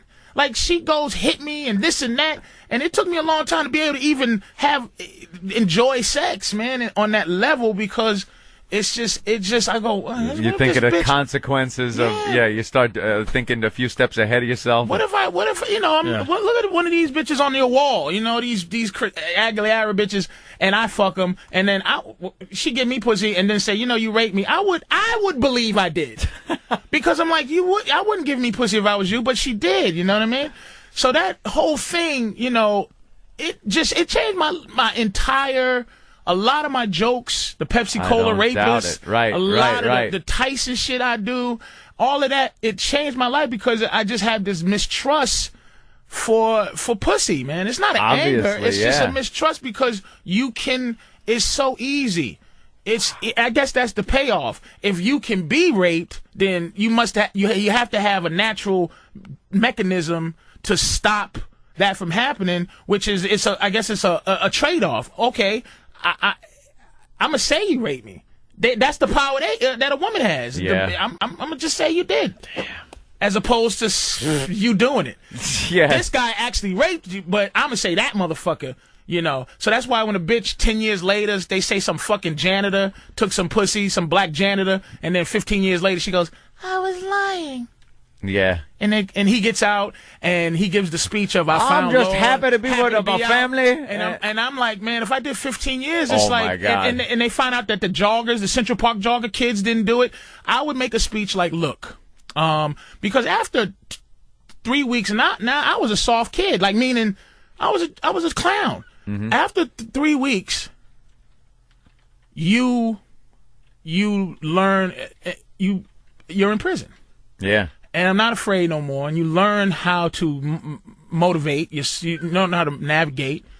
You learn how to. You don't take stuff. The one bit of advice that somebody told me right when I went in that kept me very, very safe is don't accept anything from anyone. If you need something, you go without. Yeah. Don't say, hey man, you hungry? If you hungry, you eat your fingers. because motherfucker go, here's a Snickers bar, and then they want their Snickers bar and a Milky Way tomorrow. Yeah. And it was this guy in there, and I was going to get into beef because I had to. And you just learn the rules of that shit. And there was this dude who had a woman's name, Shirley, And what Shirley used to do is give new people food, and then the next day say, I want my food back. And if they didn't, Shirley would knock you out and rape you. Oh. So one day, I'm in the fucking shower. Oh, no. So Shirley says to me, that's what they call me, Heavy D. In there, Heavy D, looking good. One of the fucking Southern State motherfuckers goes, damn, boy, you can't let that happen, man. Oh, no. You can't let that happen. Was he a big dude? Shirley? Was my size. Oh, damn. So he goes, oh my God. You can't let that happen, man. He's telling you can't let that happen. So that day, I never wore the prison garb. But that day, I put the prison garb on. The blue shirt, up to my neck, fucking tucked it in. And motherfucker gave me the top of a soup can lid, bent up. Oh, shit. So I met Shirley outside the lunchroom after that and hemmed him up. And that motherfucker said, I was playing. I'm sorry. He got faggy. Wow. And another fucking Hail Mary, like, thank you. I didn't have to really because he was just scared of another guy his size who was mad. Yeah. And he just said, I said, you're going to have to fucking apologize to me in front of everybody for saying you have to say you was joking. He said, oh, man, I would never bother Heavy D. He's a nice guy. All right. So I didn't have to do anything I shouldn't have did. I've known you for years. This is such a journey into a world I have no clue about. I'm just sitting back and listening like I've never listened before. Oh, man. I'm really on I see it in your eyes, bro. I see it in your eyes. You're ready to like almost break down. Dude, it's great. I mean, the fucking, you know. And the reason I don't, because I'm in this business, man, it's a lot of fucking fear. It's a lot of fear. But yeah. My career. A lot of people have questions, but Bill in New Jersey has a pretty good question. Bill? Yeah, Patrice, I was wondering what happened with the baby burner. Yeah, we all want to know what happened with the baby burner. I don't know. I don't remember the baby burner, but why I was concerned about the baby is because it was relating to me. It was just like, I was like, is my thing is related to this baby burner that they wanted to kill? Right. Now right. you realize this is why I'm very easygoing in life. A lot of stuff I learned from there. That 2 months of being there, it's like there was going to be a fight one day because this guy was in there for 25 years. What the place I was called an assessment center. So they would send guys like me there and guys who were going to death row there to assess you for what you did and where you would go. Okay, you're going to stay here and do all your time here? Are you going to go to Walpole, Cedar Junction, Walpole, which is the baddest prison on the East Coast? There's a half of this country. Walpole is the highest murder rate going. I saw a documentary on that. It's a dangerous place. And wow. And they weren't sending us there. We were going to do the whole time in this place, but it's like like you said, the Star Wars place is like where people go to go other places. Before they go somewhere else. So this motherfucker one day, he stopped everything because everybody was like, yeah, man, I got 6 months. Yeah, man, I'm out of here in 3 months. And he turned the table over and said, I'm doing 25 motherfucking years. The next nigga who say he's doing less than that, I'm a motherfucking kill him. Oh, I'm scared. Yeah. So the baby burner, it could have been a year plan. Because the motherfuckers I was talking to, the guys that who took a liking to me, they were in there for years. Yeah. So if they decide to kill you, they kill you. On their time. Yeah, just kill them in February. Yeah, we got plenty of time. So I don't know what happened. What happened to the guy that made the chick suck his dick, and that she originally said rape, and then fuck. He got off like we should have, cause he had his trial in Stoughton. This bitch was doing transcontinental rape cases and shit. I'm in Boston. He's had a black judge who let him go with, like, the shit that should have happened. Like, bitch, get out of here. Gave him, like, probation just because it is what it is. And even though she's a hoe, that was more coerced sex than what you guys did. Yes. Coerce. Hey, man, I heard what you did. And after she sucked his dick, she lost it. Which I can't blame. I mean, that's a lot of pressure on a bitch. I can't. That's the type of shit you go, oh my God, I can't be like sucking blackmail dick sucking for the rest of my fucking life. Blackmail in two ways, you know what I'm saying? I can't suck black dick and blackmail dick and blackmail, you know what I mean? And you can't blame her for losing She wants to do mine. it on her terms. If she wants to get in a car with a bunch of guys and suck some dick, that's on her terms. The reason lost it, and I can't be mad at her for that. The only thing I'm bitter about is that it just, it tarnished my mind.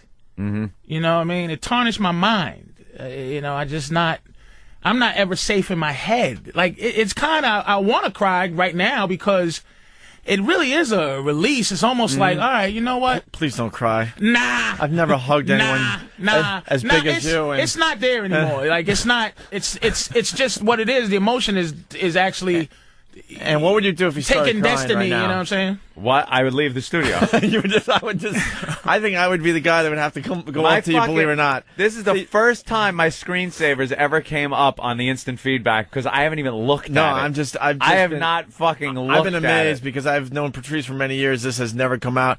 I think Fuck Patrice, anybody that's been in this studio, I've never heard this fucking is story one of the come out. most unbelievable stories we've heard. That, And I think I would have to be the guy that would have to go over and I think I might have to hug him. Oh, you would hug him. I would have to be the guy that would have to hug you, and you're like twice my size. Yeah, all my hugging. Call out yourself of this, like Arizona. Go over there and give him a hug. You know what the emotional part is? No, my prison name would be Connecticut. It, you know, because I would rather do this.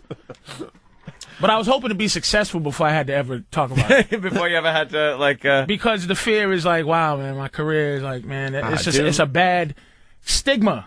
And it's like, you know, I don't tell you, you know, I got bitches all over the world that'll go, nah, not even close to that. Yeah, did all that crazy shit Richard Pryor did, it didn't, you know? You know, it's like, you know, people, he's this and nah. It's like, nah, you know, that's fuel for motherfuckers who don't like me. It's like, that's cool.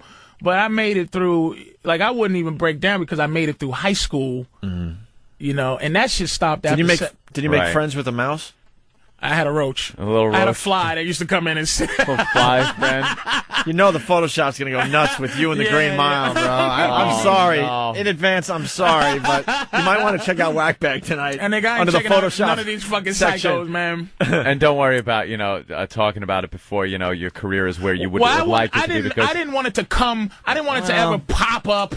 According to against my shit, you know, against I'll tell it, you know. If you but according to USA Today, we're pretty much, you know, not even on the radar. So yeah, so no you one's didn't really tell listening. anybody. It's not like you know, told anybody. There you go. That is a fucked up, repugnant story.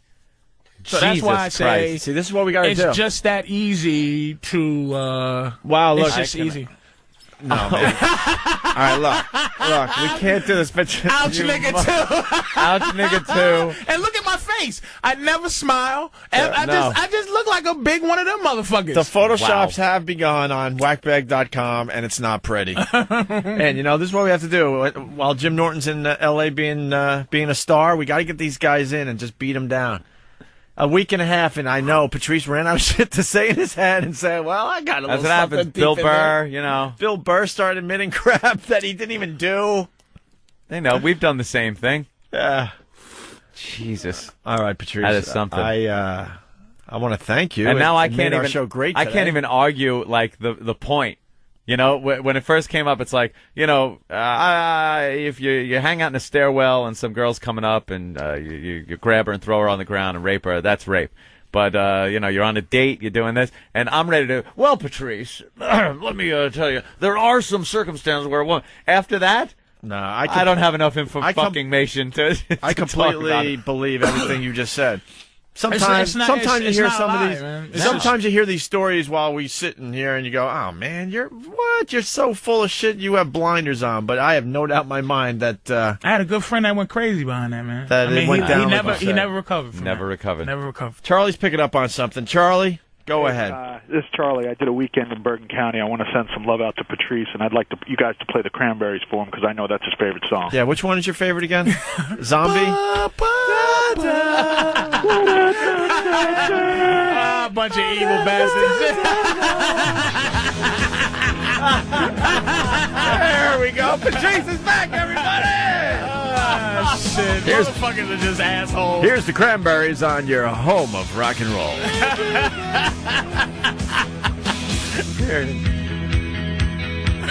Where is she? Come on. When that comes in, all is right with the world. Oh, shit. Better start singing before we train your ass. Here she comes, right around the corner. Here it comes. Come on.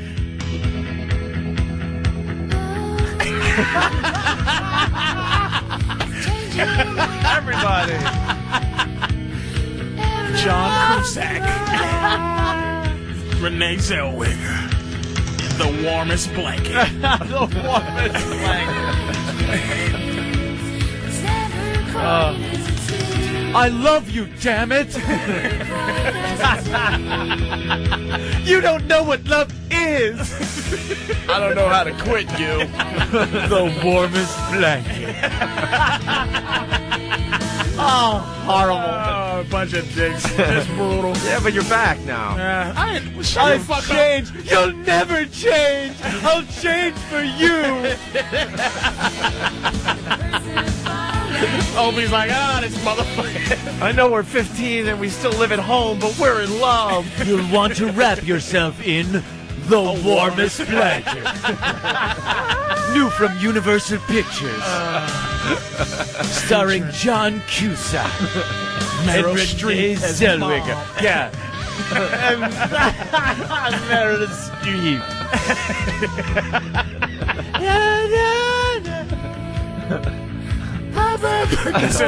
Shout out to everybody, the Cranberries. Play the Cranberries from Virginia. Everybody. They don't forget shit, man. They don't All the forget fucking anything. truckers thinking about all the prostitutes they murdered just driving.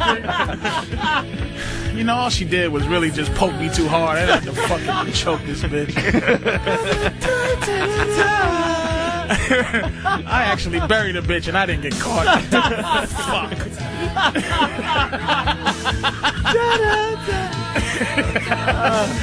Everybody pulled over the side of the highway, looking in the sky, thinking, fucking bunch of, I don't relate to you, you motherfuckers. Just fuck off. Just feeling sorry for me. I shouldn't even never. It's just a damn goddamn shame. Driving down the highway, fucking deep looking but not seeing. Yeah. Wow, that was some bullshit he got caught for. That's right. I got a head right on the rearview mirror hanging as a fucking dried up voodoo head who's really a bitch. Oh well. Oh well.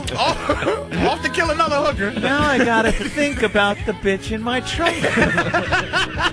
Fucking in there right now. Shut up back there! Banging on I'm the sorry. I'm the lid.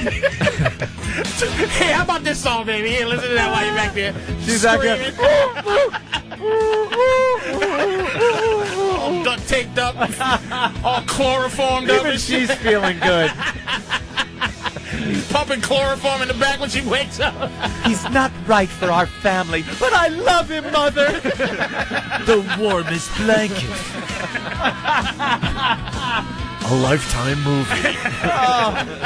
A Lifetime movie premiere. Oh, shit. Horrible.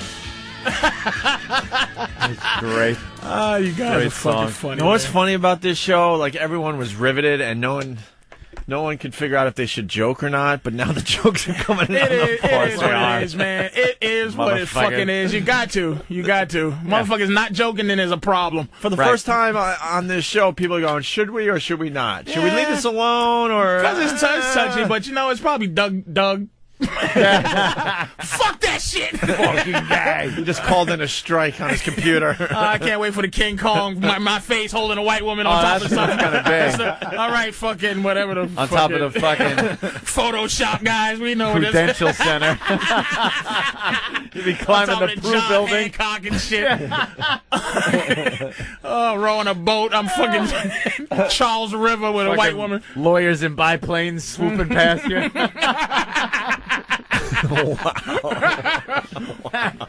Motherfuckers, I don't expect no fucking sympathy. I didn't course want not. one. It's just like a yapping thing to get out. Bastards. Son of a bitch.